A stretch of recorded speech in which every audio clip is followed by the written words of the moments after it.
ನಮಸ್ಕಾರ ವಿದ್ಯಾರ್ಥಿ ಮಿತ್ರರೇ, ನೀವೆಲ್ಲರೂ ಎಕ್ಸಾಮ್ಗಾಗಿ ಚೆನ್ನಾಗಿ ತಯಾರಿ ಮಾಡ್ತಾ ಇದ್ದೀರಾ ಅಂತ ನಾನು ತಿಳ್ಕೊಂಡಿದ್ದೀನಿ. ಮತ್ತೆ ನೀವು ಅದೇ ರೀತಿ ಮಾಡ್ತಾ ಇರಬೇಕು.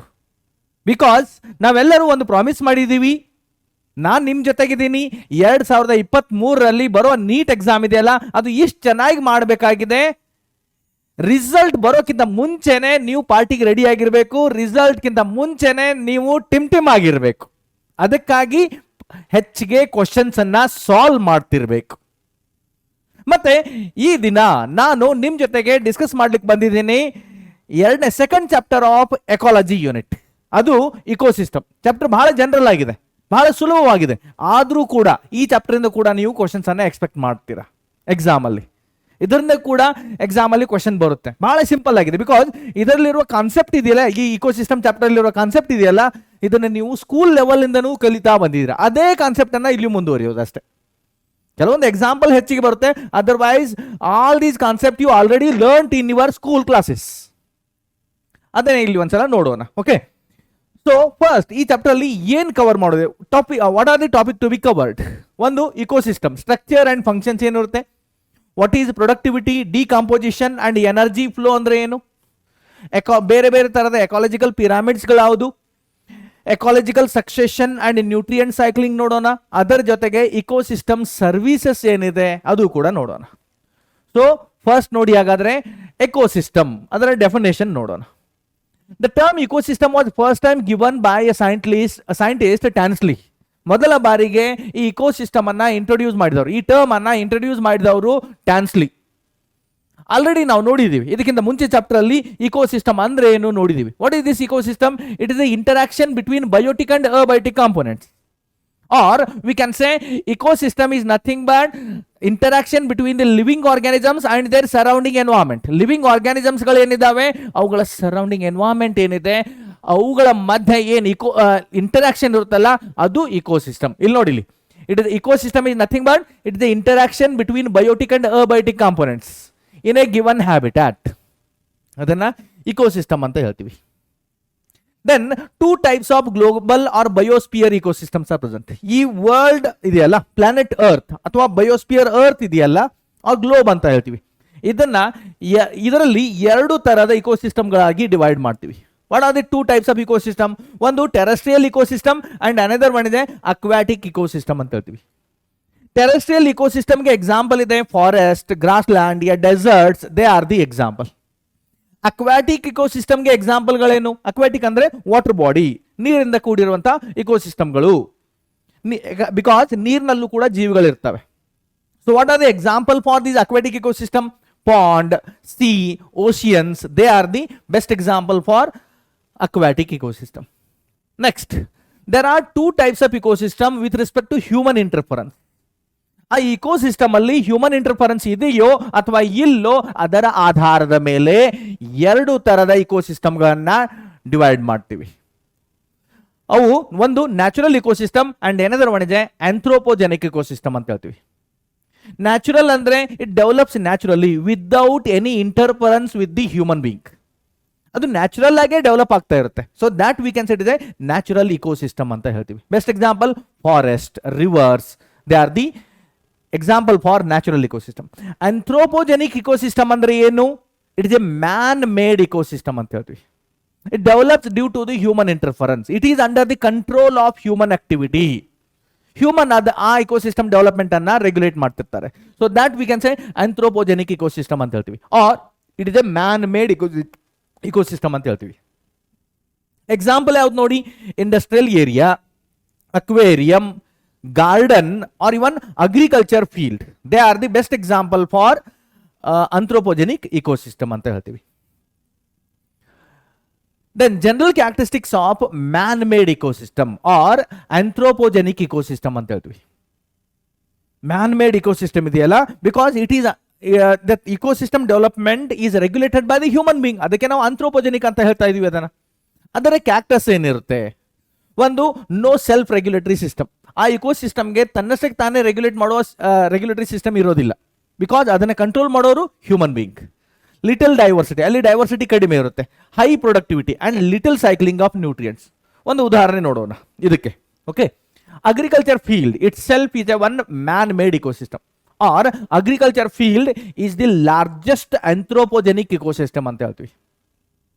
ಅಗ್ರಿಕಲ್ಚರ್ ಫೀಲ್ಡ್ ಇದೆಯಲ್ಲ, ಇದು largest anthropogenic ecosystem. Agriculture field ಅಲ್ಲಿ ಸೆಲ್ಫ್ ರೆಗ್ಯುಲೇಟರಿ ಸಿಸ್ಟಮ್ ಇರೋದಿಲ್ಲ.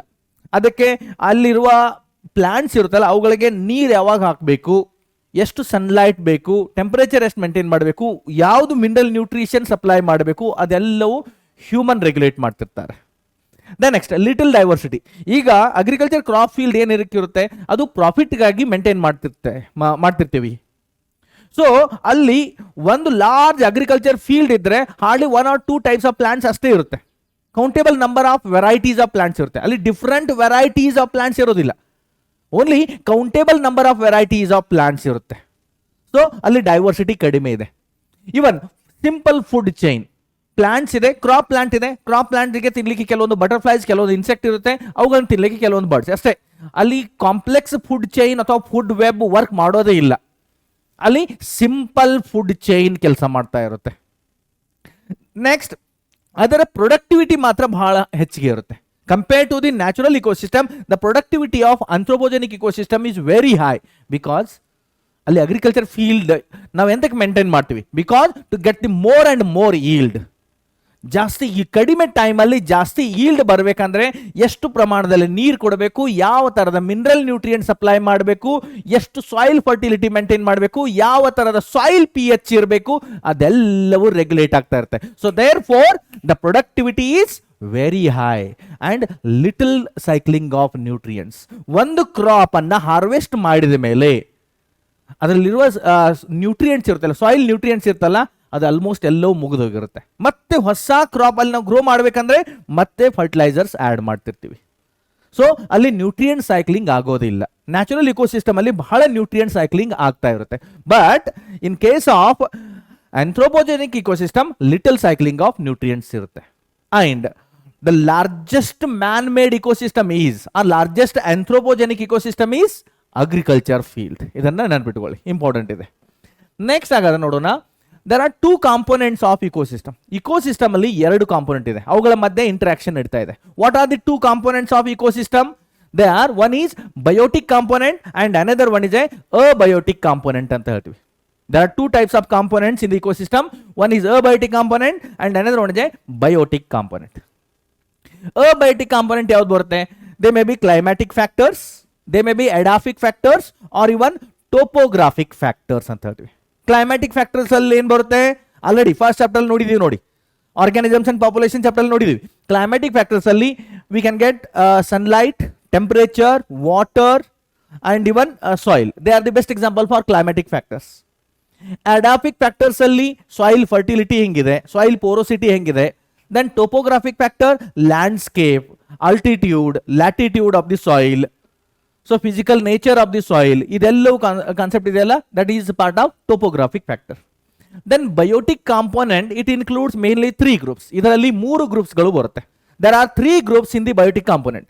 They are producers, consumers and one more is decomposers ಅಂತ ಹೇಳ್ತೀವಿ. ಸೊ ಇದಾಯ್ತು about the components of ecosystem. Then ಈ 3 ಬಯೋಟಿಕ್ ಕಾಂಪೋನೆಂಟ್ ಇದೆಯಲ್ಲ, ಬಿಕಾಸ್ ಅಬಯೋಟಿಕ್ ಫ್ಯಾಕ್ಟರ್ಸ್ ಇದೆಯಲ್ಲ, ಅದನ್ನು ನಾವು already organisms and population chapter ಅಲ್ಲಿ ಡೀಟೇಲ್ ಆಗಿ ನೋಡಿದೀವಿ. ನೆಕ್ಸ್ಟ್ ನೋಡಬೇಕಾಗಿದೆ ನಮಗೆ ಬಯೋಟಿಕ್ ಕಾಂಪೋನೆಂಟ್ಸ್. ಯಾವುದಿದು ಬಯೋಟಿಕ್ ಕಾಂಪೋನೆಂಟ್? ಅದರಲ್ಲಿ 3 ಗ್ರೂಪ್ಸ್ ಬರುತ್ತೆ. ಒಂದು ಪ್ರೊಡ್ಯೂಸರ್ಸ್, ಕನ್ಸ್ಯೂಮರ್ಸ್ ಅಂಡ್ ಡಿಕಂಪೋಸರ್ಸ್. ಅವುಗಳನ್ನ ನಾವು ಡೀಟೇಲ್ ಆಗಿ 1 by 1 ನೋಡೋಣ. First one is producer. Producer ಅದನ್ನ ಕನ್ವರ್ಟರ್ ಅಥವಾ ಟ್ರಾನ್ಸ್ಡ್ಯೂಸರು ಅಂತೀವಿ. ಅಂಡ್ ಇನ್ ಫುಡ್ ಚೈನ್ ಅಲ್ಲಿ ಒಂದು ಫುಡ್ ಚೈನ್ ನೋಡ್ತಾ ಹೋದ್ರೆ, ಫುಡ್ ಚೈನ್ ಅಂದ್ರೆ ಏನು? ಈಗ ಒಂದು ಎಕ್ಸಾಂಪಲ್ ನೋಡೋಣ. ಗ್ರಾಸ್ ಇದೆ, ಗ್ರಾಸ್ ಅನ್ನ ತಿನ್ಲಿಕ್ಕೆ ಅಲ್ಲಿ ರ್ಯಾಬಿಟ್ ಇದೆ, ರ್ಯಾಬಿಟ್ಗೆ ತಿನ್ಲಿಕ್ಕೆ ಜಾಕಲ್ಸ್ ಇದೆ, ಈ ರೀತಿ ಆಯ್ತು. ಆರ್ ಗ್ರಾಸ್ ಇದೆ, ಗ್ರಾಸ್ಗೆ ತಿನ್ಲಿಕ್ಕೆ ಗ್ರಾಸ್ ಸೂಪರ್ ಇದೆ, ಗ್ರಾಸ್ ಸೂಪರ್ಗೆ ತಿನ್ಲಿಕ್ಕೆ ಫ್ರಾಗ್ ಇದೆ, ಫ್ರಾಗ್ಗೆ ತಿನ್ಲಿಕ್ಕೆ ಸ್ನೇಕ್ ಇದೆ. ಈ ರೀತಿಯಲ್ಲಿ ಒಂದು ಫುಡ್ ಚೈನ್ ಆಗ್ತಾ ಇದೆ. ಸೊ ಗ್ರಾಸ್ ಏನ್ ಬಂತು? ಆ ಫುಡ್ ಚೈನ್ ಅಲ್ಲಿ ಟ್ರಾಪಿಕ್ ಲೆವೆಲ್ 1 ಅಂತ ಹೇಳ್ತೀವಿ. ಗ್ರಾಸ್ ಸೂಪರ್ ಇನ್ಸೆಕ್ಟ್ ಬಂತಲ್ಲ, ಅದು trophic level 2. Then grasshopper ಇನ್ಸೆಕ್ಟ್ಗೆ ತಿನ್ಲಿಕ್ಕೆ ಫ್ರಾಗ್ ಬರ್ತಾ ಇದೆ, ಅದು trophic level 3.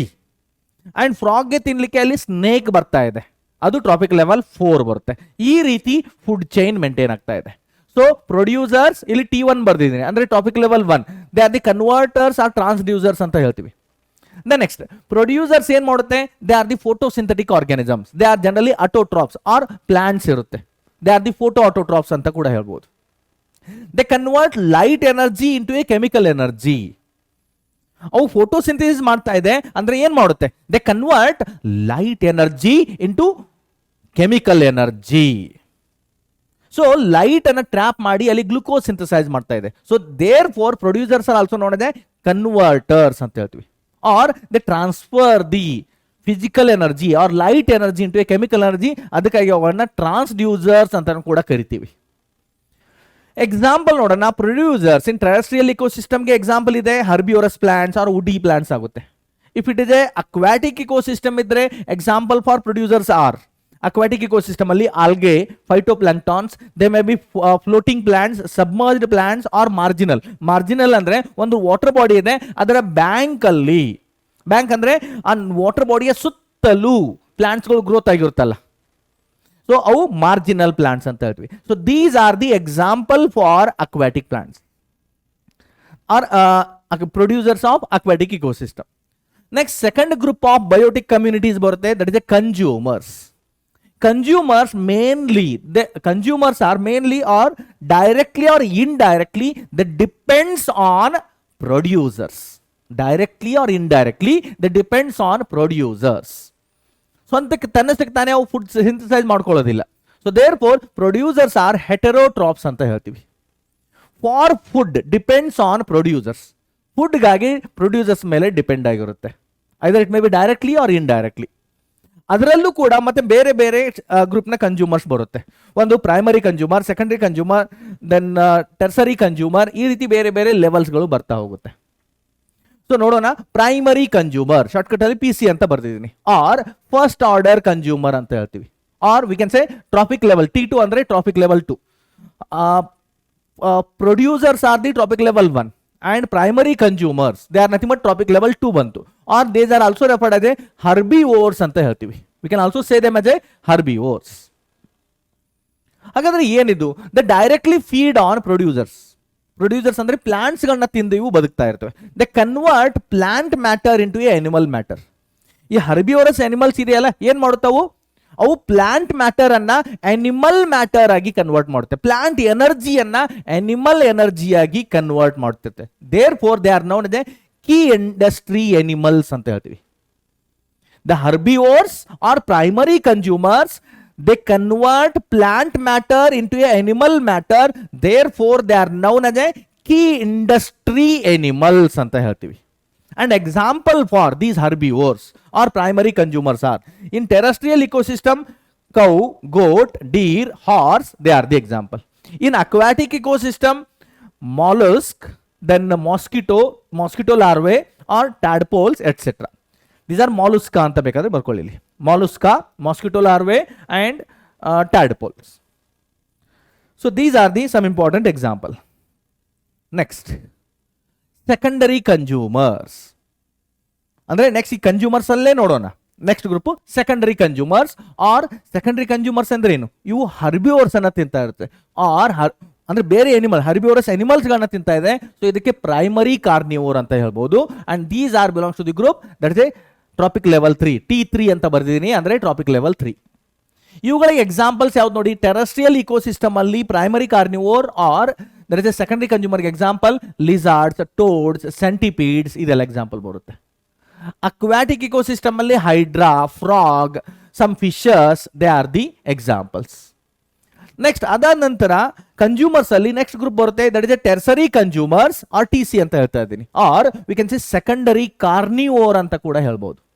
They are the secondary carnivore or they belongs to the trophic level 4, that is a T4 ಅಂತ ಬರ್ದಿದ್ದೀನಿ. ಇವುಗಳಿಗೆ ಎಕ್ಸಾಂಪಲ್ ಯಾವ್ದು ನೋಡಿ, they are the large fishes, snakes etcetera. Then ಅವುಗಳನ್ನ ತಿಂದು ಬದುಕುವಂತ ಅನಿಮಲ್ಸ್ ಬರುತ್ತೆ, they are the top carnivores or trophic level 5 ಅಂತ ಹೇಳ್ಬೋದು. And example for these are tiger, lion, panther, falcon, even peacock, they are the best example for this. Next last group of biotic communities ಬರುತ್ತೆ, ಅದು decomposers. So what are these decomposers? Decomposers are nothing but they are the saprophytes. They involved in the decomposition of dead and decaying organic matter. ಏನ್ example ಬರುತ್ತೆ most commonly best example for the decomposers are they are the microbes bacteria fungi ಎಲ್ಲ ಬರುತ್ತೆ. ಅದರ ಜೊತೆಗೆ detritus material degrade ಮಾಡುವಂತ earthworm ಅವುಗಳನ್ನು ಕೂಡ decomposers list ಅಲ್ಲಿ ಹಾಕ್ತಿವಿ. But actually they are not perfect decomposers, but they helps in the decomposition process. Otherwise the perfect decomposers are they are the bacteria and fungi. So ನೋಡೋಣ ಇಲ್ಲಿ what are these decomposers? Decomposers are also known as the reducers. What is the meaning of these reducers? They break down the complex organic matter into a simple substances. So therefore they are the reducers ಅಂತ ಹೇಳ್ತೀವಿ. Complex organic substances ಅನ್ನ simple organic substance ಆಗಿ convert ಮಾಡುತ್ತೆ. ಮತ್ತೆ ಈ organic substance ಇದೆಯಲ್ಲ ಅವು ಮತ್ತೆ inorganic compounds or mineral nutrients ಆಗಿ ಕನ್ವರ್ಟ್ ಆಗ್ತಾ ಇರುತ್ತೆ. And these inorganic mineral nutrients are absorbed by plants. So therefore decomposers they are nothing commonly known as a reducers ಅಂತ ಹೇಳ್ತೀವಿ. So decomposers ಅಲ್ಲಿ mainly ಎರಡು ಗ್ರೂಪ್ಗಳು ಬರುತ್ತೆ. There are mainly two groups in the decomposers. One is natural scavengers and one more is they replenish the soil from mineral. ಅಂದ್ರೆ decomposers ಎರಡು ಅವುಗಳ activity ಪ್ರಕಾರ ಅವುಗಳನ್ನ ಎರಡು ಗ್ರೂಪ್ ಆಗಿ ಮಾಡಬಹುದು. Decomposers are the natural scavengers and they replenish the soil from the mineral nutrients. ಅಂದ್ರೆ soil ಅನ್ನ ಮಿನರಲ್ ನ್ಯೂಟ್ರಿಯೆಂಟ್ಸ್ ಇಂದ ತುಂಬಿಡುತ್ತೆ. ಸಾಯಿಲ್ ಅನ್ನ ರೀಫರ್ಟೈಲ್ ಮಾಡಲಿಕ್ಕೆ ಅವು ಹೆಲ್ಪ್ ಮಾಡ್ತಿರುತ್ತೆ. ನೆಕ್ಸ್ಟ್ ಇದು ನೋಡೋಣ.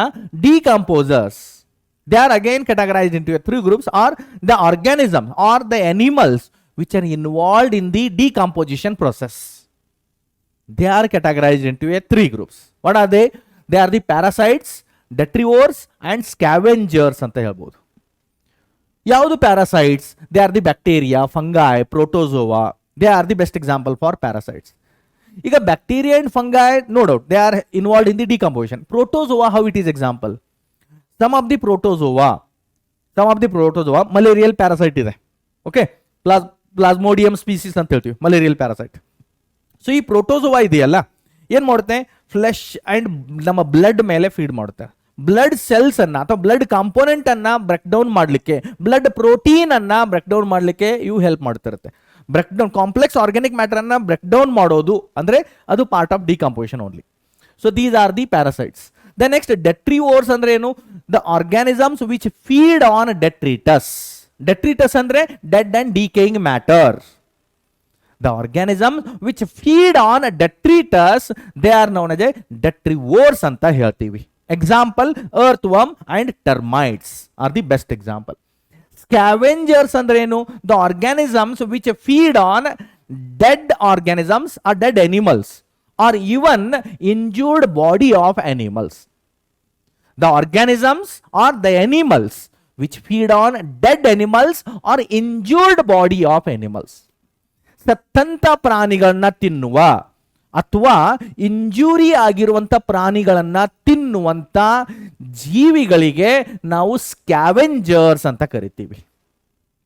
ಯಾವುದು? ಸತ್ತಂತ ಪ್ರಾಣಿಗಳನ್ನ ತಿನ್ನುವಂತ ಪ್ರಾಣಿಗಳು ಯಾವುವು? ಕೆಲವೊಂದು ಎಕ್ಸಾಂಪಲ್ ನೋಡಿ. ಕ್ರೋ ಇದೆ, ವಲ್ಚರ್ ಇದೆ. They are the best example. Crow and vultures are the best example for scavengers ಅಂತ ಹೇಳ್ತೀವಿ. ನೆಕ್ಸ್ಟ್ ಇಲ್ಲೊಂದು ಕ್ವಶನ್ ಇದೆ ನೋಡಿ. Okay, why decomposers are not assigned to any trophic level? ಇಲ್ಲಿ ನೋಡಿ, ಇದಕ್ಕಿಂತ ಮುಂಚೆ ಸ್ಲೈಡ್ಗಳನ್ನ ನೋಡಿದ್ದೆ ಆದ್ರೆ ಅಲ್ಲಿ ಟ್ರಾಫಿಕ್ ಲೆವೆಲ್ 1 2 3 4 5 ಅಂತ ಈ ರೀತಿ ಹೇಳ್ತಾ ಇದ್ವಿ. ಟ್ರಾಫಿಕ್ ಲೆವೆಲ್ 1 ಪ್ರೊಡ್ಯೂಸರ್ ಬರುತ್ತೆ, ಟ್ರಾಫಿಕ್ ಲೆವೆಲ್ 2 ಹರ್ಬಿವೋರ್ಸ್ ಬರುತ್ತೆ, traffic level 3 carnivores, 4 carnivores, 5 carnivores ಬರ್ತಾ ಇರುತ್ತೆ. ಬಟ್ ಈ ಯಾವುದೇ ಟ್ರಾಫಿಕ್ ಲೆವೆಲ್ಗಳಲ್ಲಿ ನಾವು ಡಿಕಂಪೋಸರ್ಸ್ ಅನ್ನ ಇನ್ಕ್ಲೂಡ್ ಮಾಡೇ ಇಲ್ಲ. ಎಂತಕ್ಕೆ ಯಾರಾದ್ರೂ ಹೇಳ್ತೀನಾ? Why we are not included these decomposers or why decomposers are not assigned to any trophic level? ಯಾವುದೇ ಟ್ರಾಫಿಕ್ ಲೆವೆಲ್ಗೆ ಈ ಡಿಕಂಪೋಸರ್ಸ್ ಅನ್ನ ಎಂತಕ್ಕೆ ಅಸೈನ್ ಮಾಡಿಲ್ಲ? ಸೊ ಇದಕ್ಕೆ ಆನ್ಸರ್ ಏನು? Because these decomposers feed on the organisms of each and every trophic level. ಪ್ರತಿಯೊಂದು traffic level ನ ಆರ್ಗ್ಯಾನಿಸಮ್ ಅನ್ನ ಇವು ತಿಂತಾ ಇರುತ್ತೆ. The decomposers feed on the dead body of each and every trophic level. ಅಲ್ಲಿ producer ಇದೆ, plants ಇದೆ, plant death ಆಯ್ತು, ಅವುಗಳನ್ನ ಇವು ತಿನ್ನುತ್ತೆ, ಡಿಕಂಪೋಸರ್ಸ್ ತಿನ್ನುತ್ತೆ. ಹರ್ಬಿಯೋರ್ಸ್ ಬಂತು, ಹರ್ಬಿಯೋರ್ಸ್ ಡೆತ್ ಆಯ್ತು, ಡಿಕಂಪೋಸರ್ಸ್ ಅನ್ನ ತಿನ್ನುತ್ತೆ. Then tertiary or quaternary or fifth trophic level organisms ಇರುತ್ತಲ್ಲ, ಅವುಗಳ ಡೆತ್ ಆಯ್ತು, ಅದನ್ನು ಕೂಡ ಈ ಡಿಕಂಪೋಸರ್ಸ್ ತಿಂತಾ ಇರುತ್ತೆ. ಸೊ ಹಂಗೆ ನೋಡ್ಲಿಕ್ಕೆ ಹೋದ್ರೆ ಡಿಕಂಪೋಸರ್ಸ್ ಪ್ರತಿಯೊಂದು ಟ್ರಾಪಿಕ್ ಲೆವೆಲ್ ಅಲ್ಲೂ ಇನ್ವಾಲ್ವ್ ಆಗ್ತಿರುತ್ತೆ. So therefore the decomposers were not at all assigned in any trophic level. ಯಾವುದೇ ಟ್ರಾಪಿಕ್ ಲೆವೆಲ್ಗೆ ಡಿಕಂಪೋಸರ್ಸ್ ಅನ್ನ ಅಸೈನ್ ಮಾಡೇ ಇಲ್ಲ. ನೆಕ್ಸ್ಟ್ ಇಕೋಸಿಸ್ಟಮ್ ಸ್ಟ್ರಕ್ಚರ್ ನೋಡೋಣ. ಇಕೋಸಿಸ್ಟಮ್ ಸ್ಟ್ರಕ್ಚರ್ ಅಲ್ಲಿ ಮೇನ್ಲಿ ಎರಡು ಕಾಂಪೊನೆಂಟ್ಸ್ ಇನ್ವಾಲ್ವ್ ಆಗುತ್ತೆ. It includes species composition and stratification ಅಂತ ಹೇಳ್ತೀವಿ. ಇಕೋಸಿಸ್ಟಮ್ ಸ್ಟ್ರಕ್ಚರ್ ಅಲ್ಲಿ ಮೇನ್ಲಿ ಟೂ ಕಾಂಪೊನೆಂಟ್ಸ್, ಒಂದು species composition and one more is stratification. ಏನಿದು ಸ್ಪೀಸೀಸ್ ಕಾಂಪೋಸಿಷನ್ ಅಂದ್ರೆ?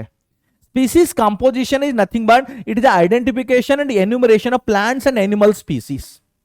Identification and enumeration of plants and animal species is known as species composition ಅಂತ ಹೇಳ್ತೀವಿ. ಇವುಗಳಿಗೆ example ಯಾವ್ದು ನೋಡಿ, ಒಂದು tropical rain forest is highly diversed than the deserts. ಇದು ಒಂದು ಎಕ್ಸಾಂಪಲ್. ಏನಿದ್ದು ಸ್ಪೀಸೀಸ್ ಕಂಪೋಸಿಷನ್ ಏನು ಹೇಳ್ತಾ ಇದೆ ನೋಡಿ, identification and enumeration of species. ಅಂದ್ರೆ ಒಂದು ಹ್ಯಾಬಿಟ್ಯಾಟ್ ಇದೆ, ಇಲ್ಲಿ ಎರಡು ಹ್ಯಾಬಿಟೇಟ್ ಅನ್ನ ಕಂಪೇರ್ ಮಾಡಿ ಎಕ್ಸಾಂಪಲ್ ಕೊಟ್ಟಿದ್ದಾರೆ. ಒಂದು ಟ್ರಾಪಿಕಲ್ ರೇನ್ ಫಾರೆಸ್ಟ್ ಇದೆ, ಥಿಕ್ ರೇನ್ ಫಾರೆಸ್ಟ್ ಇದೆ.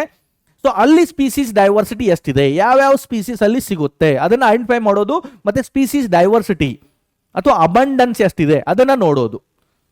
ಆಮೇಲೆ ಅದನ್ನ ಡೆಸರ್ಟ್ ಹ್ಯಾಬಿಟ್ಯಾಟ್ ಜೊತೆ ಕಂಪೇರ್ ಮಾಡೋಣ. ಡೆಸರ್ಟ್ ಅಲ್ಲಿ ಯಾವ ಸ್ಪೀಸೀಸ್ ಸಿಗುತ್ತೆ, ಯಾವ ರೆಪ್ಟೈಲ್ಸ್, ಯಾವ ತರದ ಪ್ಲಾಂಟ್ ಸಿಗುತ್ತೆ, ಮತ್ತೆ ಅವುಗಳ ಅಬಂಡೆನ್ಸ್ ಎಷ್ಟು, ಅದನ್ನ ಕಂಪೇರ್ ಮಾಡಿ ಸ್ಟಡಿ ಮಾಡ್ತೀವಲ್ಲ, ಅದು enumeration of species. Identification and enumeration of plants and animal species, that we can say it is species composition ಅಂತ ಹೇಳ್ತೀವಿ. ನೆಕ್ಸ್ಟ್ ನೋಡೋಣ ಸ್ಟ್ರಾಟಿಫಿಕೇಶನ್. ಸ್ಟ್ರಾಟಿಫಿಕೇಶನ್ ಅಂದ್ರೆ ಏನು? It is a vertical zonation of plant species or vertical zonation of organisms in a given habitat. ಒಂದು habitat ಅಲ್ಲಿ ಆರ್ಗ್ಯಾನಿಸಮ್ಸ್ಗಳು ಯಾವ vertical layers ಅಲ್ಲಿ ಅರೇಂಜ್ ಆಗಿದೆ ಅಂತ ಹೇಳ್ತೀವಲ್ಲ, ದಟ್ ಈಸ್ ಎ ಸ್ಟ್ರಾಟಿಫಿಕೇಶನ್ ಅಂತ ಹೇಳ್ತೀವಿ. And this concept is very important for examination. ಪದೇ ಪದೇ ಇದರ ಮೇಲೆ ಎಕ್ಸಾಮ್ ಅಲ್ಲಿ ಕ್ವಶನ್ ಕೇಳಿದ್ದಾರೆ, ಇದನ್ನ ನೆನಪಿಟ್ಕೊಳ್ತಾ ಇರಿ. ಸೊ ಸ್ಟ್ರಾಟಿಫಿಕೇಶನ್ ಅಂದ್ರೆ ಏನು? Vertical zonation of organisms in a different layers. ಇಲ್ಲಿ ನೋಡಿ, vertical distribution of different species occupying a different levels, that we can say it is a stratification ಅಂತ ಹೇಳ್ತೀವಿ, ಆರ್ ವರ್ಟಿಕಲ್ ಝೋನೇಷನ್ ಅಂತ ಹೇಳ್ತೀವಿ. ಹೆಂಗ್ ನೋಡಿ ಇಲ್ಲಿ ಎಕ್ಸಾಂಪಲ್, ಇಲ್ಲಿ ನೋಡಿ ಕೆಲವೊಂದು ಪ್ಲಾಂಟ್ಸ್ ಇದೆ, ಓಕೆ, ಒಂದು ಫಾರೆಸ್ಟ್ ಇದೆ. ಈ ಫಾರೆಸ್ಟ್ ಅಲ್ಲಿ ಕೆಲವೊಂದು ಹರ್ಬೇಸಿಯಸ್ ಸ್ಪೀಸೀಸ್ ಇರುತ್ತೆ, ದೆನ್ ಕೆಲವೊಂದು ಸ್ರಬ್ಸ್ ಇರುತ್ತೆ,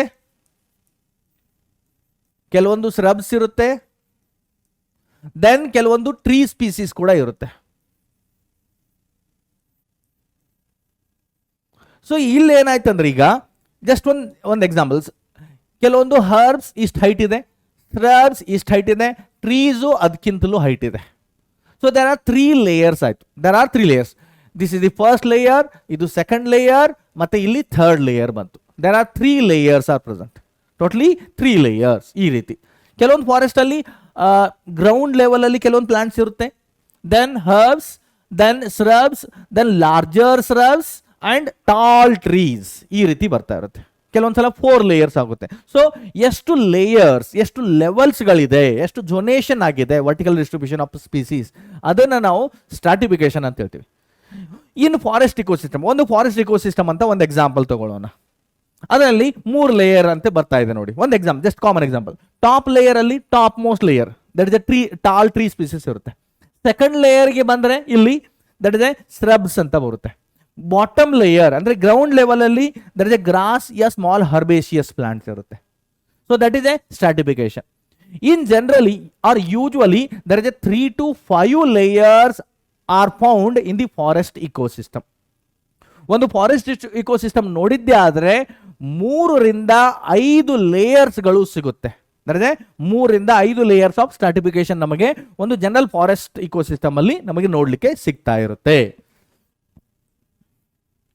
ನೆಕ್ಸ್ಟ್ ಇಕೋಸಿಸ್ಟಮ್ ಸ್ಟ್ರಕ್ಚರ್ ಆಯ್ತು. ನೆಕ್ಸ್ಟ್ ನೋಡೋಣ ecosystem functions.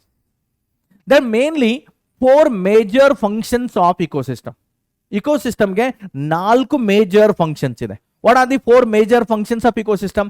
They are the productivity, decomposition, energy flow and nutrient cycling. ನೆನಪಿಟ್ಕೊಳ್ಳಿ, ಇಂಪಾರ್ಟೆಂಟ್ ಇದೆ. ಇದರ ಮೇಲೆ ಪದೇ ಪದೇ ಎಕ್ಸಾಮ್ ಅಲ್ಲಿ ಕ್ವಶನ್ ಕೇಳಿದ್ದಾರೆ. ಇಕೋಸಿಸ್ಟಮ್ ಸ್ಟ್ರಕ್ಚರ್ ಅಲ್ಲಿ 2 ಕಾಂಪೌಂಡ್ಸ್ ಬರುತ್ತೆ, species composition and stratification. Ecosystem function ಅಲ್ಲಿ 4 ಮೇಜರ್ ಫಂಕ್ಷನ್ಸ್ ಬರುತ್ತೆ. ಯಾವುದು? ಒಂದು productivity, decomposition, energy flow and nutrient cycling. 4 ನೆನಪಿಟ್ಕೊಳ್ಳಿ, ಇಂಪಾರ್ಟೆಂಟ್ ಇದೆ ಎಕ್ಸಾಮ್ಗಾಗಿ. ಸೊ ನೋಡಿ, ಈಗ ಇವು 4 ಒನ್ ಬೈ ಒನ್ ಡೀಟೇಲ್ ಅಲ್ಲಿ ಈ ಚಾಪ್ಟರ್ ಅಲ್ಲಿ ನೋಡೋದಿದೆ. ಇಷ್ಟು ನೋಡಿದ್ರೆ ಈ ಚಾಪ್ಟರ್ ಮುಗೀತು. ಇಷ್ಟ ಸಣ್ಣದಿದೆ ಚಾಪ್ಟರ್ ಇದು. ಸೊ ಫಸ್ಟ್ ಒನ್ ನೋಡೋದು productivity. What is this productivity? Productivity is nothing but it is the rate of biomass production per unit time per unit area. Productivity is nothing but it is the rate of biomass production per unit time per unit area. So ಹಾಗಾದ್ರೆ ಇಲ್ಲಿ ಒಂದು question ಬರುತ್ತೆ, ಈ biomass ಅಂದ್ರೆ ಏನು? Biomass is nothing but dry weight of an organism. ಈಗ ನನ್ನ wait ಇದೆ, ನನ್ನ ವೇಟ್ ಕನ್ಸಿಡರ್ ಮಾಡಿದ್ರೆ ಒಂದು 100 kg ವೇಟ್ ಇದೆ ಅಂತ ಒಂದು ಎಕ್ಸಾಂಪಲ್ ಕನ್ಸಿಡರ್ ಮಾಡಿ. ಸೊ ಆಕ್ಚುಲಿ ಬಯೋಮಾಸ್ ಇದೆಯಲ್ಲ, ಬಯೋಮಾಸ್ ಅಂದ್ರೆ organic component. Actually organic component weight ಇದೆಯಲ್ಲ, ಅದು 100 ಕಿಲೋಗ್ರಾಮ್ ನಂದಲ್ಲ. ಬಿಕಾಸ್ ನನ್ನ ಬಾಡಿಯಲ್ಲಿ ಮೋರ್ ದೆನ್ 70% ಪೂರ ವಾಟರ್ ಇಂದಾನೆ ತುಂಬಿಕೊಂಡಿದೆ. ಪ್ರತಿಯೊಂದು ಸೆಲ್, ಪ್ರತಿಯೊಂದು ಬಾಡಿ ಫ್ಲೂಯಿಡ್ ಇದೆಯಲ್ಲ, ಅದು ನನ್ನಲ್ಲಿ ವಾಟರ್ ಇಂದಾನೆ ತುಂಬಿಕೊಂಡಿದೆ. ಸೊ ಈ ವಾಟರ್ ಅನ್ನ ಎಲ್ಲವೂ ತೆಗೆದುಹಾಕೋದು. ಸೊ ಅಲ್ಲಿ ಏನು ಉಳಿಯುತ್ತೆ ಹಾಗಾದ್ರೆ? Dry mass, organic, actual organic matter ಅಷ್ಟೇ ಉಳಿಯುತ್ತೆ. That is a dry weight of an organism and that is a biomass of an organism ಅಂತ ಹೇಳ್ತೀವಿ. ಸೊ ಪ್ರೊಡಕ್ಟಿವಿಟಿ ಅಂದ್ರೆ ಏನಿದು? It is the rate of biomass production per unit area per unit time. ಅಂದ್ರೆ ಒಂದು unit ಏರಿಯಾದಲ್ಲಿ, ಒಂದು given habitat ಅಲ್ಲಿ, ಒಂದು particular given period of time, ಅಂದ್ರೆ 1 month is a study time. ಆ ಸ್ಟಡಿ ಟೈಮ್ ಅಲ್ಲಿ ಎಷ್ಟು ಬಯೋಮಾಸ್ ಪ್ರೊಡಕ್ಷನ್ ಆಗುತ್ತೆ, ಎಷ್ಟು ಆರ್ಗ್ಯಾನಿಕ್ ಮ್ಯಾಟರ್ ಫಾರ್ಮೇಶನ್ ಆಗುತ್ತೆ ಅಂತ ನೋಡ್ತೀವಲ್ಲ, ಎಕ್ಸಾಕ್ಟ್ಲಿ ಬೇಡ, ಒಂದು ಅಪ್ರಾಕ್ಸಿಮೇಟ್ ವ್ಯಾಲ್ಯೂ, ಅದು ಪ್ರೊಡಕ್ಟಿವಿಟಿ ಅಂತ ಹೇಳ್ತೀವಿ. And to measure this productivity the unit ಯಾವ್ದು ಯೂಸ್ ಮಾಡ್ತೀವಿ ನೋಡಿ? The unit. ಈಗ ಬಯೋಮಾಸ್ ಅಥವಾ ಡ್ರೈ ವೇಟ್ ಅನ್ನ ಮೇಜರ್ ಮಾಡ್ಲಿಕ್ಕೆ ಏನು ಯೂನಿಟ್ ಯೂಸ್ ಮಾಡ್ತೀವಿ? ಒಂದು ವೇಟ್ ಮೇಜರ್ ಮಾಡ್ಬೇಕಂದ್ರೆ gram per square metre per area. To measure the weight, gram per square metre per area use ಮಾಡ್ತೀವಿ. ಅಂಡ್ ಎನರ್ಜಿ ಪ್ರೊಡಕ್ಷನ್ ಎಷ್ಟಾಗ್ತಾ ಇದೆ ಒಂದು given per unit time per unit ಏರಿಯಾದಲ್ಲಿ, ಎಷ್ಟು ಎನರ್ಜಿ ಪ್ರೊಡಕ್ಷನ್ ಆಗ್ತಾ ಇದೆ ಅದನ್ನು ಮೇಜರ್ ಮಾಡ್ಬೇಕಂದ್ರೆ kilo calories per square metre per year ಅಂತ ಹೇಳ್ತೀವಿ. ಅಂಡ್ ಪ್ರೊಡಕ್ಟಿವಿಟಿ ಇದೆಯಲ್ಲ, ಮೇನ್ಲಿ ಅದು 2 ಪ್ರಕಾರದ ಪ್ರೊಡಕ್ಟಿವಿಟಿ ಬರುತ್ತೆ. There are the 2 types of productivity. What are the 2 types of productivity? 1 degree ಅಂತ ಬರ್ತಿದ್ದೀನಿ. 1 degree ಅಂದ್ರೆ primary productivity and secondary productivity. ಪ್ರೊಡಕ್ಟಿವಿಟಿಯಲ್ಲಿ 2 ಪ್ರಕಾರ ಬರುತ್ತೆ, ಒಂದು primary productivity and secondary productivity. Primary productivity formed by photosynthesis. Photosynthesis ಇಂದ ಏನು ಪ್ರೊಡಕ್ಟಿವಿಟಿ ಆಗುತ್ತಲ್ಲ, ಅದನ್ನ ನಾವು ಪ್ರೈಮರಿ ಪ್ರೊಡಕ್ಟಿವಿಟಿ ಅಂತ ಹೇಳ್ತೀವಿ. ಅಂದ್ರೆ the productivity or the formed organic mass by the plants is known as primary productivity ಅಂತ ಹೇಳ್ತೀವಿ. ಸೆಕೆಂಡರಿ ಪ್ರೊಡಕ್ಟಿವಿಟಿ ಅಂದ್ರೆ ಏನು? the productivity is formed by assimilation. ಅಂದ್ರೆ ಬೇರೆ ಫುಡ್ ಅನ್ನ ಅಸಿಮಿಲೇಟ್ ಮಾಡ್ಕೊಳ್ಳೋದ್ರಿಂದ ಅಲ್ಲಿ ಏನು ಎನರ್ಜಿ ಸಿಂಥಸೈಸ್ ಆಗುತ್ತಲ್ಲ, ಏನು ಎನರ್ಜಿ ಉತ್ಪತ್ತಿ ಆಗುತ್ತಲ್ಲ, ಅದು ಸೆಕೆಂಡರಿ ಪ್ರೊಡಕ್ಟಿವಿಟಿ. ಅಂದ್ರೆ ಪ್ಲಾಂಟ್ಸ್ ಅನ್ನ ತಿಂದಾದ್ಮೇಲೆ, ಅನಿಮಲ್ಸ್ಗಳಲ್ಲಿ ನೋಡಿ, ಪ್ಲಾಂಟ್ಸ್ಗಳನ್ನ ತಿಂದಾದ್ಮೇಲೆ ಅವುಗಳಲ್ಲಿ ಏನು ಸ್ಟೋರ್ಡ್ ಎನರ್ಜಿ ಬರುತ್ತಲ್ಲ, ಅದು ಸೆಕೆಂಡರಿ ಪ್ರೊಡಕ್ಟಿವಿಟಿ ಅಂತ ಹೇಳ್ತೀವಿ. ನೆಕ್ಸ್ಟ್ ಇಲ್ಲಿ GPP minus R is equal to NPP ಅಂತ ಬರ್ದಿದ್ದೀನಿ. GPP ಅಂದ್ರೆ ಗ್ರಾಸ್ ಪ್ರೈಮರಿ ಪ್ರೊಡಕ್ಟಿವಿಟಿ ಅಂತ ಹೇಳ್ತೀವಿ, ಅದು ಸೆಕೆಂಡರಿ ಪ್ರೊಡಕ್ಟಿವಿಟಿಗೆ ಎಕ್ಸಾಂಪಲ್ ಆಗುತ್ತೆ. And R is nothing but respiratory loss and net primary productivity ಅಂತ ಬರುತ್ತೆ. ನೋಡೋಣ ನಾವು ಇದನ್ನ ಡೀಟೇಲ್ ಆಗಿ. ಏನು GPP? That is gross primary productivity minus respiratory loss is equal to net primary productivity ಅಂತಿದೆ. ನೆಕ್ಸ್ಟ್ ಪೇಜಲ್ಲಿ ನೋಡಿ ಏನಿದು. ಸೊ ಫಸ್ಟ್ 1 by 1 ನೋಡೋಣ. ಪ್ರೈಮರಿ ಪ್ರೊಡಕ್ಟಿವಿಟಿ, ಸೆಕೆಂಡರಿ ಪ್ರೊಡಕ್ಟಿವಿಟಿ ಏನಿದೆ ಅಂತ. Primary productivity, biomass produced by plants during the photosynthesis time ಅಲ್ಲಿ plants ಇಂದ ಏನು ಬಯೋಮಾಸ್ ಪ್ರೊಡ್ಯೂಸ್ ಆಗುತ್ತಲ್ಲ, ಅದನ್ನ ಪ್ರೈಮರಿ ಪ್ರೊಡಕ್ಟಿವಿಟಿ ಅಂತ ಹೇಳ್ತೀವಿ. ಅದರಲ್ಲಿ ಮೇನ್ಲಿ 2 ಪ್ರಕಾರಗಳು, ಒಂದು ಗ್ರಾಸ್ ಪ್ರೈಮರಿ ಪ್ರೊಡಕ್ಟಿವಿಟಿ ಅಂಡ್ ಇನ್ನೊಂದು ನೆಟ್ ಪ್ರೈಮರಿ ಪ್ರೊಡಕ್ಟಿವಿಟಿ ಅಂತ ಹೇಳ್ತೀವಿ. Gross primary productivity that is GPP. ಏನಿದು? Total biomass produced by the ಪ್ಲಾಂಟ್ಸ್ಗಳಿಂದ ಓವರ್ ಆಲ್ ಟೋಟಲ್ ಎಷ್ಟು ಬಯೋಮಾಸ್ ಪ್ರೊಡ್ಯೂಸ್ ಆಗುತ್ತಲ್ಲ, ಅದು ಗ್ರಾಸ್ ಪ್ರೈಮರಿ ಪ್ರೊಡಕ್ಟಿವಿಟಿ. ಅಂದ್ರೆ ಡ್ಯೂರಿಂಗ್ ದಿ ಫೋಟೋಸಿಂಥಸಿಸ್ ಪ್ಲಾಂಟ್ಸ್ ಅಲ್ಲಿ ಓವರ್ ಆಲ್ ಎಷ್ಟು ಎನರ್ಜಿ ಸಿಂಥಸೈಸ್ ಆಗುತ್ತೆ, ಓವರ್ ಆಲ್ ಎಷ್ಟು ಗ್ಲುಕೋಸ್ ಸಿಂಥಸೈಸ್ ಆಗುತ್ತೆ ಪ್ಲಾಂಟ್ಸ್ ಅಲ್ಲಿ, ಅದು ಹೇಳ್ತೀವಲ್ಲ ಅದನ್ನ ನಾವು ಗ್ರಾಸ್ ಪ್ರೈಮರಿ ಪ್ರೊಡಕ್ಟಿವಿಟಿ ಅಂತ ಹೇಳ್ತೀವಿ. ನೆಕ್ಸ್ಟ್ ನೆಟ್ ಪ್ರೈಮರಿ ಪ್ರೊಡಕ್ಟಿವಿಟಿ ಅಂದ್ರೆ ಏನು, ದಟ್ ಇಸ್ NPP ಅಂತ ಹೇಳ್ತೀವಿ.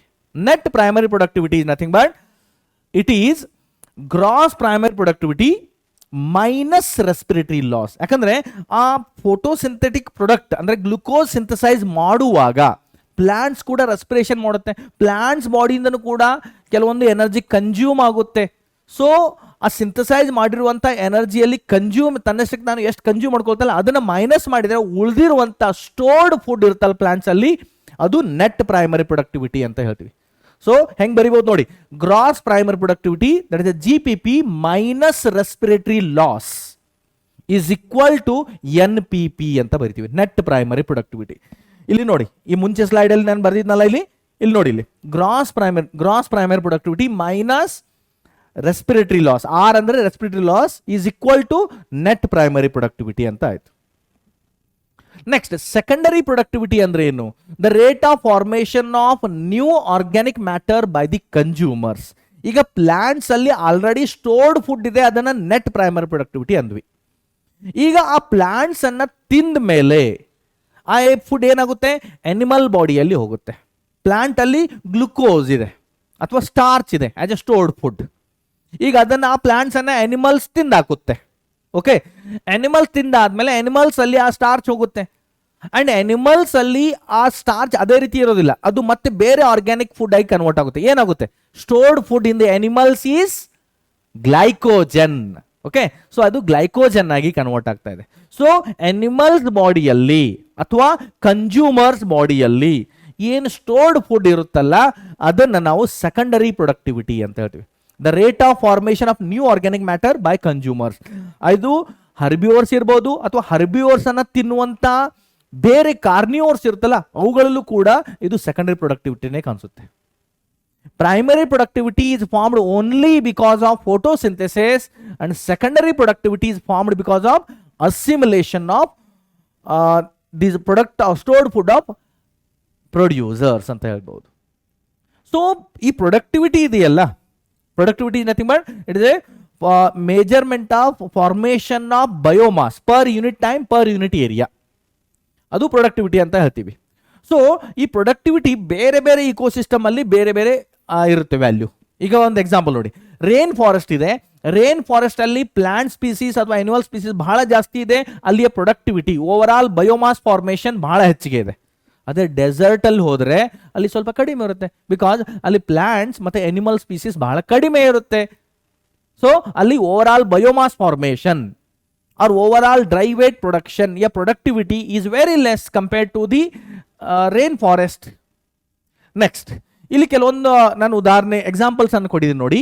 Ecosystem and mean annual temperature in kilo calories per square metre per year. ಇದು ಓಕೆ, ಯೂನಿಟ್ ಯಾವ ಯೂನಿಟ್ ಅಲ್ಲಿ ನಾವು ಮೆಜರ್ ಮಾಡಿದೀವಿ ಅಂತ ಅದನ್ನು ಕೂಡ ಕೊಟ್ಟಿದ್ದೀನಿ. Kilo calories per square metre per year ಅಂತ ಈ ರೀತಿ ತಿಳ್ಕೊಳ್ಬೇಕು. ಸೊ ಇಲ್ಲಿ 4 ಇಕೋಸಿಸ್ಟಮ್ಸ್ ಅನ್ನ ಕೊಟ್ಟಿದ್ದೀನಿ ನೋಡಿ. ಒಂದು ಕೋರಾಲ್ ರೀಫ್ಸ್, ಕೋರಲ್ಸ್ ಅಂತ ಹೇಳ್ತೀವಿ, ವಾಟರ್ ಬಾಡೀಸ್ ಅಲ್ಲಿ ಸಿಗುತ್ತೆ. ನಮ್ಮ ಭಾರತದ ಅಂಡಮಾನ್ ನಿಕೋಬಾರ್ ಏರಿಯಾ ಇದೆಯಲ್ಲ ಅಲ್ಲೂ ಕೂಡ ಕೋರಾಲ್ಸ್ ಸಿಗುತ್ತೆ. ಆಫ್ರಿಕಾದಲ್ಲಿ ಅಲ್ಲಿಯೂ ಕೂಡ ಗ್ರೇಟ್ ಬ್ಯಾರಿಯರ್ ರೀಫ್ ಅಂತ ಒಂದು ಕೋರಾಲ್ ಹಿಲ್ಸ್ ಡೆವಲಪ್ ಆಗುತ್ತೆ in and around means around the places of African continent. African continent ಸುತ್ತಲೂ ಏನು ಮರೈನ್ ವಾಟರ್ ಬಾಡೀಸ್ ಇದೆಯಲ್ಲ, ಸಮುದ್ರ ಇದೆಯಲ್ಲ, ಅಲ್ಲಿಯೂ ಕೂಡ ನಿಮಗೆ ಕೋರಾಲ್ ರೀಫ್ಸ್ ಹೆಚ್ಚಿಗೆ ಸಿಗುತ್ತೆ. ಸೊ ಕೋರಾಲ್ಸ್ ಅದು ಕಂಟಿನ್ಯೂಸ್ ಆಗಿ ಬೆಳೀತಾನೆ ಇರುತ್ತೆ, ನಾನ್ ಸ್ಟಾಪ್ ಕಂಟಿನ್ಯೂಸ್ ಆಗಿ ಬೆಳೀತಾನೆ ಇರುತ್ತೆ, ಗ್ರೋ ಆಗ್ತಾನೆ ಇರುತ್ತೆ. ಸೊ ಅಲ್ಲಿಯ ಪ್ರೊಡಕ್ಟಿವಿಟಿ ಎಲ್ಲಕ್ಕಿಂತಲೂ ಹೆಚ್ಚಿಗೆ ಇರುತ್ತೆ. That is 2500 kilo calories per square metre per year.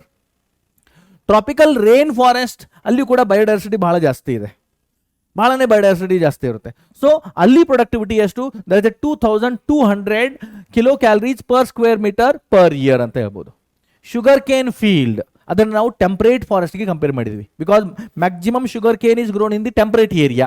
Okay, temperate region ಅಲ್ಲಿ ಜಾಸ್ತಿ ಗ್ರೋ ಮಾಡ್ತಾರೆ. So sugar cane field or any if you can consider any temperate forest also. So ಅಲ್ಲಿ ಜನರಲ್ ಆಗಿ productivity ಇದೆಯಲ್ಲ ಅದು 1600 kilo calories per square metre per area ಇರುತ್ತೆ. In the temperate forest or in sugar cane field the productivity is 1600 kilocalories per square meter per area. The next, in the desert area or deep sea water bodies. Desert area ಅಥವಾ deep sea water bodies ಅನ್ನ ನೀವು ನೋಡಿದ್ದೆ ಆದರೆ ಅಲ್ಲಿ productivity ಬಹಳ ಕಡಿಮೆ ಇರುತ್ತೆ. Because deep sea water bodies ಅಲ್ಲಿ ಜಾಸ್ತಿ ಅನಿಮಲ್ಸ್ ಇರೋದಿಲ್ಲ. ಡೆಸರ್ಟ್ ಅಲ್ಲೂ ಕೂಡ ಜಾಸ್ತಿ ಪ್ಲಾಂಟ್ಸ್ ಅಂಡ್ ಅನಿಮಲ್ಸ್ ಇರೋದಿಲ್ಲ. ಡೀಪ್ ಸಿ ಅಲ್ಲಂತೂ ಪ್ಲಾಂಟ್ಸ್ ಇರೋದೇ ಇಲ್ಲ. ಇದ್ರೆ ಕೆಲವೊಂದು ಅನಿಮಲ್ಸ್ ಅಷ್ಟೇ ಇರುತ್ತೆ. ಅಂಡ್ ಡೆಸರ್ಟ್ ಅಲ್ಲಿ ಪ್ಲಾಂಟ್ ಪಾಪ್ಯುಲೇಷನ್ ಅಂತೂ ತೀರಾ ಕಡಿಮೆ, ಅದರ ಜೊತೆಗೆ ಅನಿಮಲ್ ಪಾಪ್ಯುಲೇಷನ್ ಕೂಡ ತೀರಾ ಕಡಿಮೆ ಇರುತ್ತೆ. So therefore the productivity of deserts or deep sea regions are 60 to 125 kilocalories per square meter per year. So highest productivity ಎಲ್ಲಿ ಸಿಗುತ್ತೆ? ಇನ್ ದಿ ಕೋರಾಲ್ ಇಕೋಸಿಸ್ಟಮ್ ಅಲ್ಲಿ, ಕೋರಾಲ್ ರೀಫ್ಸ್ ಅಲ್ಲಿ. ಅಂಡ್ ಲೀಸ್ಟ್ ಪ್ರೊಡಕ್ಟಿವಿಟಿ ನಿಮಗೆ ಎಲ್ಲಿ ಸಿಗುತ್ತೆ? Deserts and deep sea regions. Next, annual net primary productivity of this complete planet Earth. ಈ biosphere ಇದೆಯಲ್ಲ, ಈ ಬಯೋಸ್ಪಿಯರ್ನ ಕಂಪ್ಲೀಟ್ ಅನ್ಯುವಲ್ ನೆಟ್ ಪ್ರೊಡಕ್ಟಿವಿಟಿ ನೀವು ನೋಡಿದ್ದೆ ಆದರೆ ಎಷ್ಟಿದೆ ನೋಡಿ? 170 billion tons dry weight. 170 billion tons dry weight. ಇದು annual productivity 1 nm per year. The net primary productivity of biosphere ಆಯಿತು. ನೆಕ್ಸ್ಟ್, ಅದರಲ್ಲಿ ಈ ಬಯೋಸ್ಪಿಯರ್ ಇದೆಯಲ್ಲ, ಈ total 170 billion tons of productivity in biosphere dry weight production ಆಗ್ತಾ ಇದೆ. ಅದನ್ನ ಯಾವ ಏರಿಯಾದಲ್ಲಿ? ಬಿಕಾಸ್ ಈ ಪ್ಲಾನೆಟ್ ಅರ್ತ್ ಅನ್ನ 2 ಇಕೋಸಿಸ್ಟಮ್ ಆಗಿ ಡಿವೈಡ್ ಮಾಡ್ತೀವಿ. ಒಂದು ಟೆರೆಸ್ಟ್ರಿಯಲ್ ಇಕೋಸಿಸ್ಟಮ್ ಅಂಡ್ ಇನ್ನೊಂದು aquatic ecosystem. So surface area planet earth ಇದೆಯಲ್ಲ, ಅಲ್ಲಿ ಸರ್ಫೇಸ್ ಏರಿಯಾ ಎಷ್ಟು? ಸರ್ಫೇಸ್ ಏರಿಯಾ ಅಕ್ವಾಟಿಕ್ ಲ್ಯಾಂಡ್ ಅಲ್ಲಿ ಅಕ್ವಾಟಿಕ್ ಆಗಿದೆ, ಎಷ್ಟು ಟೆರೆಸ್ಟ್ರಿಯಲ್ ಲ್ಯಾಂಡ್ ಆಗಿದೆ. ಮತ್ತೆ ಯಾವುಗಳಿಂದ ಹೆಚ್ಚಿಗೆ ಪ್ರೊಡಕ್ಟಿವಿಟಿ ಬರುತ್ತೆ ಅದನ್ನು ಸ್ವಲ್ಪ ನೋಡೋಣ. ನೋಡಿಲಿ, surface area on this planet Earth, 3/4 of this planet Earth is covered by oceans or water and 1/4 is covered by terrestrial land. 1/4 land area ಇದೆ, 3/4 ಸಮುದ್ರದಿಂದ ಕೂಡಿದೆ ಈ ಭೂಮಿ. ಬಟ್ ಅದರ ಪ್ರೊಡಕ್ಟಿವಿಟಿ ನೋಡಿದ್ದೆ ಆದರೆ out of 170 billion tons, total ಎಷ್ಟಿದೆ? 170 billion tons productivity ಇದೆ. ಅದರಲ್ಲಿ 115 BT ಅಂದ್ರೆ ಬಿಲಿಯನ್ ಟನ್ಸ್. ಇಲ್ಲಿ 115 billion tons of productivity comes from terrestrial area and 55 billion tons come from the oceans. ಇಲ್ಲಿ overall surface area of oceans ಬಹಳ ಹೆಚ್ಚಿಗೆ ಇದೆ, but productivity ಮಾತ್ರ ಬಹಳ ಕಡಿಮೆ ಇದೆ. ಟೆರೆಸ್ಟ್ರಿಯಲ್ ಈ ಲ್ಯಾಂಡ್ ಇದೆಯಲ್ಲ, ಅದರಲ್ಲಿ ಸರ್ಫೇಸ್ ಏರಿಯಾ ಬಹಳ ಕಡಿಮೆ ಇದೆ, ಬಟ್ ಅದರ ಪ್ರೊಡಕ್ಟಿವಿಟಿ ಮಾತ್ರ ಬಹಳ ಹೆಚ್ಚಿದೆ. ಅದಕ್ಕಾಗಿ ಇಲ್ಲಿ ಒಂದು ಕ್ವಶನ್ ಇದೆ ನೋಡಿ, why productivity in ocean is very less even though its surface area is high. Ocean surface area ಬಹಳ ಹೆಚ್ಚಿಗಿದೆ, ಆದರೂ ಕೂಡ ಅದರ ಪ್ರೊಡಕ್ಟಿವಿಟಿ ಎಂತಕ್ಕೆ ಕಡಿಮೆಯಾಗಿದೆ? Because the reason is light is limiting factor in the ocean. Light ಇದೆಯಲ್ಲ, ಅದು ಲಿಮಿಟಿಂಗ್ ಫ್ಯಾಕ್ಟರ್ ಇದೆ. ನೀರಿನಲ್ಲಿ ಲೈಟ್ ಕಂಪ್ಲೀಟ್ ಡೀಪ್ ಲೇಯರ್ ವರೆಗೆ ಹೋಗೋದಿಲ್ಲ, ಓನ್ಲಿ ಅಪ್ಪರ್ ಸರ್ಫೇಸ್ ವರೆಗೆ ಮಾತ್ರ ಲೈಟ್ ಪೆನೆಟ್ರೇಟ್ ಆಗ್ತಿರುತ್ತೆ. ಅದನ್ನ ಫೋಟಿಕ್ ಝೋನ್ ಅಂತ ಹೇಳ್ತೀವಿ. ವಾಟರ್ ಅಲ್ಲಿ ಅಪ್ಪರ್ ಸರ್ಫೇಸ್ ಅಲ್ಲಿ ಮಾತ್ರ ಲೈಟ್ ಪೆನೆಟ್ರೇಟ್ ಆಗ್ತಿರುತ್ತೆ. ಎಲ್ಲಿವರೆಗೆ ಲೈಟ್ ಪೆನೆಟ್ರೇಟ್ ಆಗುತ್ತಲ್ಲ ಅದನ್ನ ಫೋಟಿಕ್ ಝೋನ್ ಅಂತ ಹೇಳ್ತೀವಿ. ಅಲ್ಲಿ ಮಾತ್ರ ಪ್ರೊಡಕ್ಟಿವ್ ಇರುತ್ತೆ. And lower layer of the water body or lower level of the water body they not get the light and where the productivity is very less. ಕೆಳಗಡೆಯ ಲೆವೆಲ್ಗಳಲ್ಲಿ sunlight reach ಆಗೋದೇ ಇಲ್ಲ, ಅದಕ್ಕಾಗಿ ಅಲ್ಲಿ ಪ್ರೊಡಕ್ಟಿವಿಟಿ ಬಹಳನೇ ಕಡಿಮೆ ಇರುತ್ತೆ. ಇದಾಯ್ತು. ನೆಕ್ಸ್ಟ್, ಅಷ್ಟೇ ಅಲ್ಲ, even in water nitrogen concentration is also very less. But main reason is light is the limiting factor for oceans. So ಅದಕ್ಕಾಗಿ ಅಲ್ಲಿ ಪ್ರೊಡಕ್ಟಿವಿಟಿ ಬಹಳ ಕಡಿಮೆ ಇರುತ್ತೆ. ಬಟ್ ಟೆರೆಸ್ಟ್ರಿಯಲ್ ಲ್ಯಾಂಡ್ ಅಲ್ಲಿ ಸಾಕಷ್ಟು ಲೈಟ್ ಸಿಗ್ತಾ ಇರುತ್ತೆ. ಸೊ ಎಲ್ಲೆಲ್ಲಿ ಪ್ಲಾಂಟ್ಸ್ ಇದೆಯಲ್ಲ ಎಲ್ಲವೂ ಫೋಟೋಸಿಂಥೆಸಿಸ್ ಮಾಡ್ತಾ ಇರುತ್ತೆ. ಸೊ ಮ್ಯಾಕ್ಸಿಮಮ್ ಗ್ರೋತ್ ಆಗ್ತಾ ಇರುತ್ತೆ. ಡಿಕಾಂಪೋಸಿಷನ್ ನೋಡೋಣ. That is A second important function of the ecosystem. ನೋಡಿ, there are 4 functions of ecosystem. ಒಂದು productivity, second one is decomposition, third one is energy flow and fourth one is nutrient cycling. ಮೊದಲನೇದು ಮುಗಿತು productivity. ಈಗ ಎರಡನೇದು ನೋಡೋದಿದೆ, ಅದು decomposition. Decomposition ಅಲ್ಲಿ mainly 3 steps are there. 3 ಸ್ಟೆಪ್ಸ್ಗಳು ಬರುತ್ತೆ. ಒಂದು fragmentation of detritus, second is leaching of detritus and third one is a catabolism ಅಂತ ಹೇಳ್ತೀವಿ. ಕೆಟಾಬೋಲಿಸಮ್ ಅಲ್ಲಿ ಮತ್ತೆ ಎರಡು ಸಬ್ ಸ್ಟೆಪ್ಸ್ಗಳು ಬರುತ್ತೆ. ಒಂದು ಹ್ಯೂಮಿಫಿಕೇಶನ್ ಅಂಡ್ ಅನದರ್ ಒನ್ ಇದೆ ಮಿನರಲೈಸೇಷನ್ ಅಂತ ಹೇಳ್ತೀವಿ. ಇಲ್ಲಿ ನಿಮ್ಮ ಬುಕ್ಕಲ್ಲಿ ಒಂದು ಇಮೇಜ್ ಕೊಟ್ಟಿದ್ದಾರೆ ನೋಡಿ, ಯಾವ ರೀತಿ ಡಿಕಂಪೋಸಿಷನ್ ಆಗುತ್ತಾ ಇರುತ್ತೆ. ಪ್ಲಾಂಟ್ ಇದೆ, the tree grows in the soil. Okay, plant ಇದೆ, ಟ್ರೀ ಇದೆ ಇಲ್ಲಿ. ಸೊ ಪ್ಲಾಂಟ್ ಇಂದ ಲೀಫ್ಗಳು ಅಥವಾ ಪ್ಲಾಂಟ್ ಪಾರ್ಟ್ಸ್ ಕೆಳಗಡೆ ಬೀಳುತ್ತೆ. ಆ ಪ್ಲಾಂಟ್ ಪಾರ್ಟ್ಸ್ ಅನ್ನ ಕಾಂಪ್ಲೆಕ್ಸ್ ಪಾಲಿಸ್ಯಾಕರೈಡ್ಸ್ ಇರುತ್ತಲ್ಲ ಅಥವಾ ಕಾಂಪ್ಲೆಕ್ಸ್ ಪಾಲಿಮರ್ಸ್ಗಳು ಇರುತ್ತಲ್ಲ ಈ ಲೀಫ್ಗಳಲ್ಲಿ, ಆ ಲೀಫ್ಗಳಲ್ಲಿರುವಂಥ ಆರ್ಗ್ಯಾನಿಕ್ ಮ್ಯಾಟ್ರನ್ನ ಬ್ರೇಕ್ ಡೌನ್ ಮಾಡಲಿಕ್ಕೆ ಇನ್ಸೆಕ್ಟ್ಸ್, ಎನಿಮಲ್ಸ್ ಅಲ್ಲೆಲ್ಲ ಫುಡ್ ಆಗಿ ಯೂಸ್ ಮಾಡುತ್ತೆ ಮತ್ತು ಅದನ್ನು ಬ್ರೇಕ್ ಡೌನ್ ಮಾಡುತ್ತೆ. ಅದಾದಮೇಲೆ ಈ ಲೀಫ್ ಡೆತ್ ಆಯಿತು, ಅದರ ಆರ್ಗ್ಯಾನಿಕ್ ರಿಚ್ ಫುಡ್ ಇರ್ತೆಯಲ್ಲ ಅದು ಸಾಯಿಲ್ ಜೊತೆ ಮಿಕ್ಸ್ ಆಗುತ್ತೆ. ಆರ್ ಇವನ್ ಅದರ ಮೇಲೆ ಈ ಡೆಡ್ ಲೀಫ್ ಮೇಲೆ ಕೆಲವೊಂದು ಮೈಕ್ರೋಬ್ಸ್ ಗ್ರೋ ಆಗುತ್ತೆ ಅಥವಾ ಮಶ್ರೂಮ್ಸ್ಗಳು ಗ್ರೋ ಆಗುತ್ತೆ, ಫಂಗಾಯಿಗಳು ಗ್ರೋ ಆಗುತ್ತೆ, ಮತ್ತೆ ಅದರ ಡಿಕೇಯಿಂಗ್ ಆಗುತ್ತೆ. And that decade organic matter which increase the soil fertility, ಅದನ್ನು ಹ್ಯೂಮಸ್ ಅಂತ ಹೇಳ್ತೀವಿ, ಹ್ಯೂಮಿಫಿಕೇಶನ್ ಅಂತ ಹೇಳ್ತೀವಿ. ಅದರಲ್ಲಿರುವ ಆರ್ಗ್ಯಾನಿಕ್ ಮ್ಯಾಟರ್ ಮತ್ತೆ ಪರ್ಕುಲೇಟ್ ಆಗಿ ಅದು ಇನ್ಆರ್ಗ್ಯಾನಿಕ್ ಸಾಲ್ಟ್ ಆಗಿ ಕನ್ವರ್ಟ್ ಆಗುತ್ತೆ. ಅದರಲ್ಲಿರುವ ಈ ಆರ್ಗ್ಯಾನಿಕ್ ಮ್ಯಾಟರ್ಲ್ಲಿರುವಂಥ ಮಿನರಲ್ಸ್ಗಳು ಹೊರಗಡೆ ಬಂದು ಇನ್ಆರ್ಗ್ಯಾನಿಕ್ ಸಾಲ್ಟ್ ಆಗಿ ಕನ್ವರ್ಟ್ ಆಗುತ್ತೆ. And again these mineral nutrients were absorbed by the plants for their further growth. ಈ ರೀತಿ ಡಿಕಂಪೋಸಿಷನ್ ಆಗ್ತಾ ಇದೆ. ಅಂಡ್ ಡಿಕಂಪೋಸಿಷನ್ ಅಲ್ಲಿ ಮೇನ್ಲಿ 3 ಸ್ಟೆಪ್ಸ್ ಬರ್ತಾ ಇದೆ. ಯಾವ್ದು ನೋಡಿ, ಒಂದು ಫ್ರಾಗ್ಮೆಂಟೇಷನ್, ಲೀಚಿಂಗ್ ಅಂಡ್ ಕೆಟಾಬೋಲಿಸಮ್. ಇವುಗಳನ್ನ ಒನ್ ಬೈ ಒನ್ ಡೀಟೇಲ್ ಅಲ್ಲಿ ನೋಡೋಣ. Next first one is fragmentation. Fragmentation ಅಂದ್ರೆ ಏನು? ಇಲ್ಲಿ ಏನಾಗ್ತಾ ಇದೆ ನೋಡಿ, ಡೆಟ್ರಿಟಸ್ ಇದೆ. ಡೆಟ್ರಿಟಸ್ ಅಂದ್ರೆ dead and decaying organic matter. ಅವುಗಳನ್ನ ತಿನ್ಲಿಕ್ಕೆ ಬರುತ್ತೆ ಡೆಟ್ರಿವೋರ್ಸ್. ಯಾವುದು ಡೆಟ್ರಿವೋರ್ಸ್? ಟರ್ಮೈಟ್ಸ್ ಇದೆ, ಅರ್ತ್ ವರ್ಮ್ ಇದೆ. ಓಕೆ, ಅವೆಲ್ಲವೂ ಡೆಟ್ರಿವೋರ್ಸ್ಗಳಾಗಿ ಹೇಳ್ತೀವಿ. ಸೊ ಡೆಟ್ರಿಟಸ್ ಅನ್ನ ಡೆಟ್ರಿವೋರ್ಸ್ಗಳು ಫೀಡ್ ಮಾಡುತ್ತೆ. ಅಂಡ್ ಅವುಗಳ ಡೆಟ್ರಿಟಸ್ ಇದೆಯಲ್ಲ, ಅರ್ತ್ ವರ್ಮ್ ಇದೆಯಲ್ಲ, ಓಕೆ, ಡೆಟ್ರಿವೋರ್ ಇದೆಯಲ್ಲ ಅರ್ತ್ ವರ್ಮ್, ಡೆಟ್ರಿಟಸ್ ಅನ್ನ ತಿಂತಾ ಇದೆ. Dead and decaying organic matter ಅನ್ನ ತಿನ್ನುತ್ತೆ. ಪ್ಲಾಂಟ್ ಡೆಡ್ ಲೀಫು ಅಥವಾ dead leaf dead plant parts ಅನ್ನ ತಿನ್ನುತ್ತೆ. ಮತ್ತೆ ಅವುಗಳ ಎಕ್ಸ್ಕ್ರೀಟರಿ ವೇಸ್ಟ್ ಇಂದ, ಅರ್ತ್ ವರ್ಮ್ ಇಂದ ವರ್ಮ್ ಕಾಸ್ಟ್ ಹೊರಗಡೆ ಬರ್ತಾ ಇರುತ್ತೆ. ಅಥವಾ ಅವುಗಳ ಯೂರಿನ್ ಬರ್ತಲ್ಲ, ವರ್ಮಿ ವಾಶ್ ಅಂತ ಹೇಳ್ತೀವಿ, ಅದು ಹೊರಗಡೆ ಬರ್ತಾ ಇರುತ್ತೆ. ಸೊ ಅದು ಹೆಂಗಿರುತ್ತೆ? ಹೈಲಿ ಪಲ್ವರೈಸ್ಡ್ ಡೆಟ್ರಿಟಸ್ ಆಗಿ ಕನ್ವರ್ಟ್ ಆಗುತ್ತೆ. ಅದು complete organic matter break down ಆಗಿಲ್ಲ, ಇನ್ನು ಸಿಂಪ್ಲಿಫೈ ಆಗಿಲ್ಲ, ಅದು ಪಾರ್ಸಿಯಲಿ ಬ್ರೇಕ್ ಡೌನ್ ಆಗಿದೆ. ಸೊ ಅದನ್ನು ಫ್ರಾಗ್ಮೆಂಟೇಷನ್ ಅಂತ ಹೇಳ್ತೀವಿ. ಫ್ರಾಗ್ಮೆಂಟೇಷನ್ ಅಲ್ಲಿ ಏನಾಗ್ತಾ ಇದೆ? Complex organic matter are break down ಆಗ್ತಾ ಇದೆ. That is a fragmentation. So ಎಲ್ಲಿ ಹೈಲಿ ಪಲ್ವರೈಸ್ಡ್ ಡೆಟ್ರಿಟಸ್ ಆಗಿ ಕನ್ವರ್ಟ್ ಆಯಿತು. ಹೈಲಿ ಪಲ್ವರೈಸ್ಡ್ ಡೆಟ್ರಿಟಸ್ ಅಂದ್ರೆ ಏನು? ಫೈನ್ ಪಾರ್ಟಿಕಲ್ಸ್ ವಿತ್ ಇನ್ಕ್ರೀಸ್ಡ್ ಏರೋಮಾರ್ಕ್ ಮೇಲೆ SED ಅಂದ್ರೆ increased surface area. Highly pulverised detritus with increased surface area. Surface area increase ಆಗಿದೆ, ಅದರ ಮಾಯ್ಶ್ಚರ್ ಲೆವೆಲ್ ಇನ್ಕ್ರೀಸ್ ಆಗಿದೆ ಅಂದ್ರೆ ಅದು ಡಿಕಂಪೋಸಿಷನ್ಗೆ ಹೆಲ್ಪ್ ಆಗುತ್ತೆ ಅಂತ. ನೆಕ್ಸ್ಟ್ ಆಗುತ್ತೆ ಲೀಚಿಂಗ್. ಲೀಚಿಂಗ್ ಅಂದ್ರೆ ಏನು? ಇದು ಹೈಲಿ ಪಲ್ವರೈಸ್ಡ್ ಡೆಟ್ರಿಟಸ್ ಇದೆಯಲ್ಲ, the pulverised detritus the percolate down into the soil horizon. ಈಗ ಸಾಯಿಲ್ನ ಅಪ್ಪರ್ ಲೇಯರ್ ಮೇಲೆ ಅದು ಡೆಟ್ರಿಟಸ್ನ ಬ್ರೇಕ್ ಡೌನ್ ಆಗಿದೆ. Okay, because of the termites or earthworm ಅಂತ ಕನ್ಸಿಡರ್ ಮಾಡೋಣ. ಮಳೆ ನೀರು ಬರುತ್ತೆ, ಮಳೆಗಾಲ ಬರುತ್ತೆ, ಮಳೆಗಾಲದ ನೀರ್ ಜೊತೆಗೆ ಈ ಡೆಟ್ರಿಟಸ್ ಏನಿದೆಯಲ್ಲ ಅದು ಮಿಕ್ಸ್ ಆಗಿ ಅದರಲ್ಲಿರುವ ಆರ್ಗ್ಯಾನಿಕ್ ಮ್ಯಾಟರ್ಗಳೆಲ್ಲ ಆಗುತ್ತೆ, ಪರ್ಕುಲೇಟ್ ಆಗಿ deep layer of soil horizon ಅಲ್ಲಿ ಎಂಟರ್ ಆಗುತ್ತೆ. The enter into the deep layer of soil horizon. The percolate ಅಂದ್ರೆ ಅದು ಒಳಗಡೆ ಇಂಗುತ್ತೆ, ನೀರ ಜೊತೆಗೆ ಇಂಗುತ್ತಾ ಹೋಗುತ್ತೆ, ಮತ್ತೆ ಡೀಪ್ ಲೇಯರ್ ಆಫ್ ಸಾಯಿಲ್ ಅಲ್ಲಿ ಅದು ಸ್ಟೋರ್ ಆಗುತ್ತೆ. The highly pulverised detritus percolate down into the soil horizon and it precipitate as a unavailable salt.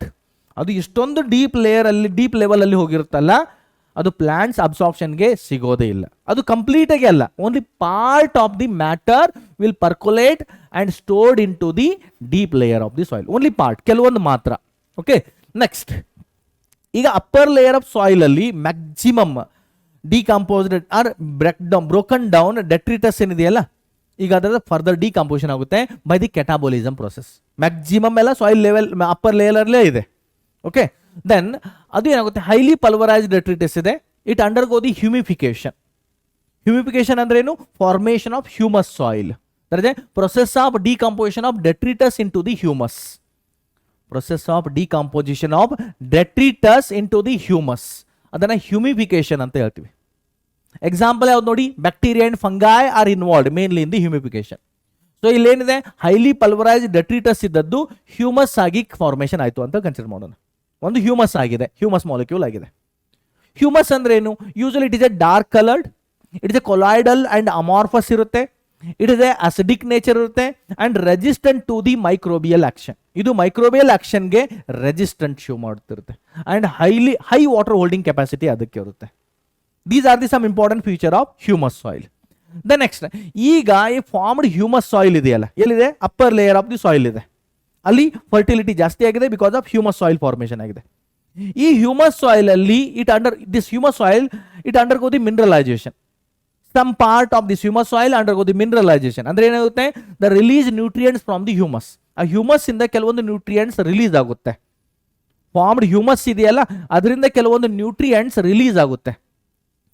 ಈ ನ್ಯೂಟ್ರಿಯೆಂಟ್ಸ್ ರಿಲೀಸ್ ಆದದ್ದು ಏನಾಗುತ್ತೆ? Forms the simple soluble compound. ಅವು ಸಿಂಪಲ್ ಸಾಲ್ಯುಬಲ್ ಕಂಪೌಂಡ್ ಆಗಿ convert ಆಗುತ್ತೆ.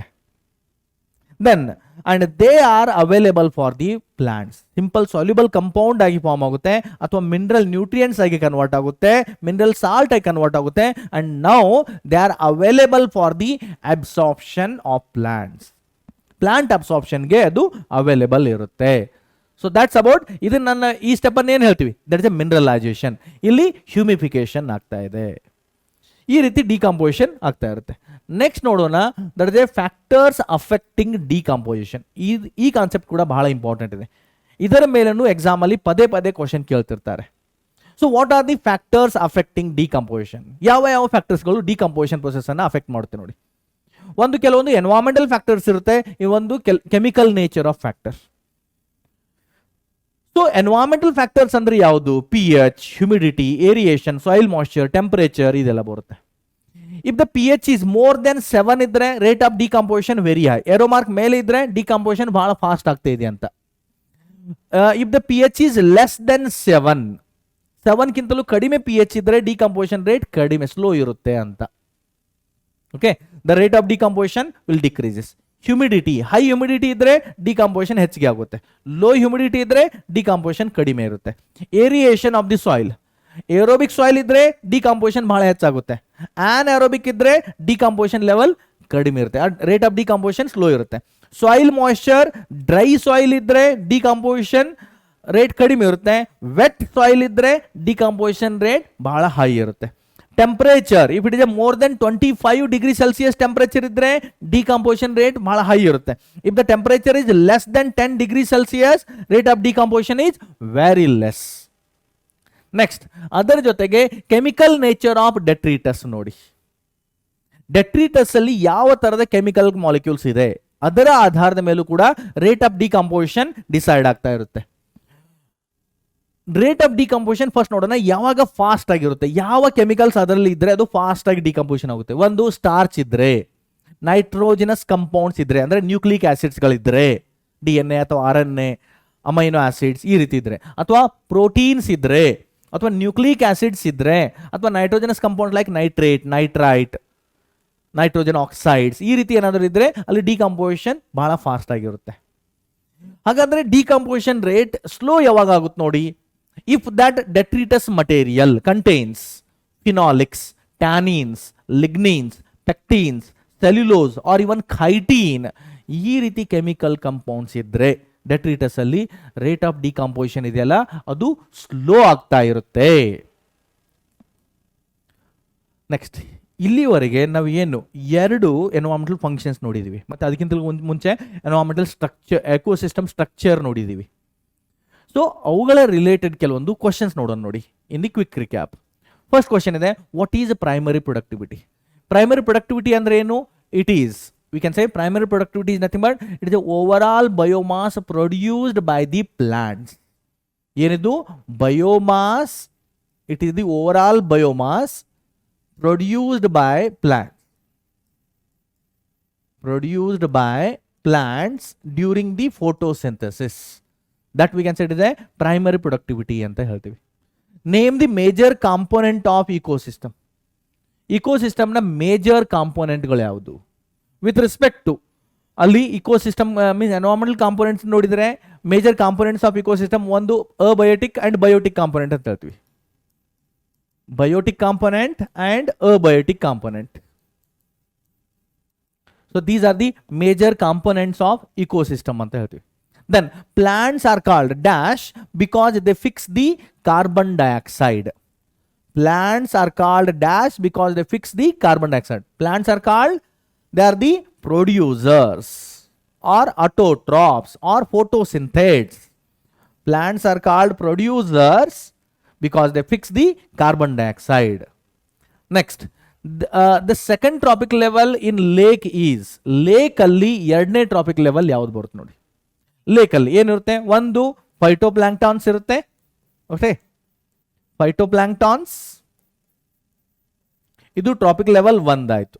Then ಫೈಟೋಪ್ಲಾಂಕ್ಟಾನ್ಸ್ ಗಳನ್ನ ತಿಂದು ಬದುಕುವಂತದ್ದು ಯಾವ್ದು ಇರುತ್ತೆ, ಝೂ ಪ್ಲಾಂಕ್ಟಾನ್ಸ್ ಇರುತ್ತೆ. ಝೂ ಪ್ಲಾಂಕ್ಟಾನ್ಸ್ ಇದು ಟ್ರಾಪಿಕ್ ಲೆವೆಲ್ 2 ಆಯ್ತು. ದೆನ್ ಝೂ ಪ್ಲಾಂಕ್ಟಾನ್ಸ್ ಗಳನ್ನ ತಿಂದು ಬದುಕುವಂತದ್ದು ಯಾವುದು, small fishes. Small fishes traffic level 3 ಆಯ್ತು. ಸ್ಮಾಲ್ ಫಿಶಸ್ ಗಳನ್ನ ತಿಂದು ಬದುಕುವಂತದ್ದು ಲಾರ್ಜ್ ಫಿಶಸ್. ಲಾರ್ಜ್ ಫಿಶಸ್ ಇದು ಟ್ರಾಪಿಕ್ ಲೆವೆಲ್ 4 ಆಯ್ತು. ಓಕೆ, ಈ ರೀತಿ ಇದೆ. ಆರ್ ಅದರ್ವೈಸ್ ಇಲ್ಲಿ ಆಲ್ಗೆ ಇದೆ, ಆಲ್ಗೆಯನ್ನ ತಿಂದು ಬದುಕುವಂಥದ್ದು ಕೆಲವೊಂದು ಆಲ್ಗಲ್ ಸ್ಪೀಸೀಸ್ ಇದೆ. ಸ್ಮಾಲ್ ಸಿಂಗಲ್ ಯೂನಿಸೆಲ್ಲಾರ್ ಆಲ್ಗೆ ಇರುತ್ತೆ, ಅವುಗಳನ್ನ ತಿಂದು ಬದುಕುವಂಥ ಕೆಲವೊಂದು ಸ್ಮಾಲ್ ಫಿಶಸ್ಗಳು ಇರುತ್ತೆ. ಈ ರೀತಿನೂ ಇರ್ಬೋದು. ಸೊ ಈ ಜನರಲ್, ಇದೊಂದು ಜನರಲ್ ಎಕ್ಸಾಂಪಲ್ ಅಂತ ಕನ್ಸಿಡರ್ ಮಾಡೋಣ. ಸೊ ನೋಡಿ, ಹಾಗಾದ್ರೆ the second trophic level, that is the T2 level, ಯಾವ್ದು ಬರ್ತಾ ಇದೆ, ಫೈಟೋಪ್ಲಾಂಕ್ಟಾನ್ಸ್ ಅಲ್ಲ, zooplanktons is the correct answer. Okay, ಈ ರೀತಿ ಕ್ವಶನ್ಸ್ ಆಯ್ತು. ನೆಕ್ಸ್ಟ್ ನಾವು ನೋಡೋಣ energy flow. That is the third ecosystem function ಅಂತ ಹೇಳ್ತೀವಿ. That is the energy flow. ಏನ್ ನೋಡಿ ಇದು energy flow? Usually the flow of energy from one trophic level to another trophic level. ಒಂದು ಟ್ರಾಪಿಕ್ ಲೆವೆಲ್ ಇಂದ ಇನ್ನೊಂದು ಟ್ರಾಪಿಕ್ ಲೆವೆಲ್ಗೆ ಏನು ಎನರ್ಜಿ ಫ್ಲೋ ಆಗುತ್ತಲ್ಲ ಅದನ್ನ ಎನರ್ಜಿ ಫ್ಲೋ ಅಂತ ಹೇಳ್ತೀವಿ.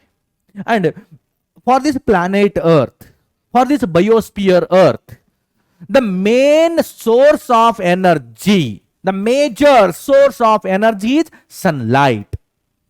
Whatever the light rays releases from the sunlight, whatever the light rays comes from the sunlight, they are known as incident solar radiation rays anta heltivi.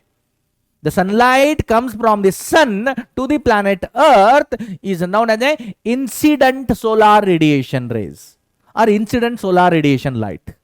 ಇಲ್ಲಿ ನೋಡಿ, incident solar radiation. So ಸನ್ ಇಂದ release ಆಗುವಂತ light ಇದೆಲ್ಲ ಅದು 100% ಅಂತ consider ಮಾಡೋಣ. 100% light release ಆಗ್ತಾ ಇದ್ರೆ ಅದು ಇನ್ಸಿಡೆಂಟ್ ಸೋಲಾರ್ ರೇಡಿಯೇಷನ್ ಇದೆ. ಸೊ ಅದರಲ್ಲಿ ಯಾವ ರೀತಿ ಎನರ್ಜಿ ಫ್ಲೋ ಆಗ್ತಾ ಇದೆ ನೋಡಿ. ಪ್ಲಾಂಟ್ಸ್ ಎಷ್ಟು ಯೂಸ್ ಮಾಡ್ಕೊಳ್ಳುತ್ತೆ ಮತ್ತೆ ವೇಸ್ಟ್ ಎಷ್ಟಾಗುತ್ತೆ ಅದು ನೋಡೋಣ. ಲೆಸ್ ದೆನ್ 50%, ಲೆಸ್ ದೆನ್ 50 ಅಂದ್ರೆ ಅಲ್ಲಿ 49% ಕೂಡ ಬಂತು. ಎಷ್ಟು ಆಗ್ಬೋದು ಅದು? Less than 50% light, that is A photosynthetic active radiation light ಅಂತ ಹೇಳ್ತೀವಿ. That is a PAR light ಅಂತ ಹೇಳ್ತೀವಿ.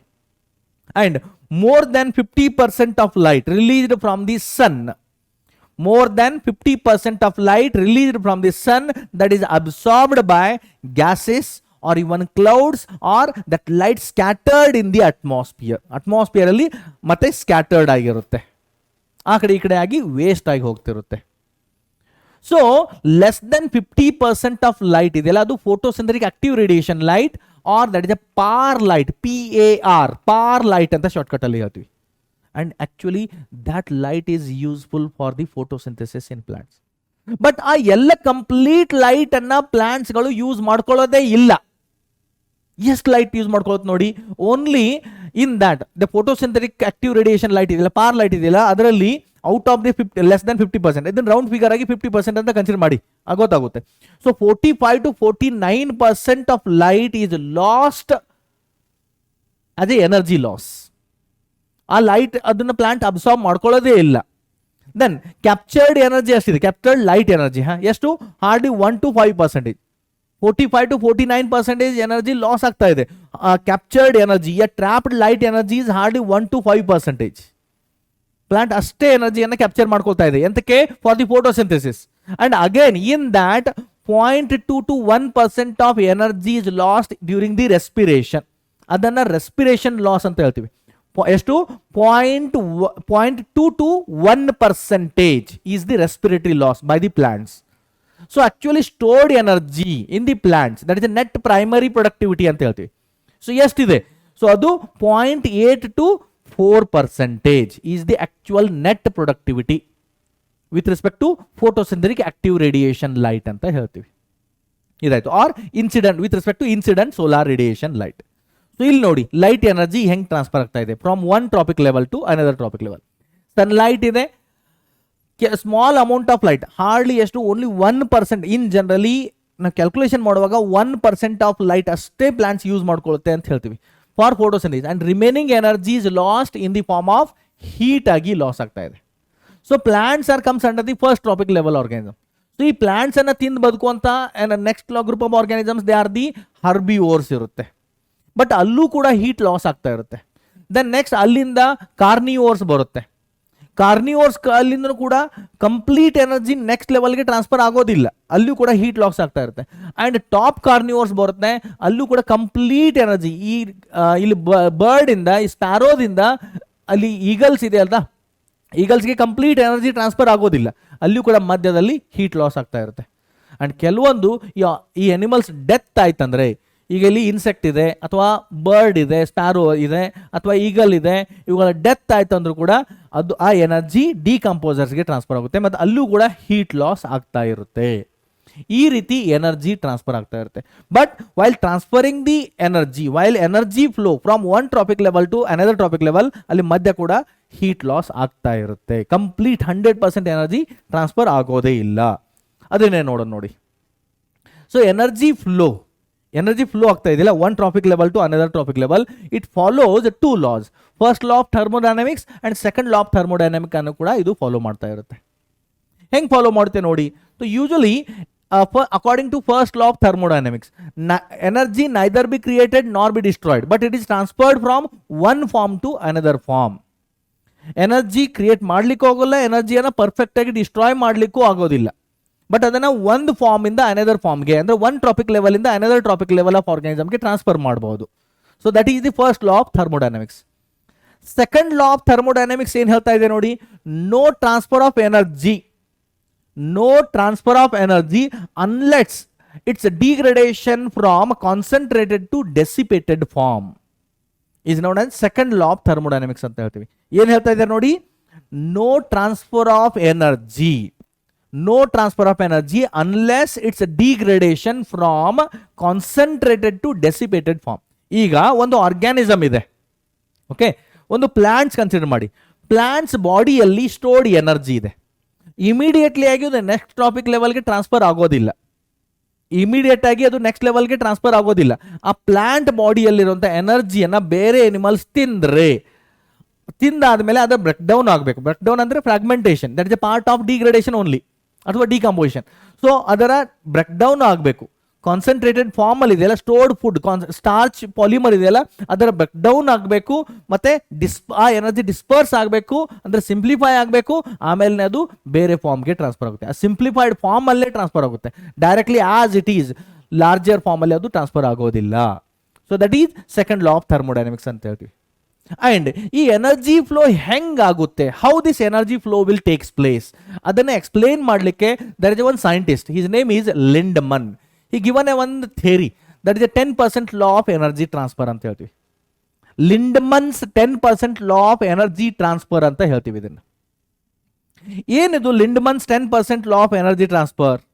What it means, according to Lindeman's 10% law of energy transfer, the transfer in the tropic level, various tropic levels of organism, tropic level 1 2 3 4 5 ಈ ರೀತಿ trophic level ಇದೆಯಲ್ಲ food chain ಅಲ್ಲಿ, in the tropic level, various tropic levels of organisms, there is a transfer of only 10% of energy from one tropic level to another tropic level. Only ಕೇವಲ 10% energy transfer ಆಗುತ್ತೆ ಅಂತ ಇವ್ರು ಹೇಳ್ತಿದ್ದಾರೆ. ಇಲ್ಲಿ ನೋಡಿ, ಇಲ್ಲಿ ಇಮೇಜ್ ಇದೆ. ಈಗ ಇಲ್ಲಿ ಪ್ಲಾಂಟ್ಸ್ಗಳಿದೆ, ದೀಸ್ ಆರ್ ದಿ ಪ್ಲಾಂಟ್ಸ್. ಈ ಪ್ಲಾಂಟ್ಸ್ ಇಂದ ಈ ಇನ್ಸೆಕ್ಟ್ಗೆ ಎನರ್ಜಿ ಎಷ್ಟು ಟ್ರಾನ್ಸ್ಫರ್ ಆಗುತ್ತೆ? ಓನ್ಲಿ 10% ಮಾತ್ರ ಎನರ್ಜಿ ಟ್ರಾನ್ಸ್ಫರ್ ಆಗುತ್ತೆ. ರಿಮೈನಿಂಗ್ 90% ಎನರ್ಜಿ ಇದೆಯಲ್ಲ, ಅದು ಹೀಟ್ ಲಾಸ್ ಆಗಿ ವೇಸ್ಟ್ ಆಗುತ್ತೆ. ದೆನ್ ಈ ಇನ್ಸೆಕ್ಟ್ ಇಂದ ಬರ್ಡ್ಸ್ಗೆ ಓನ್ಲಿ 10% ಎನರ್ಜಿ ಟ್ರಾನ್ಸ್ಫರ್ ಆಗುತ್ತೆ, ರಿಮೈನಿಂಗ್ 90% ಅದು ಹೀಟ್ ಆಗಿ ವೇಸ್ಟ್ ಆಗಿ ಹೋಗುತ್ತೆ. ಈ ರೀತಿ from one trophic level to another trophic level only 10% of energy is transferred. That is 10% law of Lindeman's, or Lindeman's 10% law of energy transfer ಅಂತ ಹೇಳ್ತೀವಿ. ಅದಕ್ಕೊಂದು ಎಕ್ಸಾಂಪಲ್ ನೋಡಿ. ಇದು ISR, nothing but incident solar radiation. Total incident solar radiation ಇಂದ ಎಷ್ಟು 1 lakh kilo calories of energy produce ಆಗಿದೆ ಅಂತ consider ಮಾಡೋಣ. ಒಂದು ಎಕ್ಸಾಂಪಲ್, ಒಂದು ಹೈಪೋಥೆಟಿಕಲ್ ಎಕ್ಸಾಂಪಲ್ ನೋಡಿ. ಸನ್ಲೈಟ್, ಓಕೆ, ಲೈಟ್ ಇಂದ ಸನ್ ಇಂದ ಸೂರ್ಯನಿಂದ 1,00,000 ಕಿಲೋ ಕ್ಯಾಲರೀಸ್ ಆಗುವಷ್ಟು ಎನರ್ಜಿ ರಿಲೀಸ್ ಆಗಿದೆ. ಸೊ ಅದನ್ನ ಏನು ಟ್ರ್ಯಾಪ್ ಮಾಡ್ಕೊಳುತ್ತೆ? Plants during the photosynthesis. But sunlight ಏನು ಕಂಪ್ಲೀಟ್ ಸನ್ಲೈಟ್ ರಿಲೀಸ್ ಆಗ್ತಾ ಇದೆಯಲ್ಲ, ಅದರ ಓನ್ಲಿ 1% ಮಾತ್ರ ಅದು ಫೋಟೋಸಿಂಥಸಿಸ್ಗಾಗಿ ಯೂಸ್ ಮಾಡ್ಕೊಳ್ತೆ. ರಿಮೈನಿಂಗ್ ಎಲ್ಲ ಲೈಟು ವೇಸ್ಟ್ ಆಗಿ ಹೋಗ್ತಿರುತ್ತೆ ಅಲ್ಲ. ಸೊ ಪ್ರೊಡ್ಯೂಸರ್ಸ್ ಇದೆಯಲ್ಲ, ಓನ್ಲಿ 1,00,000ನ 1%, ಎಷ್ಟು? Only 1,000 kilo calories of energy ಮಾತ್ರ ಯೂಸ್ ಮಾಡ್ಕೊಳುತ್ತೆ. ಅವುಗಳಿಗೆ ಮಾತ್ರ ಅಷ್ಟೇ ಸಿಗುತ್ತೆ. ದ ನೆಕ್ಸ್ಟ್, ಪ್ರೊಡ್ಯೂಸರ್ ಇಂದ ಓನ್ಲಿ 10% ಎನರ್ಜಿ ಮಾತ್ರ ಟ್ರಾನ್ಸ್ಫರ್ ಆಗುತ್ತೆ. ಓಕೆ, ಪ್ರೊಡ್ಯೂಸರ್ ಇಂದ ಏನಾಗುತ್ತೆ? Here there is a transfer of only 10% energy. ಇಲ್ಲಿ ಕೇವಲ 10% ಎನರ್ಜಿ ಮಾತ್ರ ಟ್ರಾನ್ಸ್ಫರ್ ಆಗುತ್ತೆ. ಸೊ 1,000ನ 10% ಎಷ್ಟು? That is 100 kilo calories. ಇಷ್ಟು ಅವೈಲೇಬಲ್ ಇದೆ ಹರ್ಬಿವೋರ್ಸ್ಗೆ. ದೆನ್ ಹರ್ಬಿವೋರ್ಸ್ ಅನ್ನ ತಿಂದು ಕಾರ್ನಿವೋರ್ಸ್ ಫಸ್ಟ್ ಕಾರ್ನಿವೋರ್ ಬದುಕುತ್ತಲ್ಲ, ಅದಕ್ಕೂ ಕೂಡ ಓನ್ಲಿ 10% ಎನರ್ಜಿ ಮಾತ್ರ ಟ್ರಾನ್ಸ್ಫರ್ ಆಗುತ್ತೆ. ಕಾರ್ನಿವೋರ್ 1 ಇಂದ ಕಾರ್ನಿವೋರ್ 2ಗೆ ಎನರ್ಜಿ ಟ್ರಾನ್ಸ್ಫರ್ ಆಗಬೇಕಂದ್ರೆ ಇಲ್ಲೂ ಕೂಡ ಓನ್ಲಿ 10% ಎನರ್ಜಿ ಮಾತ್ರ ಟ್ರಾನ್ಸ್ಫರ್ ಆಗುತ್ತೆ. ಸೊ ಇಲ್ಲಿ 1,000 ಕಿಲೋ ಕ್ಯಾಲರೀಸ್ ಇದ್ದದ್ದು 100 ಆಯಿತು, 100 ಇದ್ದದ್ದು 10 ಆಯಿತು, 10 ಇದ್ದದ್ದು 1 ಕಿಲೋ ಕ್ಯಾಲರೀಸ್ ಎನರ್ಜಿ ಆಯಿತು. So these are the trophic level 1, traffic level 2, traffic level 3 and traffic level 4 ಅಂತ ಹೇಳ್ತೀವಿ. So the transfer of energy from one tropic level to another tropic level, only 10% of energy transfer will take place, and that is Lindman's 10% law of energy transfer ಅಂತ ಹೇಳ್ತೀವಿ. Next ಒಂದೆರಡು definition ಇದೆ ನೋಡಿ, important ಇದೆ, ಇದನ್ನು ಕೂಡ ನೋಡೋಣ. ಒಂದು ಸ್ಟ್ಯಾಂಡಿಂಗ್ ಸ್ಟೇಟ್ ಆ್ಯಂಡ್ ಇನ್ನೊಂದು ಸ್ಟ್ಯಾಂಡಿಂಗ್ ಕ್ರಾಪ್ ಅಂತ ಹೇಳ್ತೀವಿ.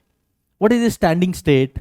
The amount of all inorganic substances present in on ecosystem per unit time per unit area. The amount of all inorganic substances present in an ecosystem per unit time per unit area is known as standing state ಅಂತ ಹೇಳ್ತೀವಿ. Next ನೋಡಿ, standing crop. Standing crop ಅಂದ್ರೇನು? The amount of living material present in different trophic level at given time. The amount of living matter or amount of living material present at different tropic level, present in different tropic level at given time. ಬೇರೆ ಬೇರೆ traffic level ಅಲ್ಲಿ ಎಷ್ಟು living matter ಇದೆ at a given time ಅಲ್ಲಿ, so ಅದನ್ನ standing crop ಅಂತ ಹೇಳ್ತಿರ್ತೀವಿ. Next ನೋಡೋಣ, food chain. What is this food chain? Food chain ಅಂದ್ರೇನು? One organism feed on another organism and that is feeded by the next level of organisms. So that continuity we can say then a food chain ಅಂತ ಹೇಳ್ತೀವಿ. In the food chain mainly there are 3 types. ಅಷ್ಟೇ ಅಲ್ಲ, ಇಲ್ಲಿ ಒಂದು food chain ಕೊಟ್ಟಿದ್ದಾರೆ ನೋಡಿ, ಇದು ಕೂಡ ನೋಡಿ. ಒಂದು ಪ್ರೊಡ್ಯೂಸರ್ ಇದೆ, ಪ್ರೊಡ್ಯೂಸರ್ಗೆ primary consumers, nothing but herbivores ತಿನ್ನುತ್ತೆ. ಈ ಪ್ರೈಮರಿ ಕನ್ಸ್ಯೂಮರ್ಸ್ ಇದೆಯಲ್ಲ, ಅದನ್ನ ಸೆಕೆಂಡರಿ ಕನ್ಸ್ಯೂಮರ್ಸ್ ತಿನ್ನುತ್ತೆ, ಅಂದ್ರೆ ಪ್ರೈಮರಿ ಕಾರ್ನಿವೋರ್ ಆಯ್ತು ಇದು. ಸೆಕೆಂಡರಿ ಕನ್ಸ್ಯೂಮರ್ಸ್ ಅನ್ನ ಟೆರ್ಸರಿ ಕನ್ಸ್ಯೂಮರ್ಸ್ ತಿನ್ನುತ್ತೆ, ಅದು ಸೆಕೆಂಡರಿ ಕಾರ್ನಿವೋರ್ ಆಯ್ತು. ಇಲ್ಲಿ ಕೆಲವೊಂದು ಎಕ್ಸಾಂಪಲ್ಸ್ ಕೊಡ್ಯಾರ ನೋಡಿ. ಫಸ್ಟ್ ಟ್ರಾಪಿಕ್ ಲೆವೆಲ್, ಇದು ಸೆಕೆಂಡ್ ಟ್ರಾಪಿಕ್ ಲೆವೆಲ್ ಹರ್ಬಿವೋರ್ ಆಯ್ತು. Then third trophic level carnivore ಆಯ್ತು. Then fourth trophic level top carnivore ಆಯ್ತು. ಅವ್ರ ಕೆಲವೊಂದು ಎಕ್ಸಾಂಪಲ್ ನೋಡಿ. ಪ್ರೊಡ್ಯೂಸರ್ಸ್ ನಾವು ಫೈಟೋಪ್ಲಾಂಕ್ಟಾನ್ಸ್ ಅಂತ ಕನ್ಸಿಡರ್ ಮಾಡಿದರೆ, primary consumers are zooplanktons, secondary consumers are fishes ಆಯ್ತು. Tertiary consumers are fishes, small fishes ಅಂತ ತಿನ್ನುವಂಥ ಲಾರ್ಜ್ ಫಿಶಸ್ ಆಯಿತು, ಅಥವಾ ಹ್ಯೂಮನ್ ಬೀಯಿಂಗ್ ಬಂತು. ಆರ್ ಗ್ರಾಸ್, ಟ್ರೀ ಸ್ಪೀಸೀಸ್ ಇದ್ರೆ ಗ್ರಾಸ್ ಅಥವಾ ಟ್ರೀ ಸ್ಪೀಸೀಸ್ ಅನ್ನ ಗ್ರಾಸ್ ಸೂಪರ್ಸ್ ಆರ್ ಕೌಸ್ ತಿನ್ನುತ್ತೆ, ಅವುಗಳನ್ನ ಬರ್ಡ್ಸ್ ಅಥವಾ ವೂಲ್ಫ್ ತಿನ್ನುತ್ತೆ, ಅವುಗಳನ್ನ ಮ್ಯಾನ್ ಆರ್ ಲಯನ್ಸ್ ತಿಂತಾ ಇರ್ತಾರೆ. ಸೊ ಈ ರೀತಿ ಫುಡ್ ಚೈನ್ ಇನ್ಕ್ರೀಸ್ ಆಗ್ತಾ ಇರುತ್ತೆ. One trophic level to another trophic level vary ಆಗ್ತಾ ಇರುತ್ತೆ. Mainly there are 3 types of food chain. 3 ತರದ ಫುಡ್ ಚೈನ್ಗಳು ನಮಗೆ ನೋಡ್ಲಿಕ್ಕೆ ಸಿಗುತ್ತೆ. ಒಂದು ಗ್ರೇಜಿಂಗ್ ಫುಡ್ ಚೈನ್, ಆರ್ ಅದನ್ನ ಪ್ರಿಡೇಟರ್ ಫುಡ್ ಚೈನ್ ಅಂತ ಹೇಳ್ತೀವಿ. Grazing food chain, GFC shortcut ಅಲ್ಲಿ. Second one is detritus food chain or saprophytic food chain ಅಂತ ಹೇಳ್ತೀವಿ. Detritus food chain or DFC ಅಂತ ಹೇಳ್ತೀವಿ. And third one is parasitic food chain or auxiliary food chain ಅಂತ ಹೇಳ್ತೀವಿ. So ಈ ರೀತಿ 3 ತರದ ಫುಡ್ ಚೈನ್ ಇದೆ: predator food chain, detritus food chain and parasitic food chain. ಇದನ್ನ ನೆನ್ಪಿಟ್ಕೊಳ್ಳಿ, GFC, DFC and parasitic food chain. Next, first one by one ಈ food ಚೈನ್ಗಳನ್ನು ನೋಡೋಣ. Grazing food chain or predator food chain. Grazing food chain ಅಂದ್ರೆ ಏನು? ಅದರಲ್ಲಿ examples ನೋಡೋಣ. ಡೈರೆಕ್ಟಾಗಿ ಎಕ್ಸಾಂಪಲ್ಸ್ ನೋಡಿ ನಿಮಗೆ ಅರ್ಥ ಆಗುತ್ತೆ. ಟೆರೆಸ್ಟ್ರಿಯಲ್ ಫುಡ್ ಚೈನ್ ನೋಡಿದ್ದೆ ಆದರೆ ಗ್ರೇಜಿಂಗ್ ಫುಡ್ ಚೈನ್ಗೆ ಎಕ್ಸಾಂಪಲ್ ಏನು ನೋಡಿ. ಗ್ರಾಸ್ ಇದೆ, ಗ್ರಾಸ್ಗೆ ಗ್ರಾಸ್ ಸೂಪರ್ ತಿನ್ನುತ್ತೆ, ಆ ಗ್ರಾಸ್ ಗೆ ಫ್ರಾಗ್ ತಿನ್ನುತ್ತೆ, ಫ್ರಾಗ್ಗೆ ಸ್ನೇಕ್ ತಿನ್ನುತ್ತೆ, ಸ್ನೇಕ್ಗೆ ಈಗಲ್ ತಿಂತಾ ಇದೆ. ನೆಕ್ಸ್ಟ್ ಅಕ್ವಾಟಿಕ್ ಫುಡ್ ಚೈನ್ ಅಲ್ಲಿ ಗ್ರೇಜಿಂಗ್ ಫುಡ್ ಚೈನ್ ಗೆ ಎಕ್ಸಾಂಪಲ್ ಯಾವ್ದು ನೋಡಿ.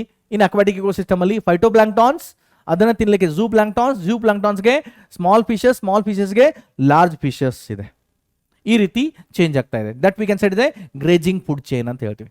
ಸೊ ಇಲ್ಲಿ ನೀವು ಸ್ವಲ್ಪ ಅಬ್ಸರ್ವೇಷನ್ ಮಾಡಿದ್ದೆ ಆದ್ರೆ one trophic level to next trophic level move ಆಗ್ತಾ ಹೋದಂಗೆ ಅಲ್ಲಿ ಆರ್ಗ್ಯಾನಿಸಮ್ ಸೈಜ್ ಇನ್ಕ್ರೀಸ್ ಆಗ್ತಾ ಹೋಗುತ್ತೆ. ಫೈಟೋಪ್ಲಾಂಕ್ಟಾನ್ಸ್ ಇಲ್ಲಿ ಮೈಕ್ರೋಸ್ಕೋಪಿಕ್ ಆರ್ಗ್ಯಾನಿಸಮ್, ಅದಕ್ಕಿಂತಲೂ ಸ್ವಲ್ಪ ದೊಡ್ಡದು ಝೂ ಪ್ಲಾಂಕ್ಟಾನ್ಗಿಂತಲೂ ಸ್ವಲ್ಪ ದೊಡ್ಡದು ಸ್ಮಾಲ್ ಫಿಶಸ್ಗಿಂತಲೂ ಸ್ವಲ್ಪ ಅದಕ್ಕಿಂತಲೂ ದೊಡ್ಡದು ಲಾರ್ಜ್ ಫಿಶಸ್. ಈ ರೀತಿ ಸೈಜ್ ಆಫ್ ಆರ್ಗ್ಯಾನಿಸಮ್ಸ್ ಇನ್ಕ್ರೀಸ್ ಆಗ್ತಾ ಹೋಗುತ್ತೆ in the grazing food chain ಅಲ್ಲಿ. Next detritus food chain, it begins with detritus ಅಂದ್ರೆ ಡೆಡ್ ಅಂಡ್ ಡಿಕೇಯಿಂಗ್ ಮ್ಯಾಟರ್ ಇಂದನೇ ಆ ಫುಡ್ ಚೈನ್ ಶುರು ಆಗುತ್ತೆ. That is a detritus food chain. Example ನೋಡಿ, ಡೆಟ್ರಿಟಸ್ ಇದೆ, ಡೆಡ್ ಅಂಡ್ ಡಿಕೇಯಿಂಗ್ ಮ್ಯಾಟರ್ ಇದೆ, ಅದರ ಮೇಲೆ ಅರ್ತ್ ವರ್ಮ್ ಫೀಡ್ ಮಾಡುತ್ತೆ. ಅರ್ತ್ ವರ್ಮ್ ತಿನ್ಲಿಕ್ಕೆ ಸ್ಪ್ಯಾರೋ ಬರುತ್ತೆ, ಸ್ಪ್ಯಾರೋ ತಿನ್ಲಿಕ್ಕೆ ಫ್ಯಾಲ್ಕಾನ್ಸ್ ಬರುತ್ತೆ. ಓಕೆ, ಸ್ಪ್ಯಾರೋ ತಿನ್ಲಿಕ್ಕೆ ಫ್ಯಾಲ್ಕಾನ್ಸ್ ಬರುತ್ತೆ. ಸೊ ಈ ರೀತಿ ಡೆಟ್ರಿಟಸ್ ಇಂದ ಫುಡ್ ಚೈನ್ ಸ್ಟಾರ್ಟ್ ಆದ್ರೆ ಅದನ್ನ ಡೆಟ್ರಿಟಸ್ ಫುಡ್ ಚೈನ್ ಅಂತ ಹೇಳ್ತೀವಿ. ಸೊ ಇದು ಮೇನ್ಲಿ ಈ ಎರಡು ಫುಡ್ ಚೈನ್ಗಳಿದೆ. ಇಲ್ಲಿ ಎರಡು ಕ್ವಶನ್ಸ್ಗಳಿದೆ ನೋಡಿ. ಒಂದು ಕ್ವಶನ್ ನಂಬರ್ 1 ನೋಡಿ, ಆ ಕ್ವಶನ್ ಅಲ್ಲ, ಜಸ್ಟ್ ಒಂದು concept. It is not A question, concept ನೋಡಿ. GFC, that is A grazing food chain ಅಂತ ಹೇಳ್ತೀವಿ. GFC is major conduit of energy flow in aquatic ecosystem. Grazing food chain is the major energy conduit or major conduit of energy flow in aquatic ecosystem ಅಂತ ಹೇಳ್ತೀವಿ. Because ಅಲ್ಲಿ ಏನಾಗ್ತದೆ, grazing food chain ಅಲ್ಲಿ ಏನಾಗ್ತಾ ಇದೆ ಅಂದ್ರೆ energy major conduit ಅಂದ್ರೆ energy distribution. Aquatic ecosystem ಅಲ್ಲಿ ಮೇನ್ಲಿ ಎನರ್ಜಿ ಡಿಸ್ಟ್ರಿಬ್ಯೂಷನ್ ಆಗ್ತಾ ಇದೆಯಲ್ಲ, ಅದು because of grazing food chain ಇಂದಾನೆ ಪ್ರಾಪರ್ ಆಗಿ ಡಿಸ್ಟ್ರಿಬ್ಯೂಷನ್ ಆಗ್ತದೆ. ಎಂತಕ್ಕೆ, in the grazing food chain as you move from one trophic level to another trophic level the size of organisms will goes on increases. ಅದು ನಿಮಗೆ clear ಆಗಿ ಕಾಣಿಸುತ್ತೆ grazing food chain ಅಲ್ಲಿ. And next ನೋಡಿ, in terrestrial ecosystem ಅಲ್ಲಿ a much larger fraction of energy flow through the detritus food chain. Terrestrial ecosystem ಅಲ್ಲಿ maximum energy flow ಆಗ್ತಾ ಇರುತ್ತಲ್ಲ ಅಥವಾ ಎನರ್ಜಿ ಡಿಸ್ಟ್ರಿಬ್ಯೂಷನ್ ಆಗ್ತಾ ಇದೆಯಲ್ಲ, ಅದು mainly because of detritus food chain ಇಂದಾನೆ ಆಗ್ತಾ ಇದೆ. It is because of detritus food chain only. Because terrestrial ಅಲ್ಲಿ dead and decaying organic matter on the soil ಬಹಳ ಬೇಗ ಸಿಗುತ್ತೆ ನಿಮಗೆ. ಹ್ಯೂಮಿಫಿಕೇಶನ್ ಬಹಳ ಫಾಸ್ಟ್ ಆಗಿ ಆಗ್ತಾ ಇರುತ್ತೆ due to presence of maximum microbes on the top layer of soil. So therefore, in the terrestrial ecosystem, maximum energy flow, a major concentration of a major fraction of a larger fraction of energy flow is mainly because of detritus food chain. Next, third food chain ಯಾವುದು? Parasitic food chain ಅಂತ ಹೇಳ್ತೀವಿ. Parasitic food chain ಅಲ್ಲಿ ಏನಾಗುತ್ತೆ, the size of organism reduces at the higher tropic level. ಒಂದು trophic level ಇಂದ ಮತ್ತೊಂದು trophic level ನೀವು ಹೋಗ್ತಾ ಹೋದ್ರೆ at the higher trophic level ಅಲ್ಲಿ ಸೈಜ್ ಆಫ್ ಆರ್ಗ್ಯಾನಿಸಮ್ ರೆಡ್ಯೂಸ್ ಆಗ್ತಾ ಹೋಗ್ತಿರುತ್ತೆ. So that is a parasitic food chain ಅಂತ ಹೇಳ್ತೀವಿ.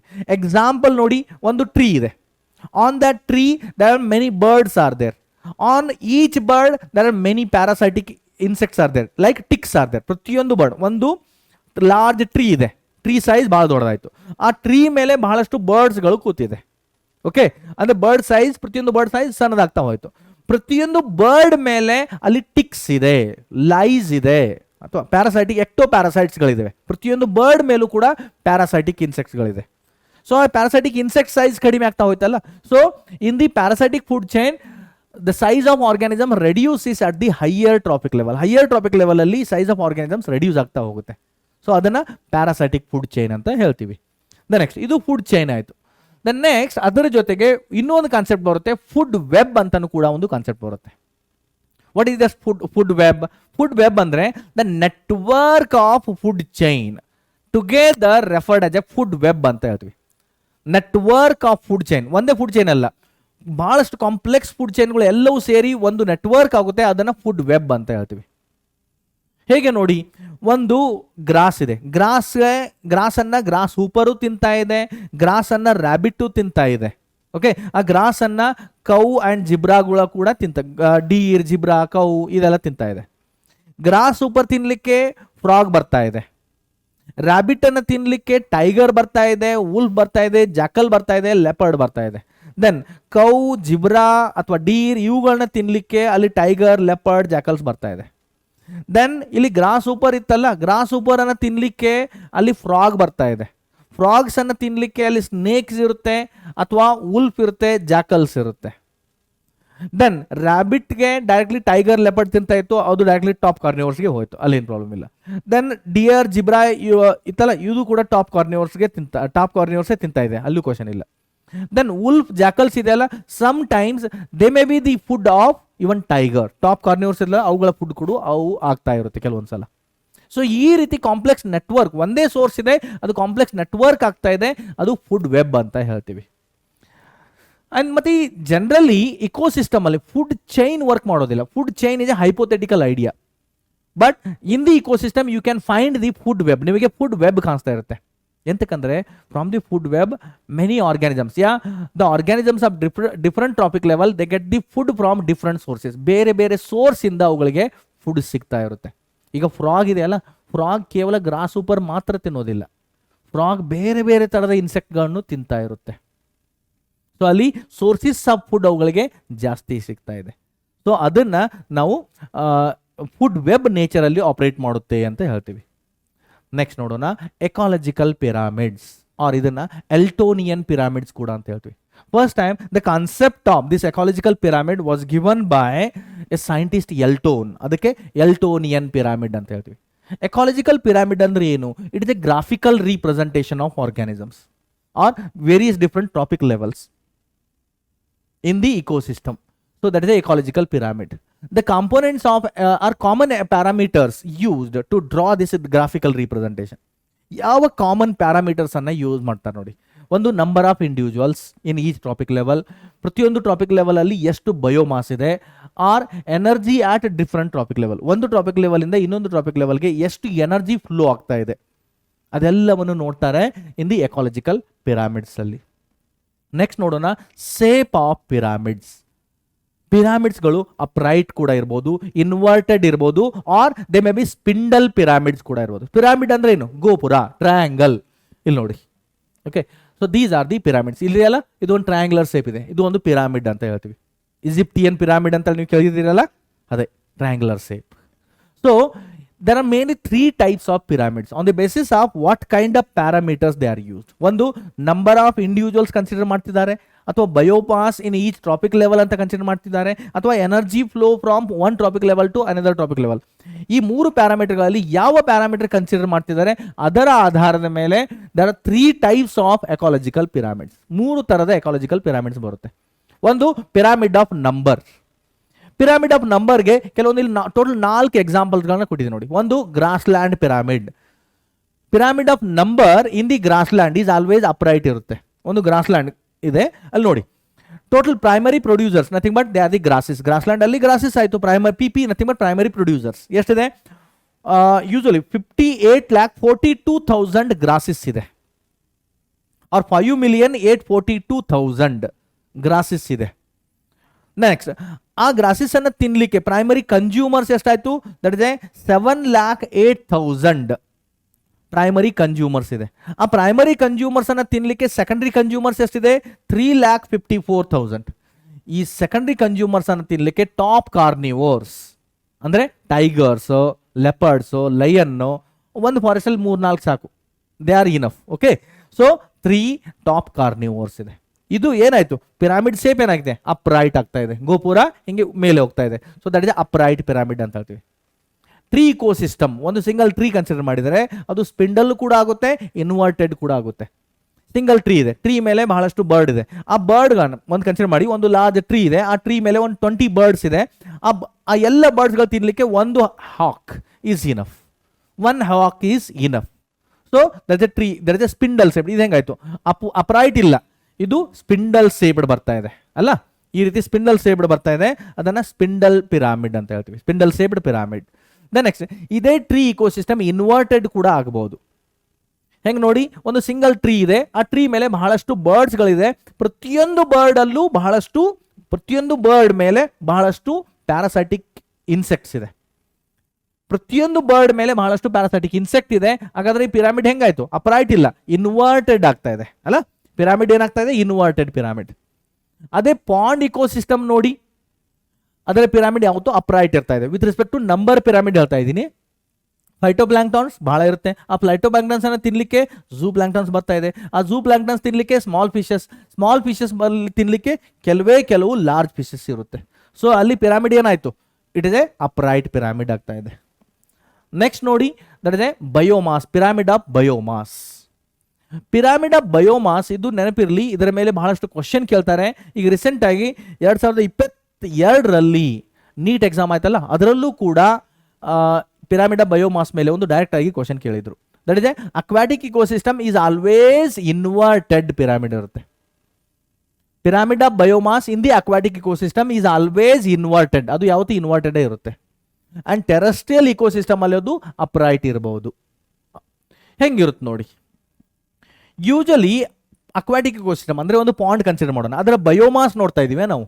ಪಿರಾಮಿಡ್ ಆಫ್ ಬಯೋಮಾಸ್, ಫೈಟೋಪ್ಲಾಂಕ್ಟಾನ್ಸ್ ಇದೆ, ಬಹಳಷ್ಟು ಫೈಟೋಪ್ಲಾಂಕ್ಟನ್ಸ್ ಇದೆ, ನಂಬರ್ ನೋಡ್ತಾ ಇಲ್ಲ ನಾವು. ಅವುಗಳ ಬಯೋಮಾಸ್ ಅಂದರೆ they are the highly microscopic, ಅಂದರೆ ಅದರ ಬಯೋಮಾಸ್ ಬಹಳ ಕಡಿಮೆ ಆಯಿತು. ಇವುಗಳನ್ನ ತಿನ್ನಲಿಕ್ಕೆ ಬರುತ್ತೆ ಝೂ ಪ್ಲಾಂಕ್ಟಾನ್ಸ್. ಈಗ ಝೂ ಪ್ಲಾಂಕ್ಟಾನ್ಸ್ಗಳ ಲೈಫ್ ಸ್ವಲ್ಪ ಜಾಸ್ತಿ ಇರುತ್ತೆ ಫೈಟೋಪ್ಲಾಂಕ್ಟಾನ್ಸ್ಗಿಂತಲೂ. ಹಾಗಾದರೆ ಫೈಟೋಪ್ಲಾಂಕ್ಟಾನ್ಸ್ ಅಲ್ಲಿ ಇರುವಂಥ ಸ್ಟೋರ್ಡ್ ಎನರ್ಜಿ ಇದೆ, ಝೂ ಪ್ಲಾಂಕ್ಟಾನ್ಸ್ ಟ್ರಾನ್ಸ್ಫರ್ ಆಗುತ್ತೆ. ಮತ್ತು ಝೂ ಪ್ಲಾಂಕ್ಟಾನ್ ಸ್ವಲ್ಪ ಜಾಸ್ತಿ ಸಮಯಕ್ಕೆ ಬದುಕುತ್ತೆ, ಅಂದರೆ ಅವುಗಳ ಬಯೋಮಾಸ್ ಸ್ವಲ್ಪ ನಮಗೆ ಜಾಸ್ತಿ ಸಿಗುತ್ತೆ. ಈ ಝೂ ಪ್ಲಾಂಕ್ಟಾನ್ಸ್ಗಳನ್ನ ತಿನ್ನುವಂಥ ಸ್ಮಾಲ್ ಫಿಶಸ್ ಇದೆಯಲ್ಲ, ಅವುಗಳ ಲೈಫ್ ಸ್ಪ್ಯಾನ್ ಕೂಡ ಜಾಸ್ತಿ ಇದೆ, ಓವರ್ ಆಲ್ ಬಾಡಿ ಕೂಡ ಸೈಜ್ ದೊಡ್ಡದಾಗಿದೆ. ಸೊ ಬಯೋಮಾಸ್ ಸ್ವಲ್ಪ ಜಾಸ್ತಿ ಸಿಗುತ್ತೆ. ಇದಕ್ಕಿಂತಲೂ ಲಾರ್ಜ್ ಫಿಶಸ್ ಇದೆಯಲ್ಲ, ಅವುಗಳ ಬಾಡಿ ಅಂತೂ ಇನ್ನೂ ದೊಡ್ಡದಾಗಿರುತ್ತೆ, ಓವರ್ ಆಲ್ ಬಯೋಮಾಸ್ ಅದರದ್ದು ಕೂಡ ಹೆಚ್ಚಿಗೆನೇ ಇರುತ್ತೆ. ಸೊ ಇಲ್ಲೇನಾಯ್ತು, ಇದು ಇನ್ವರ್ಟೆಡ್ ಪಿರಾಮಿಡ್ ಆಗ್ತಾ ಇದೆ ನೋಡಿ. ಅದೇ ನೋಡೋಣ ಟೆರೆಸ್ಟ್ರಿಯಲ್ ಇಕೋಸಿಸ್ಟಮ್ ಅಲ್ಲಿ ನೋಡಿದ್ದೆ. ಆದರೆ ಟೆರೆಸ್ಟ್ರಿಯಲ್ ಇಕೋಸಿಸ್ಟಮ್ ಅಲ್ಲಿ ಒಂದು ಫಾರೆಸ್ಟ್ ಏರಿಯಾ ಕನ್ಸಿಡರ್ ಮಾಡೋಣ. ಬಹಳಷ್ಟು ಟ್ರೀಗಳಿದೆ, ಅವುಗಳ overall biomass kilogram per square metre. Okay, 809 kilogram per square metre ಆಯಿತು. ದೆನ್ ಪ್ರೈಮರಿ ಕನ್ಸ್ಯೂಮರ್ 37 ಇದೆ, ಅಂದರೆ 37 kilogram per square metre. Then secondary consumer 11 kilogram per square metre. And top carnivore ಇದೆಯಲ್ಲ ಅಥವಾ tertiary consumer, that is 1.5 kilogram per square metre. So biomass ಅಲ್ಲಿ variation ಆಗ್ತಾ ಹೋಗುತ್ತೆ. So that's about the pyramid of biomass in the terrestrial ecosystem. Next ನೋಡೋಣ pyramid of energy. Pyramid of energy ಇದು always ಅಪ್ರೈಟೇ ಇರುತ್ತೆ. ಇದು ಕೂಡ ಇಂಪಾರ್ಟೆಂಟ್, ಎಕ್ಸಾಮ್ ಅಲ್ಲಿ ಬಹಳಷ್ಟು ಸಲ ಇದನ್ನು ಕೂಡ ಕ್ವಶನ್ ಕೇಳಿದ್ದಾರೆ. Pyramid of energy is always upright ಆಗಿರುತ್ತೆ. ಬಿಕಾಸ್ ಎಂತಕ್ಕೆ ಅಪ್ರೈಟ್ ಇರುತ್ತೆ? Because unidirectional flow of energy. Energy ಯಾವತ್ತು ಯೂನಿಡೈರೆಕ್ಷನಲ್ಲೇ ಫ್ಲೋ ಆಗುತ್ತೆ.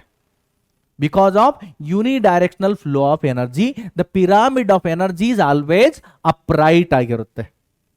ಸೊ ಹೇಗೆ ನೋಡಿ, ಇಲ್ಲಿ ಯೂಶ್ವಲಿ ಪ್ರೈಮರಿ, ಈಗ ಸನ್ ಇದೆ. ಓಕೆ, ನಾನು ಇಲ್ಲಿಂದ ಕನ್ಸಿಡರ್ ಮಾಡ್ತಾ ಇದ್ದೀನಿ. ಇಲ್ಲಿ ಸನ್ ಇದೆ ಅಂತ ಕನ್ಸಿಡರ್ ಮಾಡೋಣ.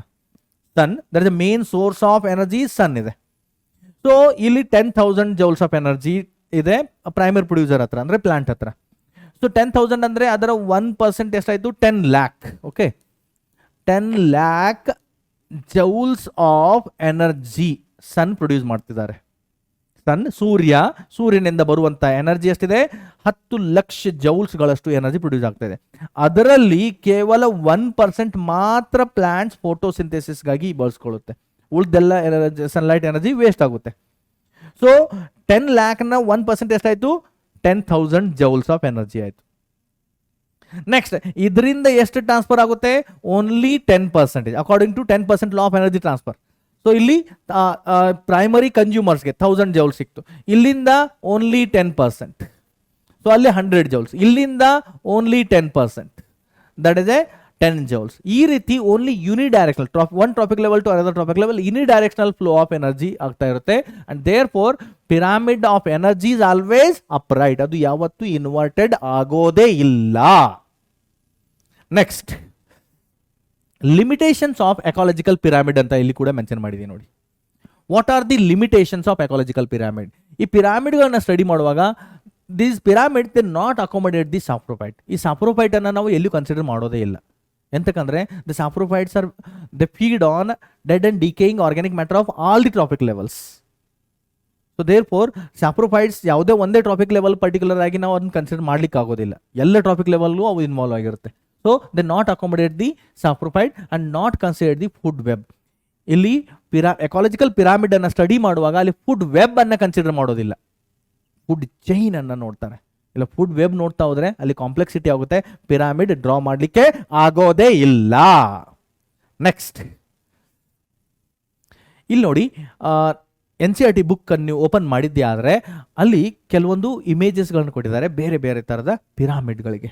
ಫಸ್ಟ್ ಇದೆ ನಂಬರ್ ಪಿರಾಮಿಡ್. ಅದೇ ಎಕ್ಸಾಂಪಲ್ ನಾನು ಇಲ್ಲಿ ನಿಮ್ಮ ಜೊತೆ ಎಕ್ಸ್ಪ್ಲೈನ್ ಮಾಡಿದ್ದೀನಿ ನೋಡಿ. ಇದು ನಂಬರ್ ಪಿರಾಮಿಡ್ ಇದೆ, ಪಿರಾಮಿಡ್ ಆಫ್ ಗ್ರಾಸ್ ಲ್ಯಾಂಡ್, ಅದು ಅಪ್ರೈಟ್ ಇದೆ. ದೆನ್ ಇಲ್ಲಿದೆ ನೋಡಿ ಬಯೋಮಾಸ್ ಪಿರಾಮಿಡ್. ಒಂದು biomass pyramid in the terrestrial ecosystem ಇದೆಯಲ್ಲ, biomass pyramid in the terrestrial ecosystem ಅದು ಅಪ್ರೈಟ್ ಇದೆ ವಿತ್ ರೆಸ್ಪೆಕ್ಟ್ ಟು ಅದರ ಡ್ರೈ ವೇಟ್ ನಾನು ಇಲ್ಲಿ ಮೆನ್ಷನ್ ಮಾಡಿದ್ದೀನಿ. ಆ್ಯಂಡ್ ಇಲ್ಲಿದೆಯಲ್ಲ ಇದು ಬಯೋಮಾಸ್, ಇಲ್ಲಿ ಕೆಳಗಡೆ ಇದೆಯಲ್ಲ ಇದು biomass pyramid of aquatic ecosystem or pyramid of biomass in aquatic ecosystem. ಇದೇನಿದೆ ಇದು ಇನ್ವರ್ಟೆಡ್ ಆಗಿದೆ ಬಿಕಾಸ್ ಫೈಟೋಪ್ಲಾಂಕ್ಟಾನ್ಸ್ ಬಯೋಮಾಸ್ ಬಹಳ ಕಡಿಮೆ ಇದೆ and primary consumers nothing but zooplanktons ಇದೆಯಲ್ಲ ಅವುಗಳ ಬಯೋಮಾಸ್ ಬಹಳನೇ ಹೆಚ್ಚಿಗೆ ಇದೆ. ಸೊ ಇದು ಇನ್ವರ್ಟೆಡ್ ಅಂತ ಹೇಳ್ತೀವಿ. ದೆನ್ ನೆಕ್ಸ್ಟ್ ಇದು ನೋಡಿ ಪಿರಾಮಿಡ್ ಆಫ್ ಎನರ್ಜಿ.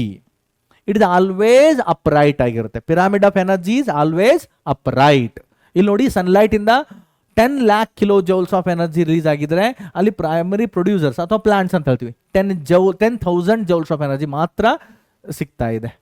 ಸೊ ಈ ರೀತಿ pyramid of energy always upright ಇರುತ್ತೆ. ನಾವಿಲ್ಲಿ ಏನು ಸ್ಟಡಿ ಮಾಡ್ತಾ ಇದ್ದೀವಿ?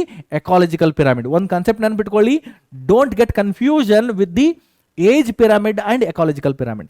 ಏಜ್ ಪಿರಾಮಿಡ್ ಅನ್ನ ನಾವು ಆರ್ಗ್ಯಾನಿಸಮ್ಸ್ ಅಂಡ್ ಪಾಪ್ಯುಲೇಷನ್ ಚಾಪ್ಟರ್ ಅಲ್ಲಿ ನೋಡಿದೀವಿ with respect to different population. Age pyramids are the example for population attributes. ಒಂದು ಪಾಪ್ಯುಲೇಷನ್ ಕ್ಯಾರೆಕ್ಟರ್. ಇಲ್ಲಿ ನಾವು ನೋಡ್ತಿರೋದು ecological pyramid with respect to energy flow. Age ಪಿರಾಮಿಡ್ಗಳಲ್ಲೂ 3 ಥರ ಬರುತ್ತೆ. ಒಂದು ಗ್ರೋಯಿಂಗ್ ಪಾಪ್ಯುಲೇಷನ್, ಗೋಯಿಂಗ್ ಮೀನ್ಸ್ ಅಲ್ಲಿ ಬೇರೆ ಬೇರೆ ಥರದ ಶೇಪ್ಸ್ಗಳು ಬರುತ್ತೆ. ಒಂದು ಪಿರಾಮಿಡ್ ಅಪ್ರೈಟ್ ಬರುತ್ತೆ, ಅಥವಾ ಬೆಲ್ ಶೇಪ್ಡ್ ಬರುತ್ತೆ, ಅಥವಾ ಒಂದು ಸ್ಟೇಬಲ್ ಪಾಪ್ಯುಲೇಷನ್ ಅಂದರೆ expanding population, stable population and declining population ಅಂತ ಹೇಳ್ತೀವಿ. ಈ ರೀತಿ ಬೇರೆ ಬೇರೆ ಪಾಪ್ಯುಲೇಷನ್ ಕ್ಯಾರೆಕ್ಟರ್ ಬರುತ್ತೆ. ಆ್ಯಂಡ್ ಎಕಾಲಜಿಕಲ್ ಪಿರಾಮಿಡ್ ಅಲ್ಲಿ ಇಲ್ಲೂ ಕೂಡ 3 ಬರ್ತಾ ಇದೆ.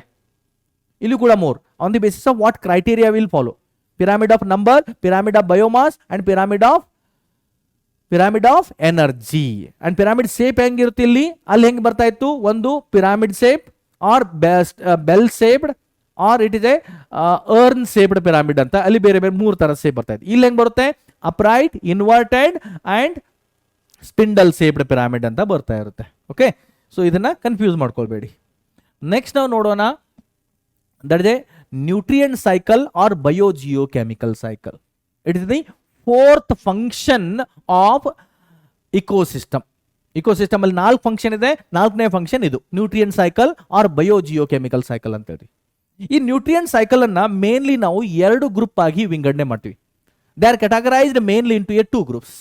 ಯಾವುದು? ಒಂದು gaseous cycle and sedimentary cycle. ಅಂದ್ರೆ ಈ ನ್ಯೂಟ್ರಿಯೆಂಟ್, ಮಿನರಲ್ ನ್ಯೂಟ್ರಿಯೆಂಟ್ ಇದೆಯಲ್ಲ ಅದರ ರಿಸರ್ವಾಯರ್ ಪೂಲ್ ಇದೆಯಲ್ಲ ಮೇನ್ಲಿ ಯಾವ ಫಾರ್ಮ್ ಅಲ್ಲಿ ಅದು ಸಿಗುತ್ತೆ, it is found in mainly which form, ಯಾವ ಫಾರ್ಮ್ ಅಲ್ಲಿ ಅದು ಸಿಗುತ್ತೆ ಅದರ ಆಧಾರದ ಮೇಲೆ ನಾವು 2 ಥರದ ನ್ಯೂಟ್ರಿಯೆಂಟ್ ಸೈಕಲ್ ಆಗಿ ವಿಂಗಡಣೆ ಮಾಡ್ತೀವಿ. Gaseous cycle and another one is a sedimentary cycle.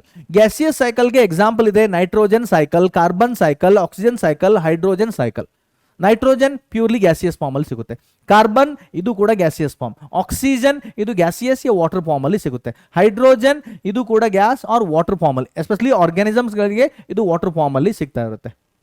And all these are non mineral forms ಇರುತ್ತೆ. ಜನರಲಿ ಇವು ಯಾವ ಮಿನರಲ್ಸ್ ಆಗಿ ಫಾರ್ಮ್ ಆಗೋದಿಲ್ಲ ಎಕ್ಸೆಪ್ಟ್ ನೈಟ್ರೋಜನ್, ಅದು ಕೆಲವೊಂದು ಮಿನರಲ್ ಫಾರ್ಮ್ ಆಗುತ್ತೆ. Otherwise these are the non mineral forms ಅಲ್ಲಿ ಇರುತ್ತೆ. And reservoir pool is mainly atmosphere and water. Atmosphere ಅಲ್ಲಿ ಅಥವಾ ವಾಟರ್ ಫಾರ್ಮ್ ಅಲ್ಲಿ ಇದು atmospheric gas or water form ಅಲ್ಲಿ ಇದು ಸಿಗ್ತಾ ಇರುತ್ತೆ. ದೆನ್ ಸೆಡಿಮೆಂಟರಿ ಸೈಕಲ್ ಯಾವುದಿದೆ ನೋಡಿ. Example for the sedimentary cycle are sulphur and phosphorus. The best ultimate example for the sedimentary cycle is phosphorus only. Phosphorus is the best example for sedimentary cycle. Sulfur ಇದೆಯಲ್ಲ ಅದು gaseous form ಅಲ್ಲೂ ಸಿಗುತ್ತೆ, ಸೆಡಿಮೆಂಟೆಡ್ form ಅಲ್ಲೂ ಸಿಗುತ್ತೆ. Because atmosphere ಅಲ್ಲಿ ನಮಗೆ sulphur dioxide gas ಸಿಗುತ್ತೆ.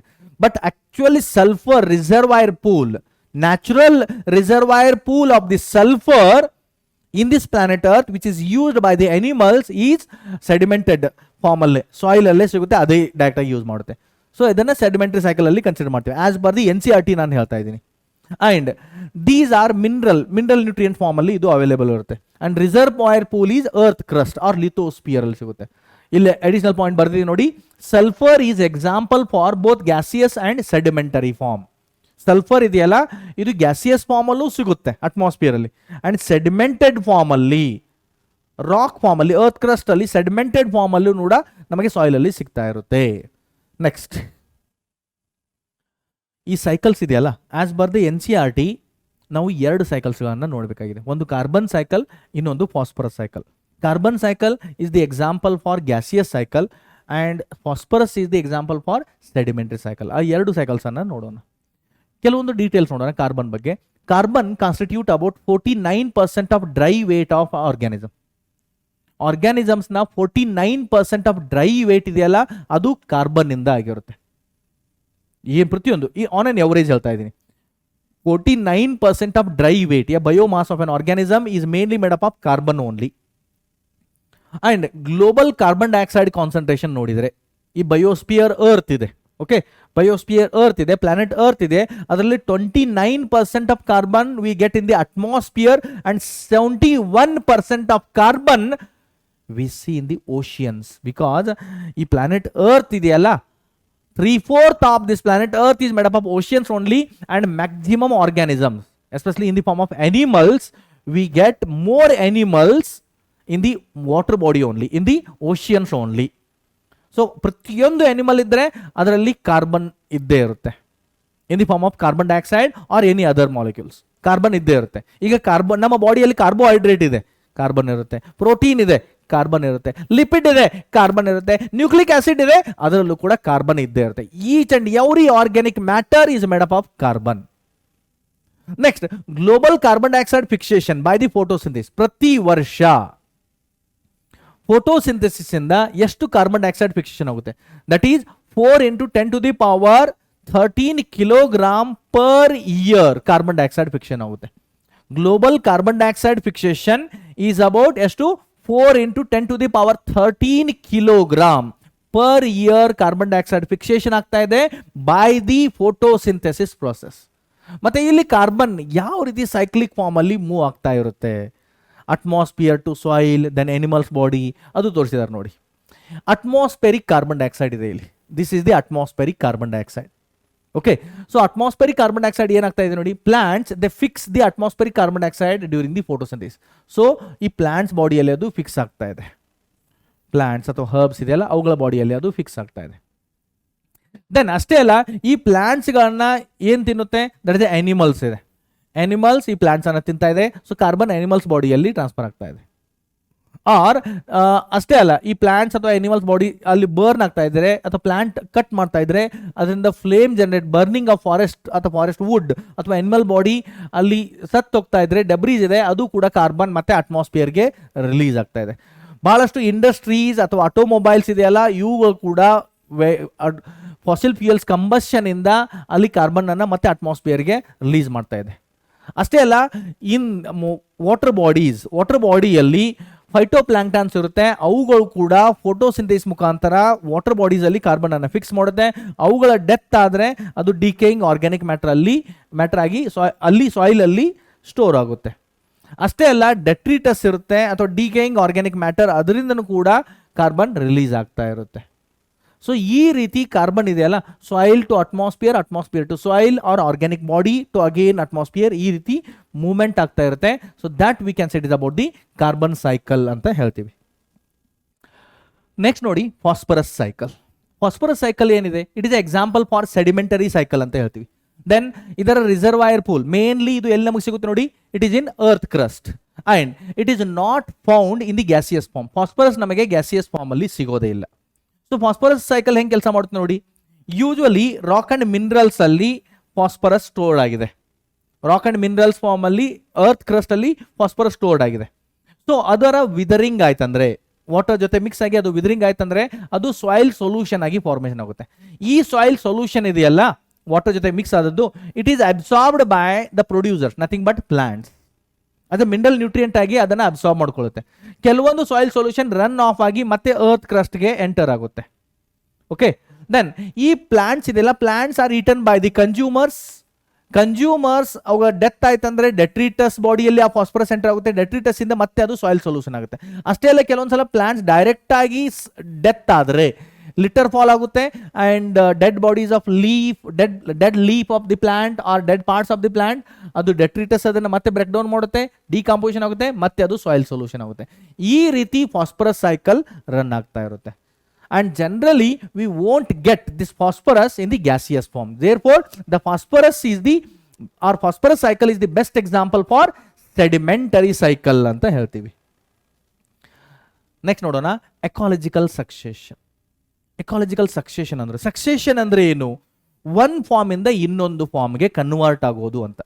One example nodi, we can see the one example for the succession is ಒಂದು ಬ್ಯಾರನ್ ಲ್ಯಾಂಡ್ ಇದೆ ಅಥವಾ ಒಂದು ಲಾರ್ಜ್ ಹಿಲ್ಲಿ ಏರಿಯಾ ಇದೆ, ಅದರಲ್ಲಿ ಕೇವಲ ರಾಕ್ಸ್ಗಳಿದೆ, ಕಲ್ಲುಗಳಿದೆ, ಯಾವುದೇ ಪ್ಲಾಂಟ್ಸ್ ಗ್ರೋತೇ ಆಗಿಲ್ಲ. ಬಹಳ ದೊಡ್ಡ ದೊಡ್ಡ ಬಂಡೆಗಳಿದೆ. ಚಿತ್ರದುರ್ಗಕ್ಕೆ ಅಥವಾ ತುಮಕೂರಿಗೆಲ್ಲ ಹೋದ್ರೆ ಹೈವೇಸ್ ಪಕ್ಕದಲ್ಲೆಲ್ಲ ನಿಮಗೆ ಕಾಣಿಸುತ್ತೆ, ಬಹಳ ದೊಡ್ಡ ದೊಡ್ಡ ದೊಡ್ಡ ಬಂಡೆಗಳಿರುತ್ತೆ, ಬಹಳ ದೊಡ್ಡ. ಚಿತ್ರದುರ್ಗಗಳಂತೂ, ಚಿತ್ರದುರ್ಗ ಕೋಟೆ ಒಂದ್ಸಲ ನೋಡಿ ನಿಮ್ಗೆ ಗೊತ್ತಾಗುತ್ತೆ, ಬಹಳಷ್ಟು ದೊಡ್ಡ ದೊಡ್ಡ ಬಂಡೆ ಕಲ್ಲುಗಳು. ಅದರಲ್ಲಿ ಒಂದು ಪ್ಲಾಂಟ್ ವೆಜಿಟೇಷನ್ ನಿಮಗೆ ಸಿಗೋದಿಲ್ಲ. ಒಂದೊಂದು ಬಂಡೆ ಒಂದು ದೊಡ್ಡ ದೊಡ್ಡ ಒಂದು ಹಿಲ್ ತರ ನಿಮಗೆ ಕಾಣಿಸ್ತಾ ಇರುತ್ತೆ, ಅಲ್ಲಿ ಯಾವುದೇ ಪ್ಲಾಂಟ್ಸ್ಗಳಿಲ್ಲ. ಸೊ ಬಟ್ ಏನಾಗುತ್ತೆ, ಇನ್ ದಿ ಟೈಮ್ ಪೀರಿಯಡ್ ಅದು ಚೇಂಜ್ ಆಗ್ತಾ ಹೋಗುತ್ತೆ. ಕಂಪ್ಲೀಟ್ ಬ್ಯಾರನ್ ಲ್ಯಾಂಡ್ ಇದೆ, ಒಂದು ದೊಡ್ಡ ಮೈದಾನ ಇದೆ, ಇವನ್ ಡೆಸರ್ಟ್ ಲ್ಯಾಂಡ್ ಕೂಡ ಕನ್ಸಿಡರ್ ಮಾಡ್ಬೋದು. ದೊಡ್ಡ ಮೈದಾನ ಇದೆ, ಅಲ್ಲಿ ಯಾವುದೇ ಪ್ಲಾಂಟ್ ಇಲ್ಲ. ಅಲ್ಲೂ ಕೂಡ ಕೆಲವು ಸಾವಿರಾರು ವರ್ಷಗಳ ನಂತರ ಅದು ಒಂದು ಥಿಕ್ ಫಾರೆಸ್ಟ್ ಆಗಿ ಕನ್ವರ್ಟ್ ಆಗುತ್ತೆ. ಬಟ್ ಅದು it is a very slow and sequential process. But it is a gradual process, continuous ಆಗಿ ಆಗ್ತಾ ಇರುತ್ತೆ, ಬಟ್ ಸ್ಲೋ ಅಂಡ್ ಸಿಕ್ವೆನ್ಸಿಯಲ್ ಆಗ್ತಾ ಇರುತ್ತೆ. ಆ ಪ್ರೊಸೆಸ್ ಚೇಂಜ್ ಆಗಿ ಒಂದು ಥಿಕ್ ಫಾರೆಸ್ಟ್ ಆಗುತ್ತಲ್ಲ, ಅದನ್ನ ಸಕ್ಸೆಷನ್ ಅಂತ ನಾವು ಹೇಳ್ಬೋದು. ಹೆಂಗಾಗ್ತಾ ಇದೆ ನೋಡಿ, ಉದಾಹರಣೆ ನೋಡಿ. ಒಂದು ಕಂಪ್ಲೀಟ್ ಬ್ಯಾರನ್ ಲ್ಯಾಂಡ್ ಇದೆ, ಬ್ಯಾರನ್ ಅಂದ್ರೆ ವೇಸ್ಟ್ ಲ್ಯಾಂಡ್ ಇದೆ, ಒಂದು ಕಂಪ್ಲೀಟ್ ವನ ಮೈದಾನ ಭೂಮಿ ಇದೆ. ಈಗ ಅಲ್ಲಿ ಏನಾಗುತ್ತೆ, ಸ್ಲೋ ಆಗಿ ರಾಕ್, ಒಂದು ಕಲ್ಲುಗಳಿರುತ್ತಲ್ಲ, ಅವುಗಳ ಮೇಲೆ ಸ್ವಲ್ಪ ಸ್ವಲ್ಪ ಯಾವಾಗಾದ್ರೂ ವರ್ಷಕ್ಕೋ 2 ವರ್ಷಕ್ಕೋ ಅಥವಾ ಒಂದು 10 ವರ್ಷಕ್ಕೆ ಒಂದ್ಸಲನೋ ಒಂದು ಸ್ವಲ್ಪ ಮಳೆ ಹನಿ ಬಂದ್ರೆ, ಆ ಮಳೆ ಹನಿಗೆ ಅಲ್ಲಿ ಸ್ಲೋ ಆಗಿ ಲೈಕೇನ್ಸ್ಗಳು ಗ್ರೋ ಆಗ್ಲಿಕ್ಕೆ ಶುರು ಆಗುತ್ತೆ. ಅಟ್ಮಾಸ್ಫಿಯರಿಕ್ ಮಾಯಿಶ್ಚರ್ ಇಂದ ಸ್ವಲ್ಪ ಇದೆ, ಅದರಿಂದ ನಾವು ಲೈಕೇನ್ಸ್ಗಳು ಗ್ರೋ ಆಗ್ಲಿಕ್ಕೆ ಶುರು ಆಗುತ್ತೆ. ಲೈಕೇನ್ಸ್ಗಳು ಕನ್ನಡದಲ್ಲಿ ಕಲ್ಲು ಹೂಗಳು ಅಂತ ಹೇಳ್ತೀವಿ. ಲೈಕೇನ್ಸ್ ಗ್ರೋತ್ ಆಗ್ಲಿಕ್ಕೆ ಶುರು ಆಗುತ್ತೆ. ಕೆಲವೊಂದು ವರ್ಷ ಕಂಟಿನ್ಯೂಸ್ ಆಗಿ ಲೈಕೇನ್ಸ್ ಗ್ರೋ ಆಗುತ್ತೆ. ಆ ಲೈಕೇನ್ಸ್ಗಳು ಏನ್ ಮಾಡುತ್ತೆ, ಯೂಸ್ವಲಿ ಲೈಕೇನ್ಸ್ ಗ್ರೋ ಆಗ್ತಾ ಇದೆ, ಅದು ಸತ್ತೋಗ್ತಾ ಇದೆ, ಲೈಕೇನ್ಸ್ ಗ್ರೋ ಆಗ್ತಾ ಇದೆ, ಸತ್ತೋಗ್ತಾ ಇದೆ. ಅದರಿಂದ ಆ ಕಲ್ಲುಗಳ ಮೇಲೆ, ಆ ಬಂಡೆಗಳ ಮೇಲೆ ಒಂದು dead bodies of organic matter accumulate ಆಗುತ್ತೆ.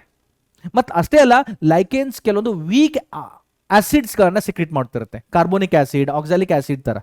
ಅದರಿಂದ ಸ್ಲೋ ವಿದರಿಂಗ್ ಆಫ್ ರಾಕ್ಗಳ ವಿದರಿಂಗ್ ಆಗ್ತಾ ಇರುತ್ತೆ. ಸೊ ಸ್ಲೋ ಆಗಿ ಸಾಯಿಲ್ ಫಾರ್ಮೇಷನ್ ಆಗ್ತಾ ಇದೆ. ಕೆಲವೊಂದು ವರ್ಷಗಳ ನಂತರ ಅಲ್ಲಿ ಸ್ವಲ್ಪ ಮಟ್ಟಿಗೆ ಸಾಯಿಲ್ ಫಾರ್ಮೇಷನ್ ಆದ್ರೆ ಅದರ ಮೇಲೆ ಬ್ರಯೋಫೈಟ್ಸ್ ಗ್ರೋ ಆಗ್ಲಿಕ್ಕೆ ಶುರು ಆಗುತ್ತೆ. ಬ್ರಯೋಫೈಟ್ ನಥಿಂಗ್ ಬಟ್ ಮಾಸಿಸ್ಗಳು ಕೂಡ ಗ್ರೋ ಆಗುತ್ತೆ, ಸತ್ತೋಗುತ್ತೆ, ಗ್ರೋ ಆಗುತ್ತೆ, ಸತ್ತೋಗುತ್ತೆ, ಗ್ರೋ ಆಗುತ್ತೆ, ಸತ್ತೋಗುತ್ತೆ. ಈ ರೀತಿ ಅವುಗಳ ಲೈಫ್ ಸೈಕಲ್ ಹೋಗ್ತಾ ಇರುತ್ತೆ. ಕೆಲವೊಂದು ವರ್ಷಗಳವರೆಗೆ ಅದೇ ರೀತಿ ಸೈಕಲ್ ನಡೀತಾ ಇರುತ್ತೆ. ಅದಾದ ಮೇಲೆ ಅಲ್ಲಿ ಒಂದು ಥಿಕ್ ಲೇಯರ್ ಆಫ್ ಸಾಯಿಲ್, ಯಾಕಂದ್ರೆ ಬ್ರಯೋಫೈಟ್ ಗ್ರೋ ಆಗ್ತಾ ಇದೆ, so thick layer of soil formation ಆದಮೇಲೆ ಅಲ್ಲಿ ಕೆಲವೊಂದು ಹರ್ಬೇಸಿಯಸ್ ಪ್ಲಾಂಟ್ಸ್ ಅಥವಾ ಸೀಸನಲ್ ಗ್ರಾಸಿಸ್ಗಳು, ಒಂದು ಸೀಸನ್ ಅಲ್ಲಿ ಲೈಫ್ ಸ್ಪ್ಯಾನ್ ಮುಗಿಸುವಂತ ಗ್ರಾಸ್ಗಳು, ಹುಲ್ಲುಗಳು ಅಲ್ಲಿ ಬೆಳೆಯುತ್ತೆ. ಅದಾದ ನಂತರ ಒಂದು ಸೀಸನ್ಗಿಂತಲೂ ಹೆಚ್ಚಿಗೆ ಬದುಕುವಂತ ಕೆಲವೊಂದು ಹುಲ್ಲುಗಳು ಕೂಡ ಅಲ್ಲಿ ಗ್ರೋ ಆಗಲಿಕ್ಕೆ ಶುರು ಆಗುತ್ತೆ. ಕೆಲವೊಂದು ವರ್ಷಗಳವರೆಗೆ ಆ ಸೈಕಲ್ ನಡೆಯುತ್ತೆ. ಅದಾದ ನಂತರ ಸ್ಲೋಲಿ, ಈಗ ಅಲ್ಲಿ ಸಾಯಿಲ್ ಲೆವೆಲ್ ಇನ್ಕ್ರೀಸ್ ಆಗ್ತಾ ಹೋದ್ರೆ ಸ್ಲೋಲಿ ಇವಾಗ ಅಲ್ಲಿ ಸ್ರಬ್ಸ್ಗಳು ಗ್ರೋ ಆಗಲಿಕ್ಕೆ, ಕುರುಚಲು ಗಿಡಗಳು, ಸ್ರಬ್ಗಳು ಬೆಳವಣಿಗೆ ಆಗಲಿಕ್ಕೆ ಶುರು ಆಗುತ್ತೆ. ಅದು ಕೆಲವೊಂದು ವರ್ಷ, 100 ವರ್ಷ ಅಲ್ಲಿ ಎಲ್ಲ ಸ್ರಬ್ಸ್ ಬೆಳವಣಿಗೆ ಆಗಿ ಒಳ್ಳೆ ಸಾಯಿಲ್ ಫಾರ್ಮೇಷನ್ ಆದರೆ ಲಾರ್ಜ್ ಟ್ರೀ ಸ್ಪೀಸೀಸ್ ಆಗುತ್ತೆ, ಅಲ್ಲಿ ಥಿಕ್ ಫಾರೆಸ್ಟ್ ಏರಿಯಾ ಆಗುತ್ತೆ, ಕಂಪ್ಲೀಟ್ ಮಾಯಿಸ್ಟ್ ಏರಿಯಾ ಡೆವಲಪ್ ಆಗುತ್ತೆ. ಅದೇ ತರ ಸ್ಟಾರ್ಟಿಂಗ್ ಹೆಂಗಾಗಿತ್ತು, ಕಂಪ್ಲೀಟ್ ಬ್ಯಾರನ್ ಲ್ಯಾಂಡ್ ಇಂದ ಒಂದು ಥಿಕ್ ಫಾರೆಸ್ಟ್ ಆಗ್ತಾ ಇದೆ, slow sequential but gradual process ಇಂದ ಆಗ್ತಾ ಇದೆ. ಸೊ ಅದನ್ನ ನಾವು ಸಕ್ಸೆಷನ್ ಅಂತ ಹೇಳ್ತೀವಿ. ನೋಡಿ, ಇದು ಏನು, it is the sequential and gradual process in which one plant community replaced by another until formation of stable climax community. Nodi, it is the sequential gradual process in which one plant community is replaced by another plant community until the formation of stable climax community. ಒಂದು plant community ಅಂದ್ರೆ ಮೊದಲು lichens ಇತ್ತು, lichens ಅನ್ನ replace ಮಾಡಿದ್ದು bryophyte ಅನ್ನ replace ಮಾಡಿದ್ದು annual gross ಅನ್ನ replace ಮಾಡಿದ್ದು ಪೆರೆನಿಯಲ್ ಗ್ರಾಸ್ ಅನ್ನ ರಿಪ್ಲೇಸ್ ಮಾಡಿದ್ದು ಶ್ರಬ್ಸ್ ಅನ್ನ ರಿಪ್ಲೇಸ್ ಮಾಡಿ ಅಲ್ಲಿ ಕ್ಲೈಮ್ಯಾಕ್ಸ್ ಕಮ್ಯುನಿಟಿ ಆಗಿ ಒಂದು ಥಿಕ್ ಫಾರೆಸ್ಟ್ ಆಗಿ ಬೆಳವಣಿಗೆ ಆಗ್ಲಿಕ್ಕೆ ಟ್ರೀ ಸ್ಪೀಸೀಸ್ ಬಂತು. ಈ ರೀತಿ ಆಗ್ತಾ ಇದ್ರೆ ಅದನ್ನ ಸಕ್ಸೆಷನ್ ಅಂತ ಹೇಳ್ತೀವಿ. The types of successional communities. ಈ ಸಕ್ಸೆಷನ್ ಆಗುವಾಗ ಯಾವ್ಯಾವ ಕಮ್ಯುನಿಟಿ ಬರುತ್ತೆ? ಫಸ್ಟ್ ಸ್ಟಾರ್ಟಿಂಗ್ ಕಮ್ಯುನಿಟಿ ಬರುತ್ತಲ್ಲ, ದಟ್ ಇಸ್ ಲೈಕೇನ್ಸ್ ಇಂದ ಪ್ರಾರಂಭ ಆಗ್ತಾ ಇದೆ, ಅದು ಪಯೋನಿಯರ್ ಕಮ್ಯುನಿಟಿ ಅಂತ ಹೇಳ್ತೀವಿ. ದೆನ್ ಲಾಸ್ಟ್ಗೆ ಒಂದು ಕಮ್ಯುನಿಟಿ ಬರ್ತಾ ಇದೆಯಲ್ಲ, ಟಾಲ್ ಟ್ರೀ ಸ್ಪೀಸೀಸ್, ಅದನ್ನ ಕ್ಲೈಮ್ಯಾಕ್ಸ್ ಕಮ್ಯುನಿಟಿ ಅಂತ ಬರುತ್ತೆ. ಅದರ ಮಧ್ಯದಲ್ಲಿ ಬ್ರಯೋಫೈಟ್ ಬಂತು, ಗ್ರಾಸ್ ಬಂತು, ಶ್ರಬ್ಸ್ ಬಂತು, ಅವೆಲ್ಲವೂ ಇಂಟರ್ಮೀಡಿಯೇಟ್ ಕಮ್ಯುನಿಟಿ ಇದೆಯಲ್ಲ ಅದನ್ನ ಟ್ರಾನ್ಸಿಷನಲ್ ಕಮ್ಯುನಿಟಿ ಅಥವಾ ಸೆರಲ್ ಕಮ್ಯುನಿಟಿ ಅಂತ ಹೇಳ್ತೀವಿ. And the entire series of communities involved in succession are known as sere. ಈ ಎಲ್ಲ pioneer community, transitional community or climax community, all these communities together we can say them as a sere ಅಥವಾ these stages, ಇವುಗಳ individual stages ಇದೆಯಲ್ಲ ಅದನ್ನ seral stage ಅಂತ ಹೇಳ್ತೀವಿ. Individual transitional communities they are known as a seral communities or seral stages ಅಂತ ಹೇಳ್ತೀವಿ. So next ನೋಡಿ, types of succession are sere with respect to nature of habitat. ಯಾವ habitat ಅಲ್ಲಿ succession ಆಗ್ತಾ ಇದೆ ಅದರ ಪ್ರಕಾರ ಮೇನ್ಲಿ 2 ಟೈಪ್ ಸಕ್ಸೆಷನ್ ಅಂತ ಹೇಳ್ತೀವಿ. ಒಂದು ಜೆರೋಸಿರೆ ಆರ್ ಜೆರಾರ್ಕ್ ಸಕ್ಸೆಷನ್, ಇನ್ನೊಂದು ಹೈಡ್ರೋಸಿರೆ ಆರ್ ಹೈಡ್ರಾರ್ಕ್ ಸಕ್ಸೆಷನ್ ಅಂತ ಹೇಳ್ತೀವಿ. ಜೆರೋಸಿರೆ ಅಂದ್ರೆ ಕಂಪ್ಲೀಟ್ ಬ್ಯಾರನ್ ಲ್ಯಾಂಡ್, ಅಲ್ಲಿ ಯಾವುದೇ ವೆಜಿಟೇಷನ್ ಇಲ್ಲ, ಏನೂ ಇಲ್ವೇ ಇಲ್ಲ, ಇನಿಷಿಯಲಿ ಅಲ್ಲಿ ಕಂಪ್ಲೀಟ್ ಡ್ರೈ ಏರಿಯಾ ಇದೆ, ಅಲ್ಲಿ ಸಕ್ಸೆಷನ್ ಆಗ್ತಾ ಇದ್ರೆ ಅದು ಜೆರೋಸಿರೆ ಅಥವಾ ಜೆರಾರ್ಕ್ ಸಕ್ಸೆಷನ್ ಅಂತ ಹೇಳ್ತೀವಿ. ಅದು ರಾಕ್ ಮೇಲೆ ಆದರೆ ಲಿಥೋಸಿರೆ ಅಂತ ಹೇಳ್ತೀವಿ. ರಾಕ್ ಅಂದ್ರೆ ಬಂಡೆ ಮೇಲೆ ಆದರೆ, ಸಲೈನ್ ಸಾಯಿಲ್ ಉಪ್ಪು ಇರುವಂತ ಭೂಮಿ ಮೇಲೆ ಆದರೆ ಹೆಲೋಸಿರೆ, ಸ್ಯಾಂಡ್ ಮರುಭೂಮಿಯಲ್ಲಿ ಆದರೆ ಅದನ್ನ ಸ್ಯಾಮೋಸಿರೆ ಅಂತ ಹೇಳ್ತೀವಿ. ಹೈಡ್ರಾರ್ಕ್ ಸಕ್ಸೆಷನ್ ಅಥವಾ ಹೈಡ್ರೋಸಿರೆ ಅಂದ್ರೆ ನೋಡಿ, succession in the aquatic body, freshly formed water body ಇದೆ. ಹೆಂಗ್ ನೋಡಿ, ಒಂದು ಬಹಳ ದೊಡ್ಡದಾದಂಥ ಒಂದು ತಗ್ಗು ಪ್ರದೇಶ ಇತ್ತು, ಬಹಳ ದೊಡ್ಡದಾದಂಥ ತಗ್ಗು ಪ್ರದೇಶ. ಓಕೆ, ವಿಪರೀತ ಮಳೆ ಆಯಿತು, ಮಳೆ ಆಗಿ ಅಲ್ಲೆಲ್ಲವೂ ನೀರು ನಿಂತ್ಕೊಂಡಿದೆ, ಫ್ರೆಶ್ಲಿ ಫಾರ್ಮ್ಡ್ ವಾಟರ್ ಬಾಡಿ ಇದೆ. ಆ ವಾಟರಲ್ಲಿ ಯಾವುದೇ ಜೀವಿಗಳಿಲ್ಲ. ಬಟ್ ಸ್ಲೋಲಿ ಕೆಲವೊಂದು ವರ್ಷಗಳ ನಂತರ ಅಲ್ಲಿ phytoplankton, zooplankton, freely floating plant, then submerged plant or marshy plant, rooted plant, ಈ ರೀತಿ ಗ್ರೋ ಆಗ್ತಾ ಆಗ್ತಾ ಹೋಗಿ ಅಲ್ಲಿ ಒಂದು ಜೌಗು ಪ್ರದೇಶ ಆಗುತ್ತೆ. ಆಮೇಲೆ ಅದೇ ಒಂದು ಥಿಕ್ ಫಾರೆಸ್ಟ್ ಆಗುತ್ತೆ. ಅದನ್ನ ಹೈಡ್ರೋಸಿರೆ ಅಥವಾ ಹೈಡ್ರಾರ್ಕ್ ಸಕ್ಸೆಷನ್ ಅಂತ ಹೇಳ್ತೀವಿ. And all these succession, either it may be Xerosire or Hydrosire, all these succession leads to the Mesosire. Final result ಏನ್ ಬರುತ್ತೆ, ಕನ್ಕ್ಲೂಷನ್ ಮಿಸೋಸಿರೆ ಆರ್ ಮೆಸಿಕ್ ಕಂಡೀಷನ್ ಅಂತ ಹೇಳ್ತೀವಿ. ಮೆಸಿಕ್ ಕಂಡೀಷನ್ ಅಂದ್ರೆ formation of thick and moist forest. ಅಷ್ಟೇ ಅಲ್ಲ, succession ಯಾವ period ಅಲ್ಲಿ ಆಗ್ತಾ ಇದೆ ಅದರ ಆಧಾರದ ಮೇಲೆ 2 ಪ್ರಕಾರದ ಸಕ್ಸೆಷನ್. ಒಂದು primary succession and secondary succession ಅಂತ ಹೇಳ್ತೀವಿ. Primary succession starts where the initially no vegetation and no soil. ಅಲ್ಲಿ ಇನಿಷಿಯಲಿ ಯಾವುದೇ ವೆಜಿಟೇಷನ್ ಇಲ್ಲ, ಅಲ್ಲಿ ಯಾವುದೇ ಸಾಯಿಲ್ ಇಲ್ಲ, ಅಂತ ಜಾಗದಲ್ಲಿ ಸಕ್ಸೆಷನ್ ಸ್ಟಾರ್ಟ್ ಆದರೆ ಅದು ಪ್ರೈಮರಿ ಸಕ್ಸೆಷನ್ ಅಂತ ಹೇಳ್ತೀವಿ. And to complete the succession it requires 1000 to 2000 years of time period. ಅಲ್ಲಿ ಒಂದು ಪೂರ ಏನೂ ಇಲ್ವೇ ಇಲ್ಲ, ಅಲ್ಲಿ ಒಂದು ಥಿಕ್ ಫಾರೆಸ್ಟ್ ಫಾರ್ಮೇಷನ್ ಆಗಬೇಕಂದ್ರೆ 1000 to 2000 ವರ್ಷಗಳು ಬೇಕಾಗುತ್ತೆ. ಅದಕ್ಕಿಂತಲೂ ಬಹಳಷ್ಟು ಹೆಚ್ಚಿಗೆನೂ ಬೇಕಾಗಬಹುದು. ದೆನ್ ಎಕ್ಸಾಂಪಲ್ ಯಾವುದು, ಫ್ರೆಶ್ಲಿ ಫಾರ್ಮ್ಡ್ ಪಾಂಡ್, ಹೊಸದಾಗಿ ಒಂದು ದೊಡ್ಡ ಪಾಂಡ್ ವಾಟರ್ ಫಾರ್ಮೇಷನ್ ಆಗಿದೆ, ಅಲ್ಲಿ ಸಕ್ಸೆಷನ್ ಆಗಬೇಕಂದ್ರೆ, ಆ ಪಾಂಡ್ ಅಲ್ಲಿ ಒಂದು ಫಾರೆಸ್ಟ್ ಫಾರ್ಮೇಷನ್ ಆಗಬೇಕಂದ್ರೆ cooled lava or igneous rocks, ಲಾವಾದಿಂದ ಬಂದಿರುವಂಥ ದೊಡ್ಡ ದೊಡ್ಡ ಇಗ್ನೇಷಿಯಸ್ ರಾಕ್ಸ್ ಇರುತ್ತಲ್ಲ, ಉರಿಯುತ್ತಿರುವಂಥ ಬಂಡೆಗಳು. ದೆನ್ ಸ್ಯಾಂಡ್ ಡ್ಯೂನ್ಸ್, ಅಲ್ಲಿ ಫಾರೆಸ್ಟ್ ಫಾರ್ಮೇಷನ್ ಆಗಬೇಕಂದ್ರೆ ಅದು ಪ್ರೈಮರಿ ಸಕ್ಸೆಷನ್ ಅಂತ ಹೇಳ್ತೀವಿ. ಸೆಕೆಂಡರಿ ಸಕ್ಸೆಷನ್ ಅಂದ್ರೆ ಏನು, starts where initially soil present and no vegetation. ಅಲ್ಲಿ ಆಲ್ರೆಡಿ ಸಾಯಿಲ್ ಇದೆ ಬಟ್ ವೆಜಿಟೇಷನ್ ಇಲ್ಲ. ಅಂದ್ರೆ ಎಂಥ ಪ್ರದೇಶ ಇದು, ಅಲ್ಲಿ ಮುಂಚೆ ಫಾರೆಸ್ಟ್ ಇತ್ತು ಬಟ್ ಫಾರೆಸ್ಟ್ ಫೈರ್ ಇಂದ ಅದು ಫಾರೆಸ್ಟ್ ಹಾಳಾಗಿ ಹೋಗಿದೆ, ಫ್ಲಡ್ ಇಂದ ಆ ಫಾರೆಸ್ಟ್ ಹಾಳಾಗಿ ಹೋಗಿದೆ. ಕಾಡಿಗೆ ಬೆಂಕಿ ಹತ್ಕೊಂಡ್ರೆ ಅಲ್ಲಿ ಕಾಡೆಲ್ಲ ಸುಟ್ಟೋಗಿದೆ ಬಟ್ ಸಾಯಿಲ್ ಮಾತ್ರ ಇದೆ. ಸೊ ಅಂಥ ಜಾಗದಲ್ಲಿ ಸಕ್ಸೆಷನ್ ಆಗೋದು ಬಹಳ ಕಷ್ಟ ಏನಲ್ಲ, ಯಾಕಂದ್ರೆ ಆಲ್ರೆಡಿ ಸಾಯಿಲ್ ಇದೆ, ಸಾಯಿಲಲ್ಲಿ ಮಿನರಲ್ ನ್ಯೂಟ್ರಿಯೆಂಟ್ಸ್ ಇದೆ. ಸೊ ಇಂಥ ಜಾಗದಲ್ಲಿ ಕಂಪ್ಲೀಟ್ ಸಕ್ಸೆಷನ್ ಆಗಲಿಕ್ಕೆ 50 to 200 ಇಯರ್ಸ್ ಬೇಕಾಗುತ್ತೆ. ಎಕ್ಸಾಂಪಲ್ ಯಾವ್ದು ನೋಡಿ, cut and burn forest, abandoned agriculture field, large abandoned agriculture field ಇದೆಯಲ್ಲ, ಅಲ್ಲಿ ಫಾರೆಸ್ಟ್ ಗ್ರೋ ಆಗಲಿಕ್ಕೆ ಏನು ಜಾಸ್ತಿ ಸಮಯ ಬೇಕಾಗೋದಿಲ್ಲ. So they are the secondary succession ಅಂತ ಹೇಳ್ತೀವಿ. ನೆಕ್ಸ್ಟ್ ನೋಡಿ, ಮೆಕ್ಯಾನಿಸಮ್ ಆಫ್ ಸಕ್ಸೆಷನ್. ಸಕ್ಸೆಷನ್ ಯಾವ ರೀತಿ ಆಗುತ್ತೆ, ಒಂದು ಪಯೋನಿಯರ್ ಕಮ್ಯುನಿಟಿ ಇದೆ. ಅದು ಗ್ರೋ ಆಗ್ಲಿಕ್ಕೆ ಸ್ಟಾರ್ಟ್ ಆಗುತ್ತೆ. Unstable environment, highly unstable environment ಇದ್ರೆ ಅಲ್ಲಿ ಏನು ಚೇಂಜ್ ಆಗೋದಿಲ್ಲ. ಬಟ್ ಸ್ಟೇಬಲ್ ಎನ್ವೈರನ್ಮೆಂಟ್ ಅಂದ್ರೆ ಕಾನ್ಸ್ಟೆಂಟ್ ಎನ್ವೈರನ್ಮೆಂಟ್ ಇದ್ರೆ pioneer community replaced by next community plants ಅಲ್ಲಿ ಗ್ರೋ ಆಗುತ್ತೆ. And process works for many communities and finally forms to a climax community or thick forest develop ಆಗುತ್ತೆ. ಅಲ್ಲಿ environment stable ಇರುತ್ತೆ, biodiversity rich ಆಗಿರುತ್ತೆ, mesic condition ಅದು develop ಆಗಿರುತ್ತೆ. Next ನೋಡಿ, xerarch succession in the dry area R on the rocky surface ಹೆಂಗಾಗುತ್ತೆ. ಒಂದು ನಾನು ಇಮ್ಯಾಜಿನರಿ ಡಯಾಗ್ರಾಮ್ ಡ್ರಾ ಮಾಡಿದೆ ನೋಡಿ. ಇದೆಯಲ್ಲ ಸಾಯಿಲ್ ಇದೆ, ಸಾಯಿಲಲ್ಲಿ ಯಾವ ರೀತಿ ಮೀನ್ಸ್ ಅರ್ತ್ ಇದೆ, ಅರ್ತ್ ಸರ್ಫೇಸ್ ಅಲ್ಲಿ ಸಾಯಿಲ್ ಯಾವ ರೀತಿ ಫಾರ್ಮೇಷನ್ ಆಗ್ತಾ ಇದೆ, ಅಥವಾ ರಾಕ್ ಸರ್ಫೇಸ್ ಮೇಲೆ ಸಾಯಿಲ್ ಯಾವ ರೀತಿ ಫಾರ್ಮೇಷನ್ ಆಗ್ತಾ ಇದೆ ಅದು ಆಯಿತು. ಬೇರೆ ಬೇರೆ level of organism. First level ಇಲ್ಲಿಂದ ಸ್ಟಾರ್ಟ್ ಆಯಿತು. ಒಂದು, ಆ ರಾಕ್ ಸರ್ಫೇಸ್ ಮೇಲೆ ಲೈಕೇನ್ಸ್ ಇನಿಷಿಯಲಿ ಅಕ್ಯುಪೈ ಆಗುತ್ತೆ. They are the pioneer community ಅಂತ ಹೇಳ್ತೀವಿ. Lichens are nothing but they are the part of pioneer community. ಯಾವುದು? ಅಲ್ಲಿ ಕ್ರಿಸ್ಟೋಸ್ ಲೈಕೇನ್ಸ್ ಅಥವಾ ಫೋಲಿಯೋಸ್ ಲೈಕೇನ್ಸ್ ಇದು ಗ್ರೋ ಆಗುತ್ತೆ. ಸಾಕಷ್ಟು ವರ್ಷ ಈ ಲೈಕೆನ್ಸ್ಗಳು ಗ್ರೋ ಆದಮೇಲೆ ಅದನ್ನು ರಿಪ್ಲೇಸ್ ಮಾಡಲಿಕ್ಕೆ ಮಾಸಿಸ್ ಬರುತ್ತೆ. Second level of communities of organisms mosses are nothing but bryophytes. Slowly ಬಹಳಷ್ಟು ವರ್ಷಗಳವರೆಗೆ ಮಾಸಿಸ್ ಗ್ರೋ ಆಗುತ್ತೆ. ಅಲ್ಲಿ ಸಾಯಿಲ್ ಲೆವೆಲ್ ಸ್ವಲ್ಪ ಇನ್ಕ್ರೀಸ್ ಆಗುತ್ತೆ. ಈ ಮಾಸಿಸ್ಗಳನ್ನ ರಿಪ್ಲೇಸ್ ಮಾಡಲಿಕ್ಕೆ ಥರ್ಡ್ ಲೆವೆಲ್ ಆಫ್ ಆರ್ಗ್ಯಾನಿಸಮ್ಸ್ ಬರುತ್ತೆ. That is annual grass. ಅಂದರೆ ಒಂದೇ ಸೀಸನಲ್ಲಿ ಅವುಗಳ ಲೈಫ್ ಸ್ಪ್ಯಾನ್ ಮುಗಿಸುವಂಥ ಗ್ರಾಸ್ ಸ್ಪೀಸೀಸ್ಗಳು ಆನ್ಯುವಲ್ ಗ್ರಾಸ್, ಪೋವಾ, ಅರಿಸ್ಟಿಡಾ ಇದೆಲ್ಲ ಬರುತ್ತೆ. ದೆನ್ ಪೆರಿನಿಯಲ್ ಗ್ರಾಸ್ 4ನೇ ಲೆವೆಲ್ಗೆ ಬರುತ್ತೆ. ಅಂದರೆ ಒಂದು ವರ್ಷಕ್ಕಿಂತಲೂ ಹೆಚ್ಚಿಗೆ ಬದುಕುವಂಥ ಗ್ರಾಸ್ ಸ್ಪೀಸೀಸ್ಗಳು ಅಲ್ಲಿ ಗ್ರೋ ಆಗಲಿಕ್ಕೆ ಶುರು ಆಗುತ್ತೆ. Cymbopogon is the best example. Then ಅದರ ನಂತರ ಸ್ರಬ್ಸ್ ಇಲ್ಲಿ ಗ್ರೋ ಆಗುತ್ತೆ. ಅವುಗಳನ್ನ ರಿಪ್ಲೇಸ್ ಮಾಡಲಿಕ್ಕೆ ಶ್ರಬ್ಸ್ಗಳು ಬರುತ್ತೆ. ಎಂಥದ್ದು? ಬೋರೆ ಹಣ್ಣು, ಜಿಜಿಪಸ್ ಅಂತ ಹೇಳ್ತೀವಿ. ಓಕೆ, ಅಕೇಶಿಯಾ ಟ್ರೀ, ಅಕೇಶಿಯಾ ಸ್ರಬ್ಸ್ ಅಥವಾ ಬೋರೆ ಹಣ್ಣು ಇವೆಲ್ಲ ಅಲ್ಲಿ ಗ್ರೋ ಆಗ್ಲಿಕ್ಕೆ, ಕುರುಚಲು ಗಿಡ ಮರಗಳು ಅವೆಲ್ಲ ಗ್ರೋ ಆಗ್ಲಿಕ್ಕೆ ಶುರು ಆಗುತ್ತೆ. ಅವುಗಳನ್ನು ಕೆಲವೊಂದು ವರ್ಷಗಳಾದ ನಂತರ ಅವುಗಳನ್ನ ರಿಪ್ಲೇಸ್ ಮಾಡಿ ಅಲ್ಲಿ ದೊಡ್ಡ ದೊಡ್ಡ ಟ್ರೀ ಸ್ಪೀಸೀಸ್ಗಳು ಬರುತ್ತೆ. That is A climax community ಅಂತ ಹೇಳ್ತೀವಿ. ಅಲ್ಲಿ ಥಿಕ್ ಫಾರೆಸ್ಟ್ ಡೆವಲಪ್ ಆಗುತ್ತೆ ಅಥವಾ ಮೆಸಿಕ್ ಕಂಡೀಷನ್ ಡೆವಲಪ್ ಆಗುತ್ತೆ. ನೆಕ್ಸ್ಟ್ ನೋಡಿ, ಹೈಡ್ರೋಸಿರೆ ಅಥವಾ ಹೈಡ್ರಾರ್ಕ್ ಸಕ್ಸೇಷನ್ ಅಂತ ಹೇಳ್ತೀವಿ. The succession starts in the freshly formed water body ಅಥವಾ ಪಾಂಡ್. ಫ್ರೆಶ್ಲಿ ಫಾರ್ಮ್ಡ್ ಪಾಂಡ್ ಇದೆಯಲ್ಲ ಅಲ್ಲಿ ಈ ಸಕ್ಸೇಷನ್ ಸ್ಟಾರ್ಟ್ ಆಗುತ್ತೆ. ಹೆಂಗಾಗುತ್ತೆ ನೋಡಿ, ಪಯೋನಿಯರ್ ಕಮ್ಯುನಿಟಿ ಆಗಿ ಅಲ್ಲಿ ಫೈಟೋಪ್ಲಾಂಕ್ಟಾನ್ಸ್ ಗ್ರೋ ಆಗುತ್ತೆ. ಇನಿಷಿಯಲಿ ಕೆಲವೊಂದು ವರ್ಷದಲ್ಲಿ ಫೈಟೋಪ್ಲಾಂಕ್ಟಾನ್ಸ್ ನೋಡ್ಲಿಕ್ಕೆ ಸಿಗುತ್ತೆ. ಆ ಫೈಟೋಪ್ಲಾಂಕ್ಟಾನ್ ಜೊತೆಗೆ ಝೂ ಪ್ಲಾಂಕ್ಟಾನ್ಸ್ಗಳು ಇರುತ್ತೆ. ದೆನ್ ನಾವು ಪ್ಲಾಂಟ್ ಕಮ್ಯುನಿಟಿ ಸಕ್ಸೇಷನ್ ಹೇಗಾಗುತ್ತೆ ನೋಡೋಣ.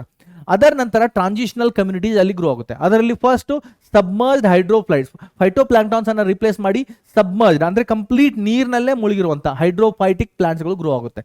ಹೈಡ್ರಾ, ವ್ಯಾಲಿಸ್ನೇರಿಯಾ ಈ ರೀತಿ ಇರುತ್ತೆ. ನೆಕ್ಸ್ಟ್ ಫ್ರೀ ಫ್ಲೋಟಿಂಗ್ ಹೈಡ್ರೋಫ್ಲೈಟ್ಸ್ ನಮಗೆ ನೋಡ್ಲಿಕ್ಕೆ ಸಿಗುತ್ತೆ.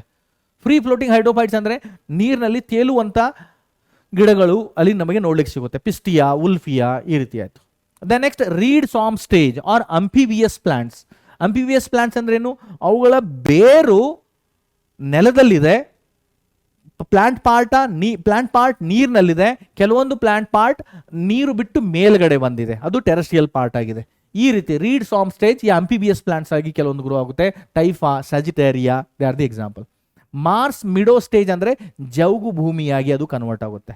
ಅಲ್ಲಿ ಹೂಳು ಜಾಸ್ತಿ ತುಂಬಿಕೊಳ್ಳಿಕ್ಕೆ ಶುರು ಆದಮೇಲೆ ಜೌಗು ಭೂಮಿಯಾಗಿ ಕನ್ವರ್ಟ್ ಆಗುತ್ತೆ. ಬೆಸ್ಟ್ ಎಕ್ಸಾಂಪಲ್ ಈ ಸೈಪರಸ್ ಗ್ರಾಸ್. ಅಂಡ್ ಲಾಸ್ಟ್ ಅಲ್ಲಿ ಜೌಗು ಭೂಮಿ ಇದ್ದದ್ದು ಅದು ರಿಪ್ಲೇಸ್ ಆಗಿ ಸ್ರಬಿ ಪ್ಲಾಂಟ್ಸ್ ಅಥವಾ ಸ್ಕ್ರಬ್ ಪ್ಲಾಂಟ್ಸ್ಗಳು ಗ್ರೋ ಆಗುತ್ತೆ. Best example Alnus and Salix are the examples. ಕೆಲವೊಂದು ವರ್ಷಗಳ ನಂತರ ಅದು ಕಂಪ್ಲೀಟ್ ರೀಪ್ಲೇಸ್ ಆಗಿ ಲಾರ್ಜ್ ಟ್ರೀ ಸ್ಪೀಸೀಸ್ ಅಲ್ಲಿ ಗ್ರೋ ಆಗುತ್ತೆ. ಅದು ಕ್ಲೈಮ್ಯಾಕ್ಸ್ ಸ್ಟೇಜ್ ಆಗುತ್ತೆ. ದಟ್ ಈಸ್ ಮೆಸಿಕ್ ಕಂಡೀಷನ್ ಆಗಿ ಅದು ಕನ್ವರ್ಟ್ ಆಗಿರುತ್ತೆ. So that about the hydrarch succession ಅಂತ ಹೇಳ್ತೀವಿ. ನೆಕ್ಸ್ಟ್ ಇಲ್ಲಿ ಇಮೇಜ್ ಕೊಟ್ಟಿದ್ದಾರೆ ನೋಡಿ, NCERT ಅಲ್ಲಿ ಇಮೇಜ್ ಕೊಟ್ಟಿದ್ದಾರೆ. ಒಂದು ಫೈಟೋಪ್ಲಾಂಕ್ಟಾನ್ಸ್ ಇದೆ. ಫೈಟೋಪ್ಲಾಂಕ್ಟಾನ್ಸ್ ಇದ್ದದ್ದು ಸಬ್ಮರ್ಜ್ಡ್ ಪ್ಲಾಂಟ್ಸ್ ಆಗಿ ಗ್ರೋ ಆಯಿತು. ಸಬ್ಮರ್ಜ್ಡ್ ಪ್ಲಾಂಟ್ಸ್ ಇದ್ದದ್ದು ಸಬ್ಮರ್ಜ್ಡ್ ಫ್ರೀ ಫ್ಲೋಟಿಂಗ್ ಪ್ಲಾಂಟ್ಸ್ ಆಗಿ ಗ್ರೋ ಆಗ್ತಾ ಇದೆ. ದೆನ್ ಅದು ರೀಡ್ ಸಾಮ್ ಸ್ಟೇಜ್ ಆಗಿದೆ. ಮಾರ್ಸ್ ಮಿಡೋ ಸ್ಟೇಜ್ ಅಂದರೆ ಜೌಗು ಭೂಮಿಯೇ ಕನ್ವರ್ಟ್ ಆಗುತ್ತೆ. ದೆನ್ ಅಲ್ಲಿ ಸ್ರಬ್ಸ್ಗಳು ಆಗುತ್ತೆ. ಆಮೇಲೆ ಕೊನೆಗೆ ಲಾರ್ಜ್ ಥಿಕ್ ಫಾರೆಸ್ಟ್ ಆಗಿ ಅದು ಕನ್ವರ್ಟ್ ಆಗುತ್ತೆ. ಸೊ ಈ ಸ್ಟೇಜಸ್ಗಳನ್ನ ನೆನ್ಪಿಟ್ಕೊಳ್ಳಿ, ಎಕ್ಸಾಮ್ಗೆ ಇದೆ ಇಂಪಾರ್ಟೆಂಟು. ಝರಾರ್ಕ್ ಸಕ್ಸೇಷನ್ ಅಲ್ಲಿ lichens, bryophytes, grass, shrubs and trees. ಇಲ್ಲೇನಿದೆ phytoplanktons, submerged plants, free floating plants, reed swamp stage, marsh meadow stage, shrub stage and forest. ಈ ರೀತಿ ಸ್ಟೇಜಸ್ ಬರುತ್ತೆ. ಈ ಸ್ಟೇಜಸ್ ಎಲ್ಲವನ್ನು ನೆನಪಿಟ್ಕೊಳ್ಳಿ, ಎಕ್ಸಾಮ್ಗೆ ಇಂಪಾರ್ಟೆಂಟ್ ಇದೆ. Next last but not least ecosystem services ನೋಡೋಣ. ಇಷ್ಟೊಂದೆಲ್ಲ ಇಕೋಸಿಸ್ಟಮ್ ಫಾರೆಸ್ಟು ಅದು ಇದು ಅಂತ ಹೇಳ್ತಿದೀವಲ್ಲ, ಈ ಫಾರೆಸ್ಟ್ ಇಂದ ನಮಗೆ ಏನು ಬೆನಿಫಿಟ್ ಇದೆ, ಎಂತಕ್ಕೆ ನಮಗೆ ಫಾರೆಸ್ಟ್ ಬೇಕು ಅದನ್ನ ನಾವು ನೋಡೋಣ. ಒಂದು ಪ್ಯೂರಿಫಿಕೇಶನ್ ಆಫ್ ವಾಟರ್. ನ್ಯಾಚುರಲ್ ಆಗಿ ವಾಟರ್ ಪ್ಯೂರಿಫೈ ಆಗಬೇಕಂದ್ರೆ ಫಾರೆಸ್ಟ್ ಇರಬೇಕು. ಯಾಕಂದ್ರೆ ರಿವರ್ ಇದೆ, ರಿವರ್ ಇಂದ ವಾಟರ್ ಫ್ಲೋ ಆಗ್ತಾ ಹೋಗ್ತಾ ಇದೆ. ರಿವರ್ ಅಲ್ಲಿ ನೀವು ಎಷ್ಟೇ ಕೊಳಕನ್ನ, ಎಷ್ಟೇ ಸಿವೇಜ್ ವಾಟರ್, ಗಟರ್ ವಾಟರ್ನ ಮಿಕ್ಸ್ ಮಾಡಿದರೆ ಅದು ನ್ಯಾಚುರಲ್ ಆಗಿ ಫ್ಲೋ ಆಗ್ತಾ ಹೋಗ್ತಾ ಇದ್ದರೆ, ಮ್ಯಾಕ್ಸಿಮಮ್ ರೇನ್ ಆಗ್ತಾ ಇದ್ರೆ ಅದು ವಾಟರ್ ಆಟೋಮೆಟಿಕ್ ಆಗಿ ಪ್ಯೂರಿಫಿಕೇಶನ್ ಆಗ್ತಾ ಇರುತ್ತೆ. ಆಟೋಮೆಟಿಕ್ ಬಾಷ್ಪೀಭವನ ಅಂತ ಹೇಳ್ತೀವಿ, ಅದರಿಂದ ಕೂಡ ವಾಟರ್ ಪ್ಯೂರಿಫೈ ಆಗ್ತಾ ಇರುತ್ತೆ. ಸಮುದ್ರದಲ್ಲಿ ಉಪ್ಪು ನೀರು ಕೂಡ ಪ್ಯೂರಿಫೈ ಆಗಿ ಮತ್ತೆ ಸಿಹಿ ನೀರಾಗಿ, ಮಳೆ ಹನಿ ನೀರಾಗಿ ನಮಗೆ ಸಿಗ್ತಾ ಇರುತ್ತೆ. ಸೊ ವಾಟರ್ ಪ್ಯೂರಿಫಿಕೇಶನ್ಗೆ ಅಲ್ಲಿ ಇಕೋಸಿಸ್ಟಮ್ ಕೆಲಸ ಮಾಡ್ತಾ ಇದೆ. Controls drought and flood. ಬರಗಾಲ ಅಥವಾ ವಿಪರೀತ ಮಳೆಗಾಲ ಈ ರೀತಿ ಪ್ರಾಬ್ಲಮ್ ಇರುತ್ತೆ, ಅದನ್ನು ಕೂಡ ಥಿಕ್ ಫಾರೆಸ್ಟ್ ಇದ್ರೆ ಫ್ಲಡ್ ಅನ್ನು ಕೂಡ ಕಂಟ್ರೋಲ್ ಮಾಡ್ಬೋದು. ಪ್ರಾಪರ್ ನ್ಯೂಟ್ರಿಯೆಂಟ್ ಸೈಕ್ಲಿಂಗ್ ಆಗಬೇಕಂದ್ರೆ ಇಕೋಸಿಸ್ಟಮ್ ನಮಗೆ ಹೆಲ್ದಿ ಆಗಿರಬೇಕು. ಫರ್ಟೈಲ್ ಸಾಯಿಲ್ ಬೇಕಂದ್ರೆ ಇಕೋಸಿಸ್ಟಮ್ ಬೇಕು. ವೈಲ್ಡ್ ಲೈಫ್ಗೆ ಒಂದು ಹ್ಯಾಬಿಟ್ಯಾಟ್ ಬೇಕಂದ್ರೆ ಇಕೋಸಿಸ್ಟಮ್ ಬೇಕು. ಬಯೋಡೈವರ್ಸಿಟಿ ಮೇಂಟೈನ್ ಮಾಡಬೇಕು. ನ್ಯಾಚುರಲ್ ಆಗಿ ಪಾಲಿನೇಷನ್ ಆಗಬೇಕು ಎಲ್ಲ ಪ್ಲಾಂಟ್. ಇಲ್ಲಾಂದ್ರೆ ನಾವು ಈಗ ಅಗ್ರಿಕಲ್ಚರ್ ಫೀಲ್ಡ್ ಅಂತ ಎಕ್ಸಾಂಪಲ್ ಕನ್ಸಿಡರ್ ಮಾಡಿ. ಒಂದು ಮೇಜ್ ಕ್ರಾಪ್ ಇದೆ, ಮೆಕ್ಕೆಜೋಳದ ಒಂದು ಕ್ರಾಪ್ ಪ್ಲಾಂಟ್ ಇದೆ. ಅಲ್ಲಿ ಇನ್ಸೆಕ್ಟ್ ಅಥವಾ ವಿಂಡ್ ಇಂದ ಪಾಲಿನೇಷನ್ ಆಗ್ತಾ ಇದೆ. ಬಹಳಷ್ಟು ಪ್ಲಾಂಟ್ಸ್ಗಳಲ್ಲಿ ಇನ್ಸೆಕ್ಟ್ ಇಂದ ಪಾಲಿನೇಷನ್ ಆಗ್ತಾ ಇದೆ. ಸೊ ಅಲ್ಲಿ ಇನ್ಸೆಕ್ಟೇ ಇಲ್ಲದೆ ಇದ್ರೆ, ಪ್ರತಿಯೊಂದು ಫ್ಲವರ್ ಅನ್ನ ಹಿಡ್ಕೊಂಡು ನಾವು ಈ ರೀತಿ ಪಾಲಿನೇಷನ್ ಮಾಡ್ತಾ ಹೋದ್ರೆ ಎಲ್ಲಿ ಪಾಸಿಬಲ್ ರೀ? It is not possible at all. ಪ್ರತಿಯೊಂದು ಫ್ಲವರ್ ಅನ್ನು ಹಿಡ್ಕೊಂಡು ಪಾಲಿನೇಟ್ ಮಾಡ್ತಾ ಹೋದ್ರೆ it is not possible at all for us. ಅದು ಸೀದಾ ಮಾತಲ್ಲ.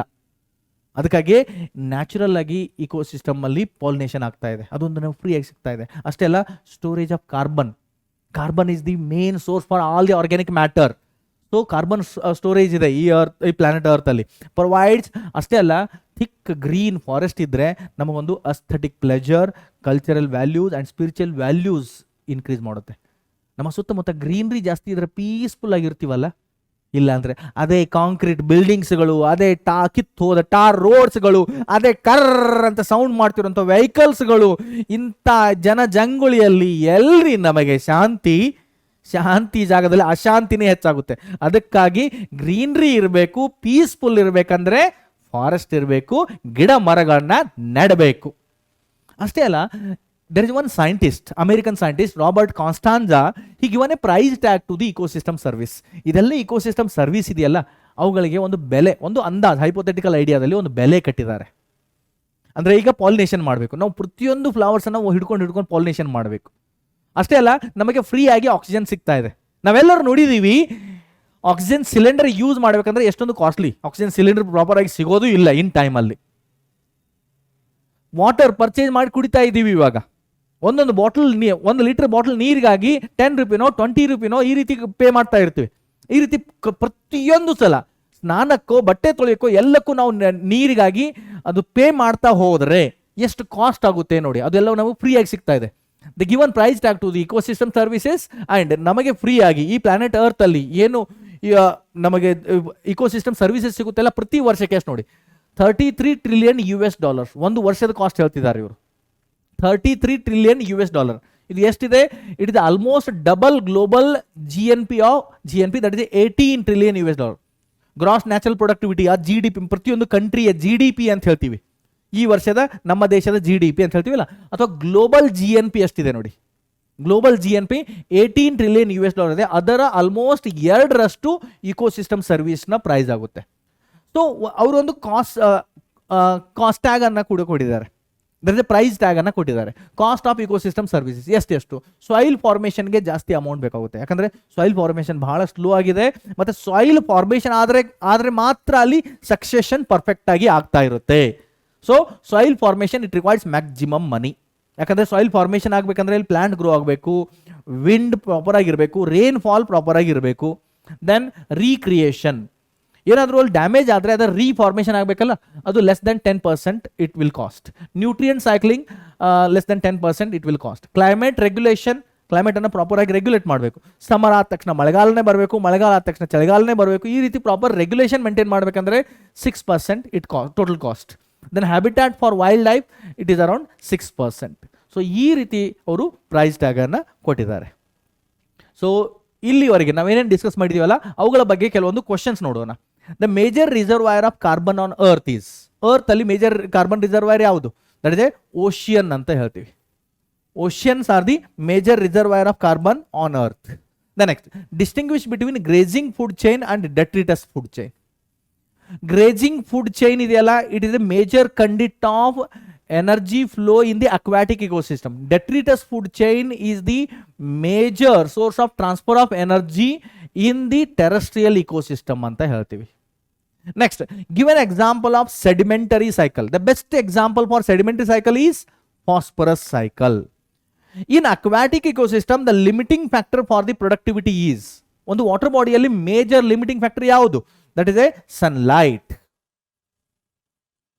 Sunlight is the major limiting factor. Then common detrivores in our ecosystem are, common detrivores ಅಂತ ಕೇಳ್ತಿದ್ದಾರೆ.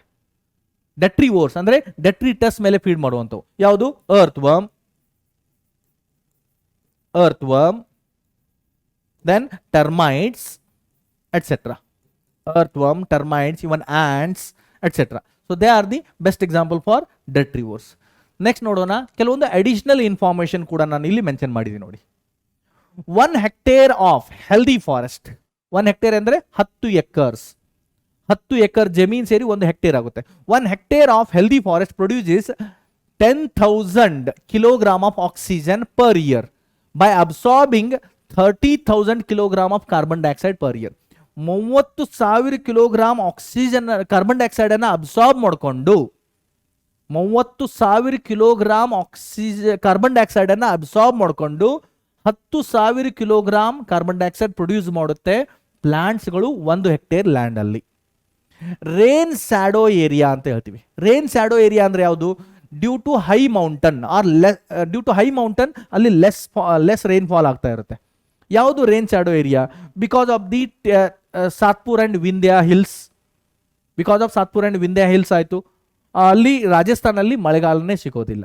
ಅಷ್ಟೇ ಅಲ್ಲ, due to the Himalayan forest, ಆ ಕಡೆ ಚೀನಾ ಸೈಡ್ ಹೋದರೆ ಅಲ್ಲಿ ಟಿಬೇಟಿಯನ್ ಏರಿಯಾದಲ್ಲಿ ಜಾಸ್ತಿ ಮಳೆ ನಮಗೆ ಸಿಗೋದೇ ಇಲ್ಲ, ಅಲ್ಲಿ ಯಾವುದೇ ಮರುಭೂಮಿ ನಮಗೆ ಜಾಸ್ತಿ ಸಿಗ್ತಾ ಇರುತ್ತೆ. ಸೊ ಈ ರೀತಿ that is a rain shadow area ಅಂತ ಹೇಳ್ತೀವಿ. ನೆಕ್ಸ್ಟ್, ನೂಸ್ಪಿಯರ್ ಅಂದ್ರೆ ಏನು? The part of biosphere regulated by the human. The part of biosphere which is regulated by the human beings, that is a noosphere area ಅಂತ ಹೇಳ್ತೀವಿ. Okay, so ಇಷ್ಟಾಗಿ ಇಲ್ಲಿಗೆ ಈ chapter ಮುಗಿತಾ ಇದೆ. ವಿದ್ಯಾರ್ಥಿ ಮಿತ್ರರೇ, ಈಗ ಎಕಾಲಜಿ ಯೂನಿಟ್ ಅಲ್ಲಿ ಕೇವಲ 2 ಚಾಪ್ಟರ್ ಉಳಿದಿದೆ. ಬಟ್ ಈ ಯಾವುದೇ ಈ 4 ಚಾಪ್ಟರ್ಗಳಲ್ಲಿ, ಎಕಾಲಜಿಯ 4 ಚಾಪ್ಟರ್ಗಳಲ್ಲಿ ಯಾವುದೇ ಚಾಪ್ಟರ್ನ ನೆಗ್ಲೆಕ್ಟ್ ಮಾಡಬೇಡಿ. ಅವುಗಳ ತಯಾರಿಯನ್ನು ಚೆನ್ನಾಗಿ ಮಾಡಿ. ಬಿಕಾಸ್ ಎಕ್ಸಾಮ್ಗೆ ಈ ಎಲ್ಲ ಚಾಪ್ಟರ್ಗಳು ಇಂಪಾರ್ಟೆಂಟ್ ಇದೆ. ಮತ್ತೆ ನೀವು ಬರುವ 2023ರಲ್ಲಿ ಎಕ್ಸಾಮ್ ಅಲ್ಲೇ ಎಲ್ಲರೂ ಟಿಮ್ ಮಾಡಬೇಕಾಗಿದೆ. ಅಲ್ಲಿವರೆಗೆ ಜೈ ಕರ್ನಾಟಕ, ಜೈ ಭಾರತ್ ಮಾತೆ.